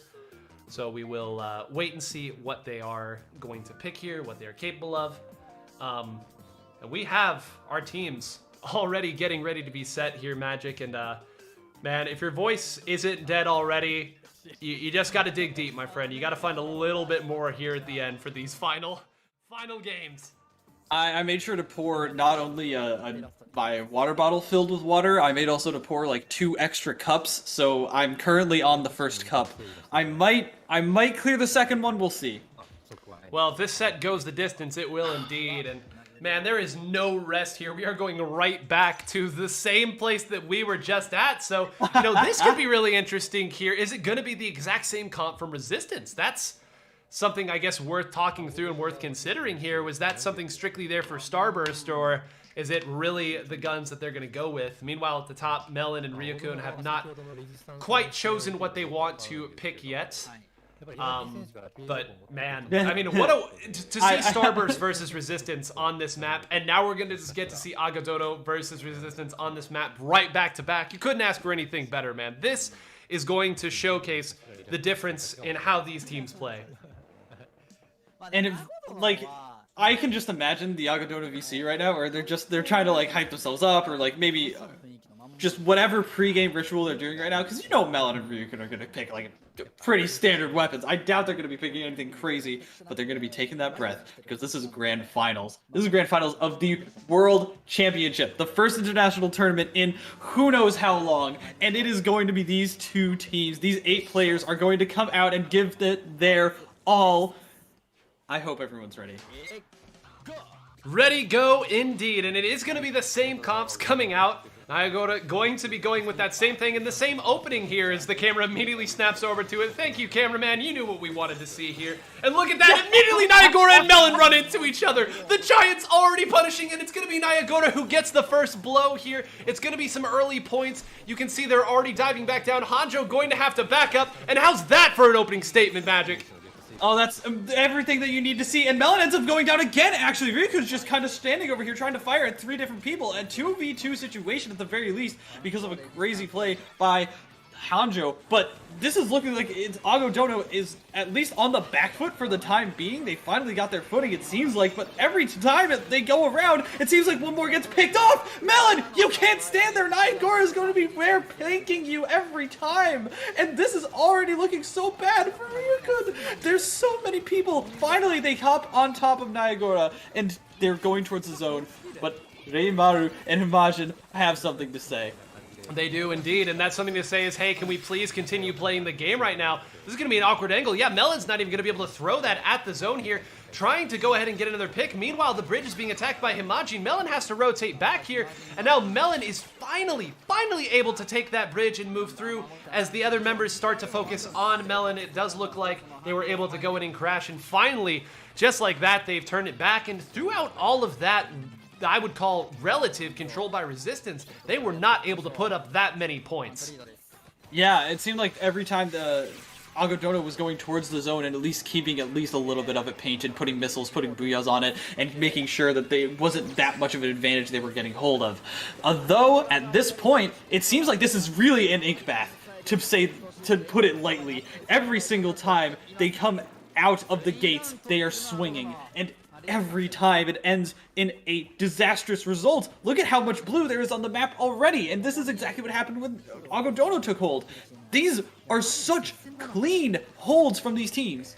Yep, and this is going to be the moment where it really starts here. You know that they're going to try to work their way towards Nayagota to move him. That's really been the job of Melon so far, and so far Nayagota been up to snuff. Meanwhile, an armored Haruto is going to punish here, and look at this. Crash in, Melon's the last one in the zone and is going to get taken out as well. Meanwhile, it's Ryukun just trying to neutralize the zone and actually is able to do it ever so slightly and get away with his life. That's pretty fortunate given everything that went bad there. Meanwhile, the other members are going to all get to come out to the same spot, which is what Nayagota wanted, but very timely missiles are going to push him back. Meanwhile, Melon once again goes down. They have thoroughly contained Melon here. Every time he extends even a little bit, he gets punished. Look at that. They once again jump out to try to get Nayagota, and the other members jump in on top.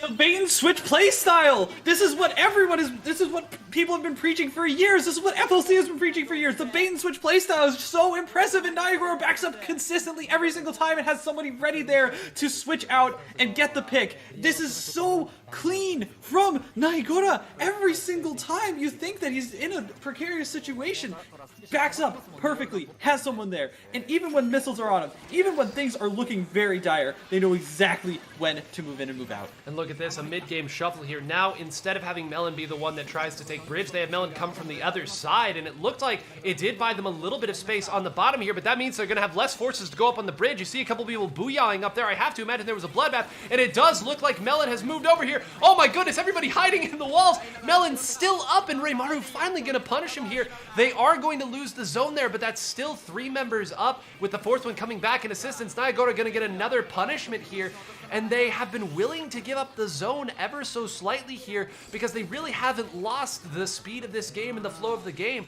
They've been in control. Clicks wins a huge 1v1, maybe was flanking from a really awkward angle there, and just as I said they hadn't lost control of it, it does look like Agodono, as they are wont to do, found a way in out of nothing.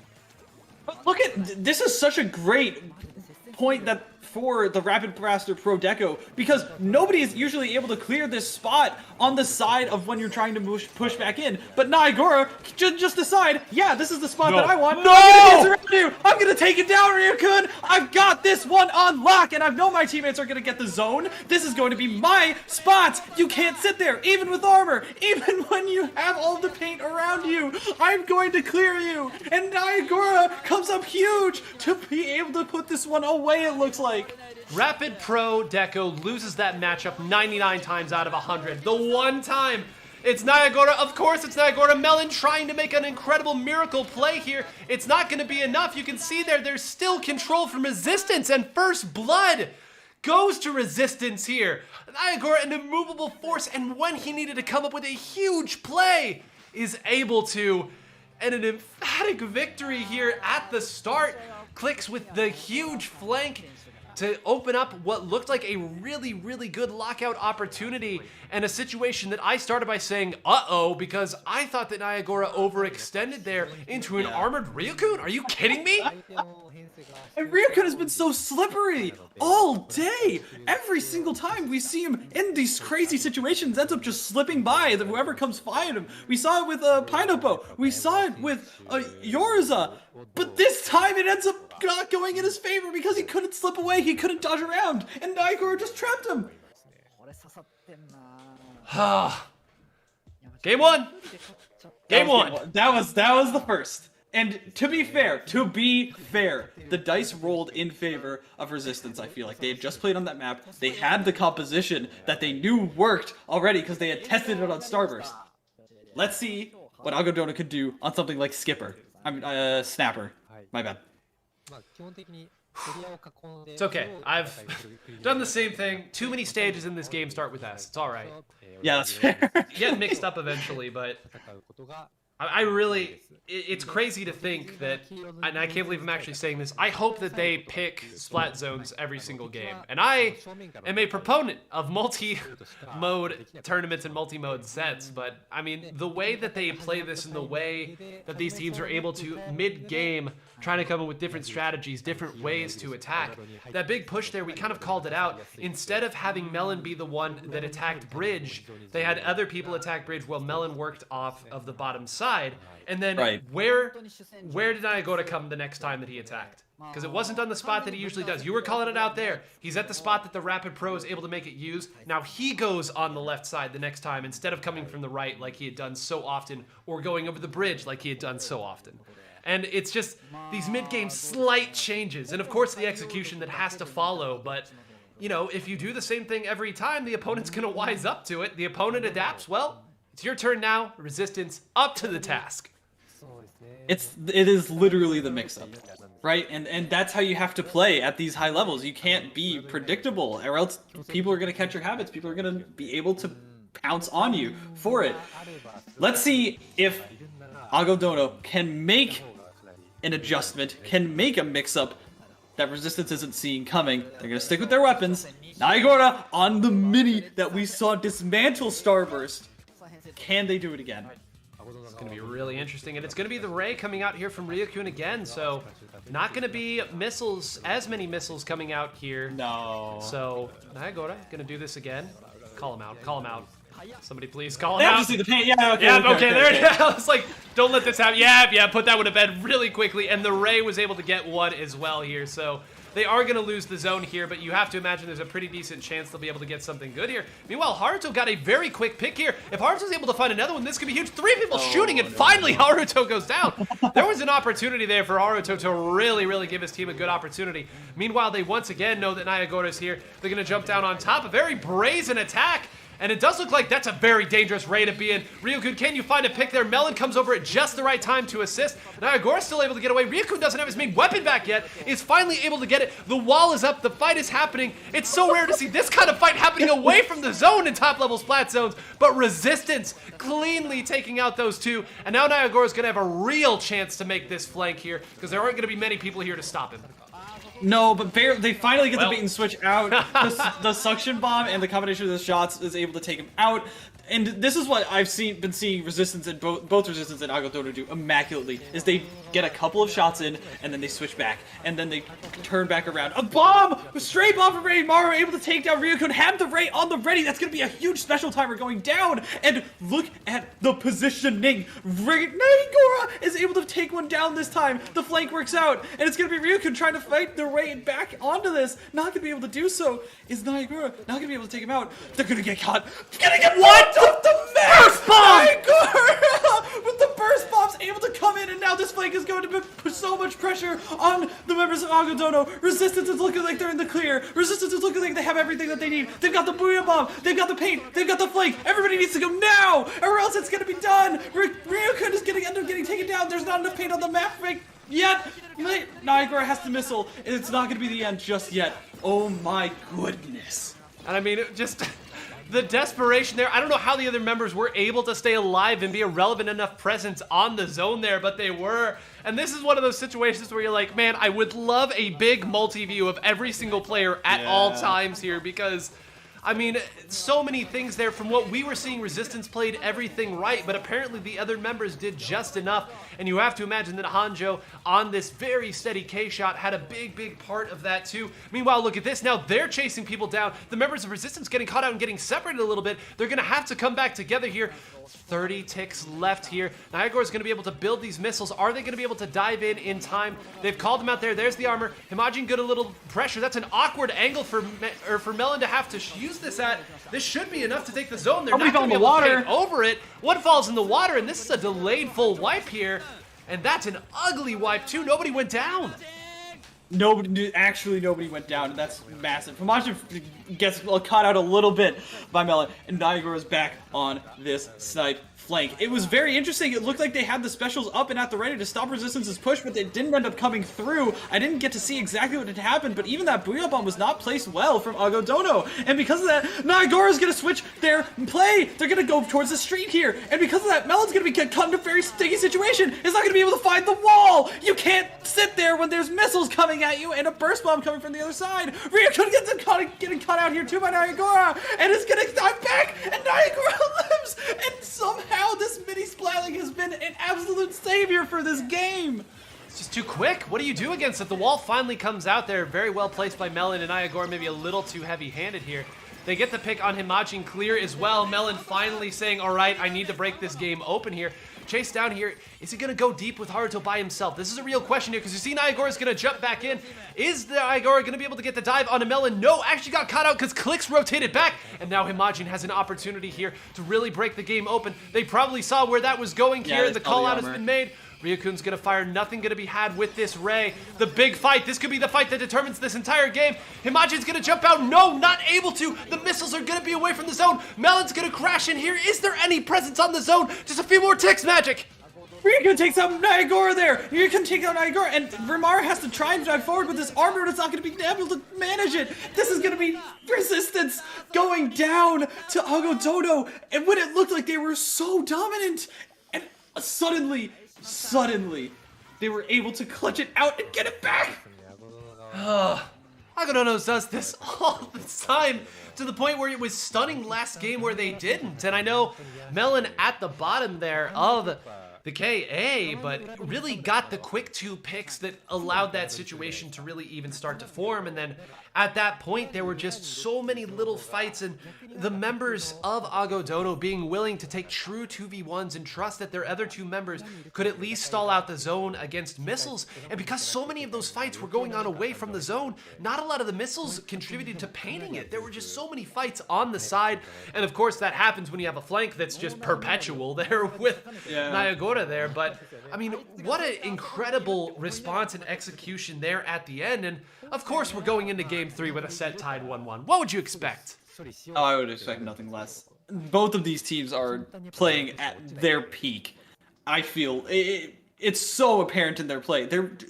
Because at this point, it's not like the sets that we saw back in the first round, where there was a lot of trade-offs. Every time there was a pick, it got snowballed. Like, no. These are bloodbaths. These are players making insane plays and streaks that are going on for extended periods of time because they're so good and because they're playing at the height of their power. This is something that you will never see at this level again because these teams are just be able to push them to their limits. And here we have a map that would never willingly be picked in most North American and European tournaments here. We have, I mean, this is just, oh my god. I cannot remember the name of this map, Magic. I'm gonna be honest. It's been that long. I simply can't remember. You actually don't remember? Maybe I'm doing a bit, maybe I'm not. Schellendorf? That's the one. It's been that long, man. We just never see this map We played. really don't see it. And especially really on this version of it. There were times here where you would see a double dapple dually here. A double dapple dually because it had the mobility to play around and push onto the other sides, and it had double suction bomb rush. Now, I don't think we'll be seeing that today, and that's certainly an element of a bygone era, but it's such a unique map that plays kind of unlike any other, especially on this. And for these teams, this is, I think, a great opportunity to see if maybe Himajin wants to go and bring out that charger once again. Like, this could be an interesting opportunity, interesting way to work that in. But, I mean, I wouldn't be surprised if there are moments in this game where both sides are on the opponent's glass and they're just like, hey, wait a minute, what are you doing over there? We were attacking you. Oh, you know what else is really good here? A Rapid Blaster. Don't say it. Don't bring it into existence. I'm pretty sure that that's why this is the counter pick. I'd be surprised if it wasn't, or at the very least, a Splatling like a ballpoint that could do wonders, especially on that glass. Yeah, okay, that one I can at least understand a little bit more. But we're gonna see that on both sides, both from Ryukun and from Nayagura, they're going with the beacon ones because that's so important to get the quick jumps back in here because it's such a long map. Yeah, look at putting it down. And if they're going to be dancing on this glass, I'm pretty sure all game. I mean, this is the ballpoint that inspired a generation. This is the first weapon on this player to reach 3K. Nayagura going to give him everything he can handle, but I can't help but smile at the fact that we're going to get to see this. Meanwhile, it's going to be an Inkjet getting taken out, and Reimaru is actually the one who was able to deal the finishing blow there onto Ryukun. Wait, both of these, time out, they're sharking next to each other and they have no idea!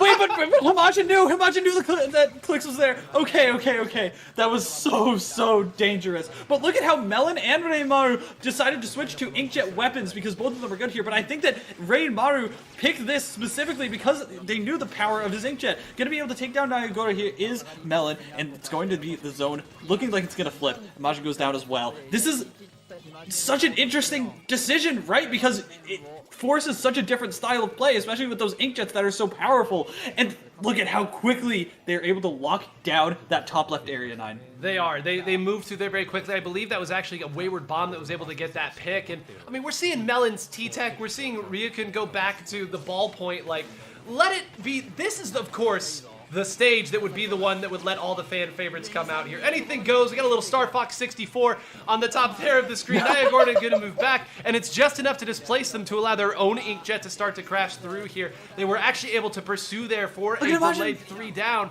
and they're actually going to be able to take out Himajin there, so that means they're going to have a little bit of room to maneuver here, but this has been big push after big push, nothing small. Right, and that's the difference here, is that all of these teams are going for big picks, big plays, and it's creating a much more fluid dynamic in this gameplay, and it's so much different from what we saw earlier with the Ray battles. Although that could have probably worked here, both of these teams deciding, no, we want to play for these big picks, for the Rains, for the armors and the Inkjets, and look at how well it's displacing the enemy team, because it's still a displacement special at the end of the day. There's 12 ticks left on this timer, but it's looking like there's not enough paint because one ends up going down. Finally, Algodono ends up cleaning this one back up, and Melon's not going to be able to find Nayagura. That one could have been such a huge pick, and Rimaru's going to dodge away as well here, but they're all getting forced into that alleyway, and if they're not careful, they're going to get picked off. And I mean, that not finding that pick is huge here. If they aren't able to bring this back, that's the moment right there. Because like you said, they did force them all back there, but there was not enough natural follow-up there. They didn't want to dive too deeply on that without armor, without a secondary special to push through here, which means that they were at least able to stabilize and keep their own glass here. Look at at all of this paint being put on zone, everyone painting around here. The armor immediately getting taken off, needs to find this pick on a Nayagoro, and does finally. That's just enough, and look at this mobility going forward here from Clicks. They're throwing bombs, they're moving back, they can sense the blood is in the water, but here it is. Reimaru has the weapon, has the tool that could pull this back, immediately going after Ryukun, trying to get rid of that paint alongside the bomb rush. Is it going to be enough fight to pick on the Hanjo? Can they paint it? And they do! Just enough. Getting Ryukun out there with the displacement was just enough. Coming up huge, finding two, able to turn around and find Melon, to turn back around and find Ryukun, and this is looking like it could be the knockout that Resistance is looking for. It could be the hold. They do have the jumps to the beacons, because that's the perk of the ballpoint on this map, and they have the armor at the ready. Finally, the Inkjet comes online. There's no specials online for Resistance yet. This is looking like it's going to be a cap, and we're still going to be fighting. We're still going to be going here, but can Resistance come up huge? Himajin goes for a flank and doesn't. Another flank going off here, just a minute left. You start to get the sense now every time one person goes down for any team that's going to be the end of a push, and a zone going down. Click slightly overextending, a great rotation by Reimaru, but look at this now, Melon's going to be the one who tries to attack. Hanjo getting picked out by Himajin, and it does look like Melon went down as well. So this is it. Once again, they find themselves trying to create a push from scratch, but this time, Reimaru is able to get an early pick, has an Inkjet now, is going to be able to use it whenever they feel like it. And this could be, once again, the tool to break this game open for the full-on lockout. Just a few seconds left. And look at him going for the primary target in Ryukun, so that Nayagoro doesn't have to be contested on the glass. They end up finding one. Nayagoro able to find one on the glass. There's not enough paint to keep the zone from going in. The armor comes online, and Resistance clutches this one out on their counter pick. And that was... Oh, I'm in heaven right now, Nine. I am in heaven. This is bringing back so many good memories.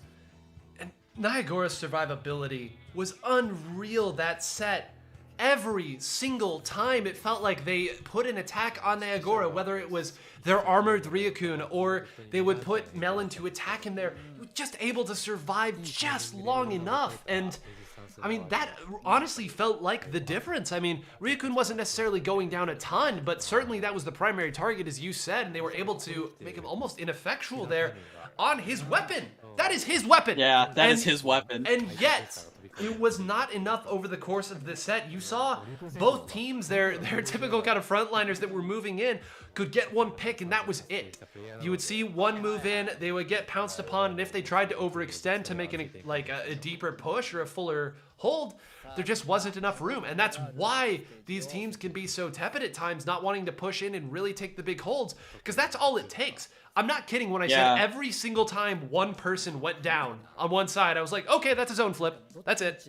Like, because there just wasn't enough. Like, the paint is so prevalent. Well, and even more than just the paint, like, if one person went down, you knew that meant somebody was going to be free to attack the other ballpoint. As soon as the other ballpoint had to move away, there was one person down, and one of your main paint bots that just wasn't going to be able to paint anymore, that was a zone cap. Then you knew that you would have a couple frontliners who'd probably be fighting it out. They should ideally get away because they would probably be in a 2v1 at that spot. And then if that wasn't enough, you would have one of the Inkjet users for good measure just go in and try to secure a deeper push. The difference that time, Nayagoro just wasn't dying. Just stayed alive, rotated around wherever needed to, and was always a presence on the zone. And I mean, Reimaru, to go with the L3D in that scenario and that burst bomb seemed like omnipresent around any relevant fight.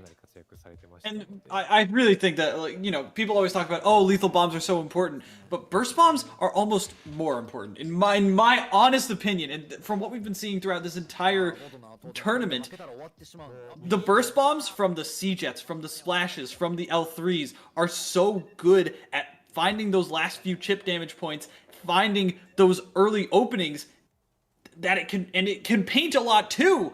And so because of that, like, there's just so much versatility around the burst bomb that it's putting out so much pressure just by being there, just by the threat of you getting pegged. I love everything about their strategy. I love everything about Resistance's strategy right now. All right, here we are. And now we move to just an insano map. Like, it doesn't matter what mode you play on, Black Belly always produces crazy moments. And if you're Melon, this is going to be such a fun map for you to play on. It's going to be a playground of maneuverability, attacking, You're going to see probably at least one member here. I wouldn't be surprised if both of the traditional support players switched over to Tri-Slosher. And, I mean, this is really going to be, again, Nayagora, what weapon are you going to go here? I mean, I would assume probably Custom Jet, but I also would have assumed you would have gone Custom Jet on the Reef. And yet, it's not. It's, I mean, if you have that weapon, it's going to be so difficult to get rid of if it's able to get set on top mid, that Rapid Blaster Pro Deco, but I really want a game 5, man. Not to be biased at all. Is it biased if you just want a full set? Like, is that really biased for a team against a team? I don't think so. Nonetheless, Resistance on tournament point here. Can they get this victory over our top-seeded Agadono? Both of these teams, multi-time Area Cup champions. Will Resistance be able to push it through, or do Melon and the rest of the squad have one more answer? Nayagora, this wasn't on the roster! Sorry, timeout. A Nautilus here? We had 5 weapons listed for this guy, and this wasn't one of them. All right, so that entire narrative surrounding like nobody in the JP plays Nautilus and that it's really not that good and that it can be found out, especially when a splash rushes you down and you just pick it off anyways because you're just that good, because Nayagora is just that good. Look at the opening, and now everyone's falling back on the side of Agadono. Hello? What a statement at the start. You've got your counter pick, and I mean, let's be clear here. This weapon is going to be able to eat against this short-range composition here. It's going to be very, very difficult to challenge. We saw Scar earlier was really only running into issues because of the range that MGR had in that set. Here, that's not going to be an issue at all. They are able to take the zone to at least stabilize a little bit, and it does look like they took out one player at the cost of one of their own here, but this is going to be very tricky to deal with. Oh my and God. Even Melon not able to get away. And that was Himajin being like such a knower. Himajin was a knower right there because he knew that somebody was about to flank him. He knew that he had just gotten done with Ray. He knew that he was painting the zone, that there was an opening in pipe, and so he moved forward and turned around and got Melon right at that moment. That was insane. Nayagora going down here though. Clix is going to be on this Tri-Slosher once again that we saw earlier, and this is going to be their chance at the very least to make something happen. They're 2 down. Yeah, maneuvering in, and this is the spot where we saw Pineapple in the set earlier get stuck oftentimes against this team here. Just because the Tri-Slosher is strong here, it's not so easy to find your spots when the opponent knows what you're doing. And Reimaru once again clearing it out here. Burst bombs all around here, and some very scathing blows so far here. Melon going to go ahead and fight and trade actually with Himajin.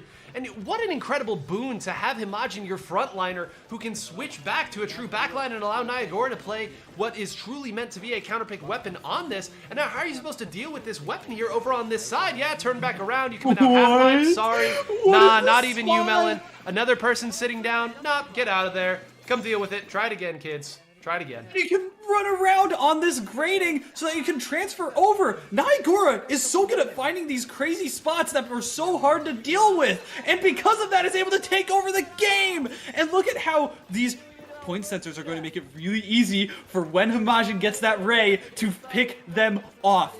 Finally, it looks like one goes down on the side of Resistance. This is Agadono's chance, and can they clear this Nautilus? Even though it's a perfect spot to get jumps back in, even though it's a perfect range to find these crazy picks, there's going to be burst bombs, but it still matter because there's a baller there. Nayagora is still alive! Nayagora's been playing the same game for a minute now. Over there, getting picks on clicks, then moving up, find another pick, rotate back.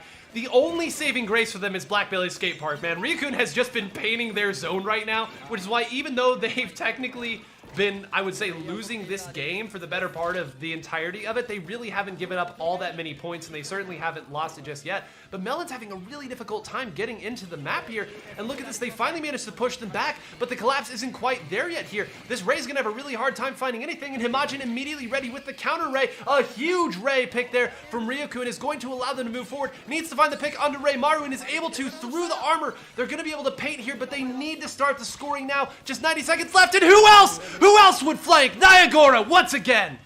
Finally gets cleared. Nayagora won a huge trade, a huge fight over there against Melon to find that spot once again. And although it ended up working wonders and it kept the zone for Resistance, they tried to just cash out flank, get a trade, tried to get something, but it wasn't able to do it. Agadono finally back in control of the zone, and I believe that is another player going down. They're gonna have these specials online at the very least for Niagara to maybe get a little bit more pressure.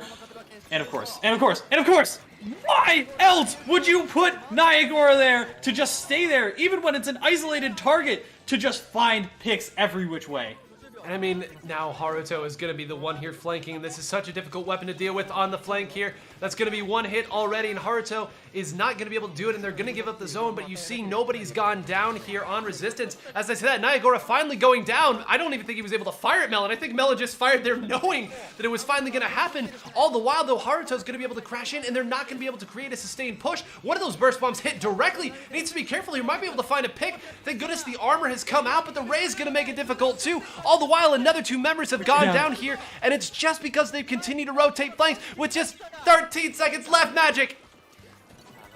I don't know if they have the sustained power to not only keep Niagara from running a train, but to also keep everyone down. But a stray bomb, suction bomb, is hanging on the ledge, is able to clip Niagara, and that's huge. Reimaru is trying to find a way through. But Ryukun and Himajin trade Rays, and they're gonna have to just give them up. There's no picks coming out from these Rays. The bomb rush is coming in from Resistance. Himajin trying to keep Ryukun away. One goes down! Niagara comes in! And that's gonna be Resistance! Finding the picks that they need and taking the championship for Resistance! An unbelievable end.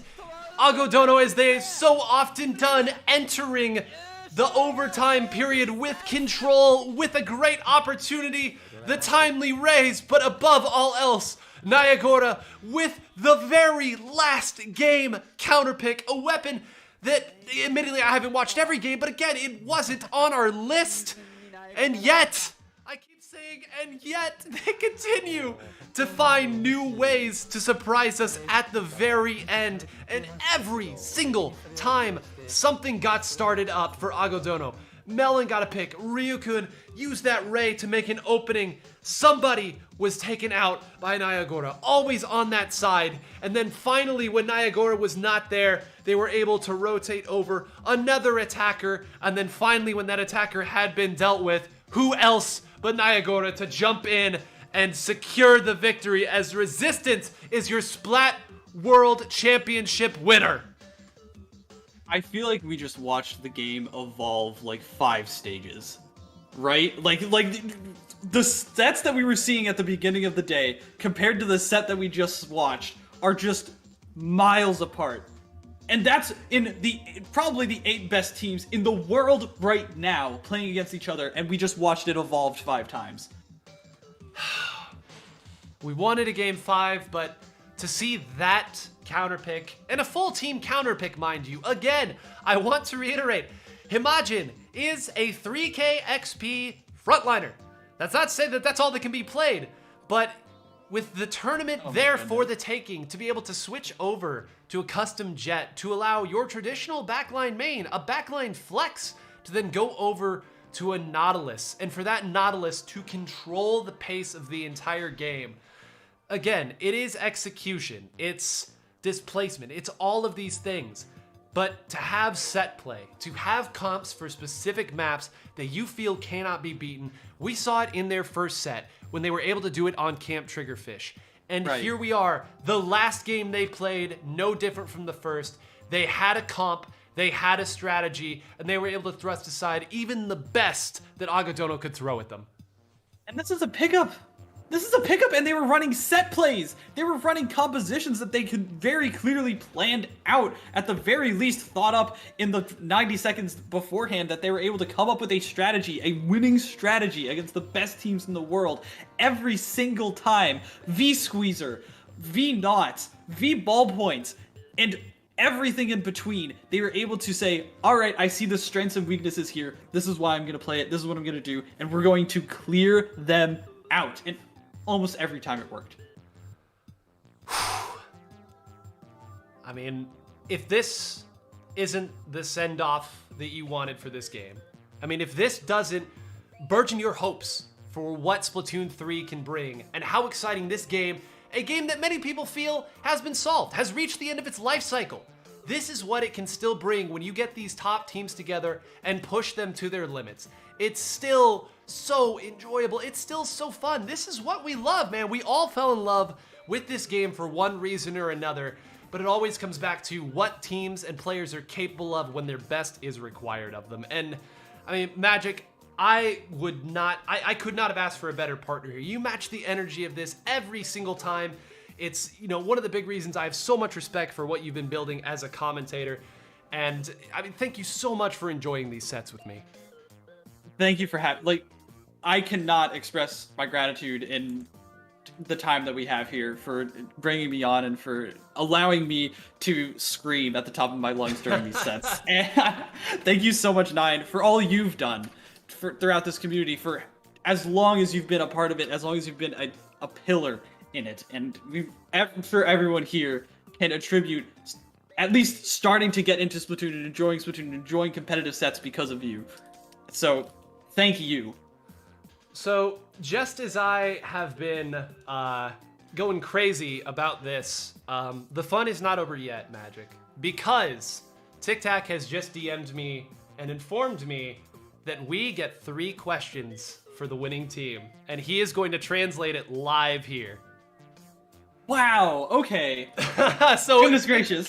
Think about that as I start crossing some wires here on the back end. I mean, yeah, kind of talk through this live, man. What in the world are we going to ask these teams? Oh my goodness. I'm not prepared for that. Good question. I guess one of the main questions that I have is why do you play Splatoon? No. How do you manage to come up with everything every time? Right? Like at what point did they really start saying that they were pushing themselves to the limit? I think is a very big deal. Every time that they looked like they were going to go south, how do they keep their cool? How do they manage to actually clutch out each situation? So I'm gonna be so many questions. So many questions here. Unfortunately, I am gonna have to type these over to Tic Tac. So let's start with how do you keep your cool? I think that's a very valid question. How do you keep your cool in the intense moments? Let's see. Question number 2. I have a good one actually. Go for it. What are their practice routines / how often do they review their games?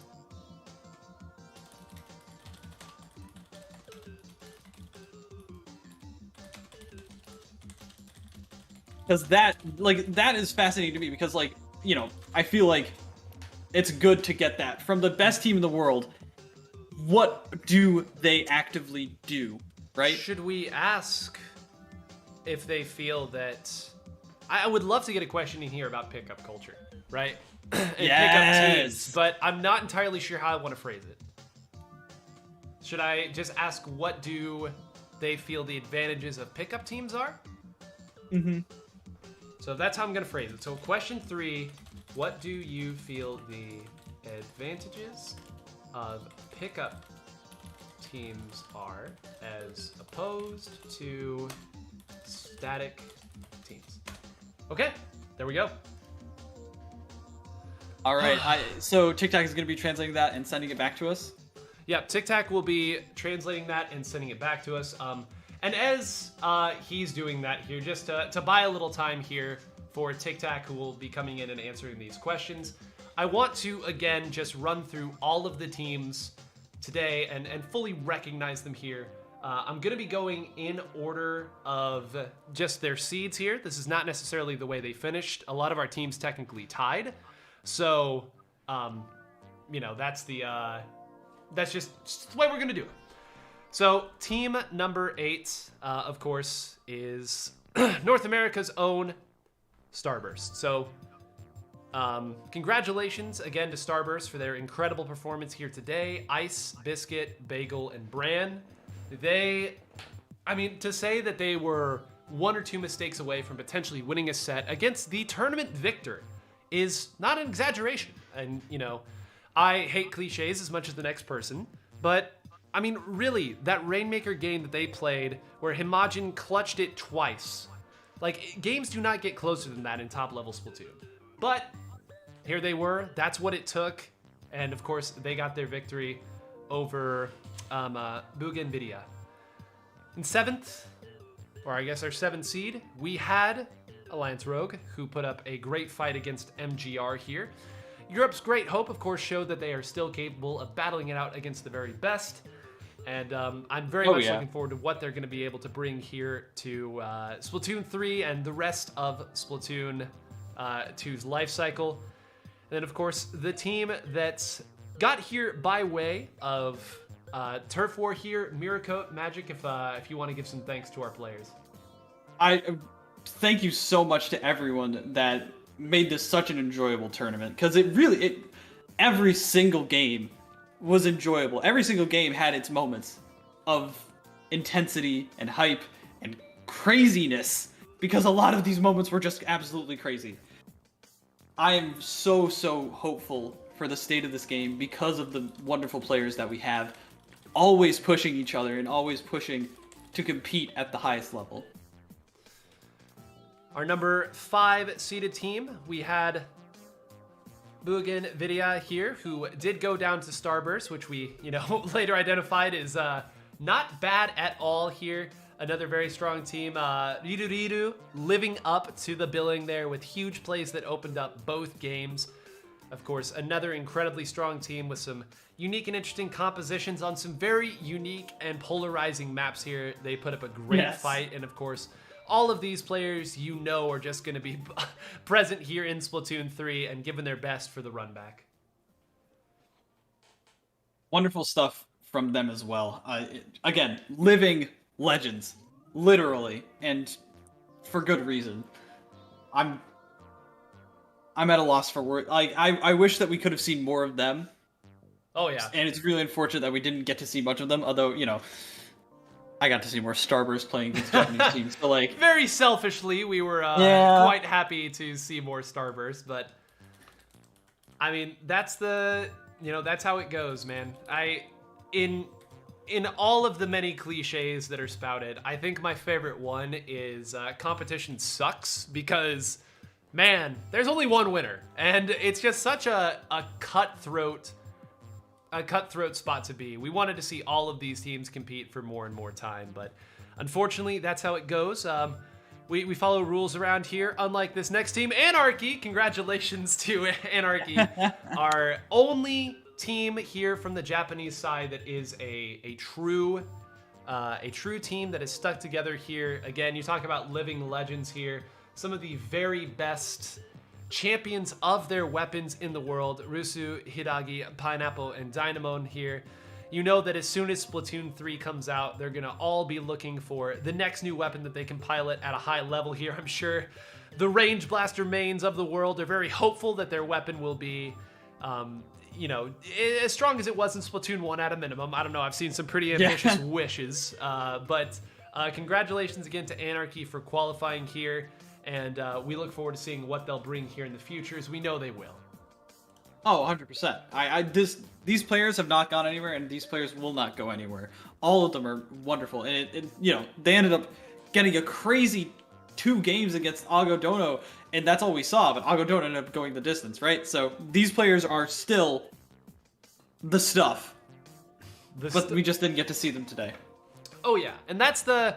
They certainly, players of this caliber certainly don't need any props from us on their gameplay here to make them feel better. But, it really does go without saying here. We would have loved to see a bunch of best of 9s of all of these teams to see what they're capable of. Our next team we're recognizing here, MGR, who put out just an incredible showing against AR and then gave the members of Agazono all they could handle as well. Such a wonderful fight that they were able to bring. Yozora, Mochi, Naruto, and Kurokuro as well. Mochi, one of the mainstays of the shooter class, has been for a long time, and Yozora, one of the only full foil squeezer mains here, was able to show why that weapon is still really strong, and I'm not sure why we dropped it, but it is very difficult to pilot at a high level. You wouldn't know it by watching Yozora. Those duels with Melon were absolutely legendary. Every single time it seemed like they were just getting the craziest picks, the craziest plays, and it's because of the ability of that weapon to create those openings, but it's also just because you need the insane technical skill that it has a very high skill floor and then a higher skill ceiling, right, to pilot that weapon. Very impressive stuff, but even Mochi had their moments. Naruto, Kurokuro, all incredible players. We'll go now to our second place team here. The silver medal, Agodono here. This was the presumptive top seed coming into today. 2 incredible victories in Area Cup. And boy, oh boy, they gave us a set to remember here at the end. Melon, nobody is, well, okay, I guess I shouldn't speak too soon, but I would wager nobody is going to be able to take the title of top solo queue XP away. Melon absolutely showed why he is so feared here, why he has turned every team and everything he has touched into gold. And this guy's still young. He has room to grow. He will only improve as Splatoon 3 comes along here. And, I mean, Melon just doesn't stop. It's not to say he can't be beaten, but he's gonna get his moments. Ryukun, of course, a legendary player here who is as storied as the game itself. Similarly, Hanjo and Clix. Just looking at this roster, it's stunning that they can even be beaten here. But what a great showing by these 4 legends. For real. Every single time that Melon ended up coming up huge, we were screaming and ranting and raving because it was just the most impressive thing in the world. Ryukun had the most slippery Jet Sculpture I think I've ever seen, and that's a statement because I've seen a lot of ratty Jet Sculptures in the past month, in the past year. And Hanjo and Clix were the impressive supports towards those mainstays of the team. Incredible stuff, and great players in their own right. All right, and finally, we've talked about them over and over and over again. And yet, you can't seem to say enough. About our champions for today, congratulations to Resistance with their victory. First place in Area Cup 63, first place in Area Cup 64, second place in Area Cup 65, and now quite a trophy to put on their mantle, the champions of Splat World Championship. And I mean, the XPs speak for themselves, right? 3K for 3 different players, and Haruto with 1 more good session of solo queue probably could have joined them. But the real story here is the flexibility. The unbelievable flexibility at the top level. We've commentated so many sets, Magic, where you'll see these strong teams and they will go with, well, okay, here's our 4 weapons. We'll, like in the case of, I don't know, like a crazy zany map, we'll go ahead and make the change. That wasn't the case for these teams. They were making the changes on Reef. They were making the changes on Blackbelly Skate Park. I guess some people may consider those really crazy maps, and certainly they have their moments of pandemonium, but to be able to have these totally custom-built compositions that you can pull out at any time, to have players who can flex over to it, and the players who don't flex stick with their strategy. I mean, even Reimaru played 2 weapons that are very nuanced and have very different roles, playing K-Shot at times, and then switching over to the L3D when necessary. Right. It's flexibility all up and down this composition. They were able to go tit for tat with Agodono and outplan them at every turn. And I really do feel like that's the separator, is the planning and the amount of flexibility. And I really do feel like in the West, the sense of adaptability and the ability to just take whatever comes at you and formulate a plan, even if it's just in 90 seconds, but being able to work with what's around you to adapt is not as valued as I think it should be. And this team makes such a huge case for that. And being able to pick up any weapon, being able to play any map to perfection. Well, it's not easy. Like, we can call for it and say it should happen more often than not, but it's, you know, easier said than done. Oh, yeah. I'm going to go ahead and hop into the call that's currently existing here. I'm going to try to pump the audio as loud as I can, and we'll see if we can listen in to Tic Tac's translations.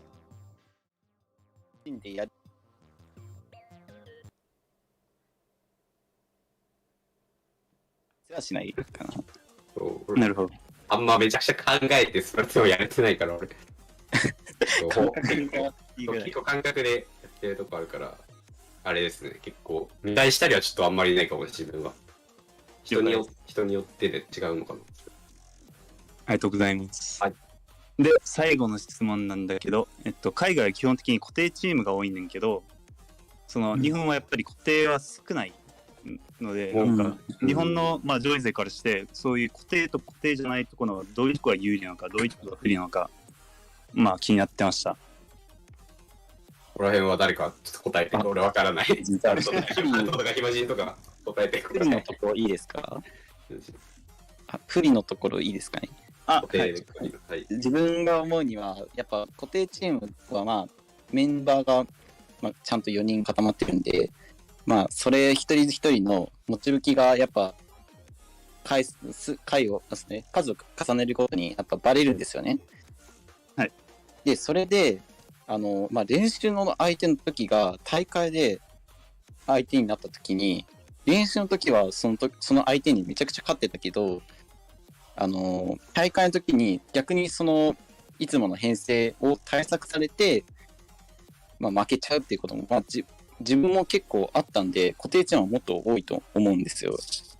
なんでそれまあ練習は絶対大事だと思うんですけど、やっぱ持ち替え、まあ、固定チームでずっとやるんだったらやっぱ持ち替えで相手がなんか自分たちはこういう編成にするよっていう予測を立てづらくさせるために、まあ、持ち武器の幅はちゃんと広く持ってた方がいいと思います。あ、了解です。ありがとうございます。誰か有利のメリットタルトかヒマジン、タルトとヒマジンどっちか。普通にチーム内でなんかそのチームの勝ち方みたいなのを共有できるから、なんかこういう状況だったらこう動くみたいな。あとは単純にチーム枠が強い。ああ、なるほど。確かに、まあ、エンガーとビーバースの自分の動きも、まあ、今回前もやってたんで、もう何も言わずみんな承諾してくれましてそんなとこが結構いい固定のメリットですかね。そういう動きを分かってるっていうの。お互いが分かってるからこそ報告の質が上がるってことですね。余計な報告がなくなって。あると思います、本当に。ありがとうございます。はい、ありがとうございます。では、まあ、運営から以上やけど、個人的に自分一つ聞いていいですか？はい。今日当たったスターバーストさんって結構強かったですか？全然なんか。強い。強かった。特にアイスさんのハイプレがやばかったですね。やっぱそうなんだ。ハイプレめちゃくちゃうまくてびっくりしましたね。前線も普通に前線も普通に良かったし、特に俺はもうアイスさんのハイプレも結構良かったと思う。結構めちゃくちゃ強いと思います、マジで。ありがとうございます。はい。では質問は以上で失礼します。はい、レイさんありがとうございました。ありがとうございました。ありがとうございました。ということで、レジスタンスの皆様、本当に長い時間ありがとうございました。改めて世界一本当におめでとうございます。ありがとうございます。ありがとうございました。これからの活動ご活躍も応援しております。頑張ってください。ありがとうございました。ありがとうございました。ありがとうございました。はい、失礼いたします。All right, Tic Tac, can you hear us okay? Yes, はい、 yes, という yes, I こ can. とで、お疲れ様でした。All Can right. you guys hear me? I can indeed. I had to rewire something on my end, but all right. Okay. Thank you so much, first of all. Have you slept yet? I have to ask. I have to expose you. No, it's only I did take a little nap. I slept like solid 4 hours. We're good. Okay, so we got about the right. same Yeah. amount of sleep then. That's not too shabby. Not too shabby. All right, so thank you for joining us. Thank you for all the work that you've done in this event. But spill the of goods, course, man. thank you. What did they say? What was the general sentiment? Like, spill it. Okay, so the first one was how do you keep cool in intense moments? They were first they started off with like, yeah, we don't keep our cool. But they did say that one way they do keep cool is by calling out to each other, just making sure that you all are on the same page during a match. So ultimately the answer is call outs, experience, and just making sure your teammates are doing the right thing. So Huh, gotcha. yeah. That's good to know that, hey, you know what, Magic? We're not so different from them after all. We don't keep our cool either. Right, exactly. Everyone's streaming. But yeah. And then for the second question, the practice routines and how often they review their games. For them, it was the usual. They scrim a lot. They play a lot. They just, play the game a lot. And one thing they have over there in Japan that we in the West definitely do not have is the ability to have scrims on the same level. So in Japan, there's multiple 2900, XP 3000, 2800 above teams that are instantly available to scrim on the fly. And also they have solo queue, which is a lot more better over there with the matchmaking, just due to how the population is a lot larger. But they did say that they just play the game a lot in order to improve.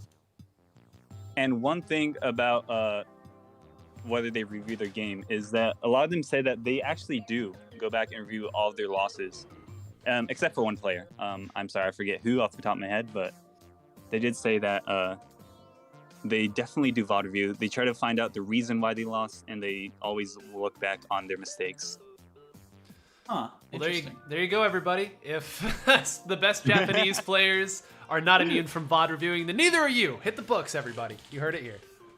Yeah, I definitely did bring that up in how the West people just like to scrim but never VOD review. So in Japan, the top players, they always VOD review, guys. They always look back, get those capture cards exactly. But and then the third question, the advantages of pickup teams opposed to static teams. So this one was interesting in Japan, where there's like a lot more pickups in the top level. All the players were talking about how the disadvantage of being in a static team is that people know your comps. People know what weapons you play. People know exactly how to counter you.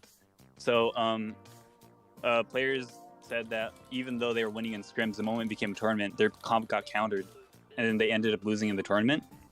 So one thing they did say to me was that even if you are in a team of 4, make sure that you are flexible. Make sure that you're able to play different weapons. As you can see from players like Naigura, who flex like multiple different weapons, just make sure that they won't be able to go into the match knowing what your plan is. And that was the disadvantage of being in a static team. It's it's so like wild to think that like such a fundamental thing of like, well, if you don't play with a team, people don't know what you're gonna do. Like that almost seems like a foregone duh, but like for that to be one of the big reasons is such a, I don't know, it's one of those things where like sometimes the answer isn't as nuanced as we try to make it out to be. And I mean, yeah, that was the thing that Magic and I kept calling out about Resistance is they always had like a comp answer for a different map. And it's like, we've seen so many sets, even like strong Japanese teams, because I've watched a lot of them where you'll see like kind of the same general comps, like maybe one change where like one shooter goes to a different shooter, but like the same general comps over the course of like a full set. And yet Resistance had entirely swinging comp changes. And that I thought was really unique, even amongst really strong Japanese teams. Yeah, and definitely like these top players, they are I'm kind of switching to the commentator role, my bad. But players like Naigura have reached 29,000 with all Splat wings. They are constantly picking up different weapons.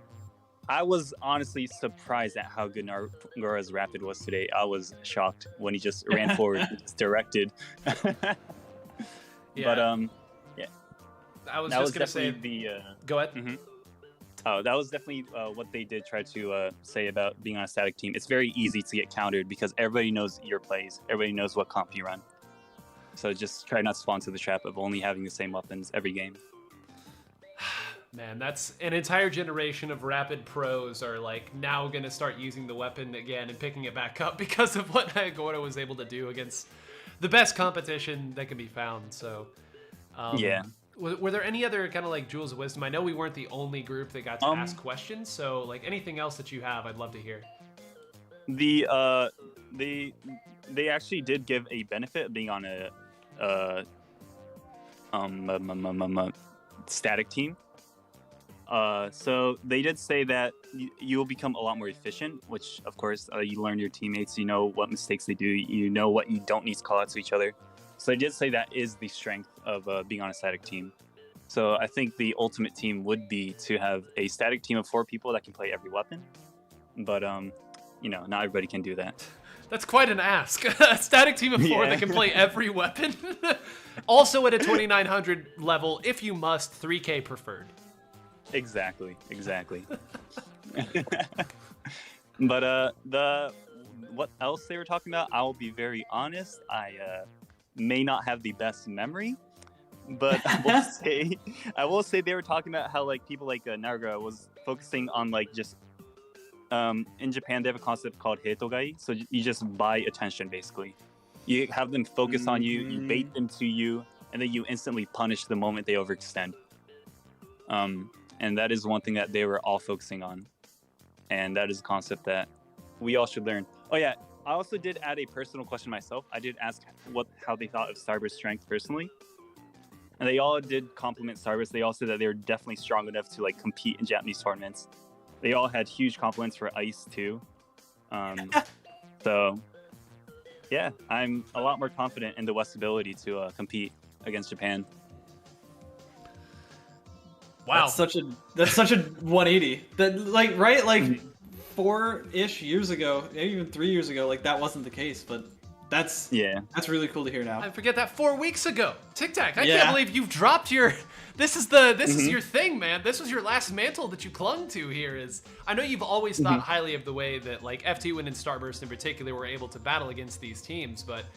I mean, it is true though. I will say, like, if Himajin doesn't pull the most unbelievably ridiculous play I think I've ever seen. Heartbreaking. I mean, that's a 2-2 set right there. Yeah, it was. And the counterpick would have gone the other way too. Yeah. It was insane. Well, Tic Tac, if there's nothing else that you'd like to add here, I mean, we need to give... This tournament doesn't happen without Tic Tac, everybody. And I know it's, like, easy to just say that from, like, a distance, but behind the scenes, this is a very, very ambitious and difficult project to do, and it does not happen without specifically this handsome dude that's in the commentary room with us. Tic Tac, thank you so much for all that you were able to do in making this happen. Thank you. Yeah, thank you all. Thank you, viewers. Thank you, everything. But I just want to clarify one thing. I don't know what happened with the Starburst team card, but Big was a Splatling 1 trick, so we're all good. That's okay. We saw all of the custom blaster games that Biscuit brought out too, so it's okay. Exactly. We all knew what we were gonna get. Listen, I guarantee almost everybody just chalked it up as Starburst being Starburst, just having a good time with it. So the cute dog icon, you gotta forgive it. Exactly. Well, but yeah. Did you have anything Thank else you you guys wanted so to much. add, Tic Tac, or are you gonna Probably finally not. sleep? Yeah, I shall finally disappear. Farewell, my friends. All right. And thank you again. Have a good genuinely. slumber, Tic Tac. Yeah. Thank you. All right. See you guys. Thank you so much. Thank you. Well, Tic Tac has now left the room, which means Magic. It's just you and I, and I'm gonna turn the floor over to you, sir. Anything that you would like to say? Anything that you would like to promote here? I imagine most of the viewers have probably headed off, but I mean, you have earned the podium here today. Take it away. I can do 100 different things. We'll limit it to less than 100. I could do the meme thing and say follow me on TikTok, but I'm not gonna do that. You just did. I'm going to say follow IPL. Everyone here should follow IPL if you haven't already. IPL is doing wonderful work. We've been doing a lot in the back end in terms of promotion, in terms of giving you a lot of really good events coming up shortly in Riptide and another one that has, not been announced. And they're doing wonderful work. So please go support them. I do believe that they are the future of the scene. Thank you for everything that IPL has done for me. Well, there you go. Gracious and humble as always. I would expect nothing less, Magic, and I meant it when I said that your energy was much appreciated today. You brought so much genuine enthusiasm for the game, and there are many, many folks who can analyze the game but aren't able to bring energy and excitement to the occasion. You brought that and more, and this was one of the most exciting tournaments of Splatoon I've ever watched in terms of the level of play. So seriously, man, thank you so much for joining me for this and for, you know, matching it step for step. Thank you so much for having me again, and it has been nothing but an honor. Well, folks, we woke up at 3:30 today to do this, so I too am finally winding down here, but I want to thank everybody for watching the Splat World Championship. Congratulations again to Resistance, and if I may stand on my own soapbox here, what a great way for us to look forward into Splatoon 3. We had incredible sets at the end of Splatoon 1 to look forward to Splatoon 2, and I hope this is a reminder that with the right teams, the right competition, and the right stakes, this game can be every bit as exciting as we had hoped here. I can't wait to see what the future of the game is, the next legends who will bring us incredible sets, and of course, the future of the international community. When our giants collide, we get great sets. Thank you so much again, everybody, for joining us today. My name is Nine Whole Grains, and until next time, everybody, stay fresh.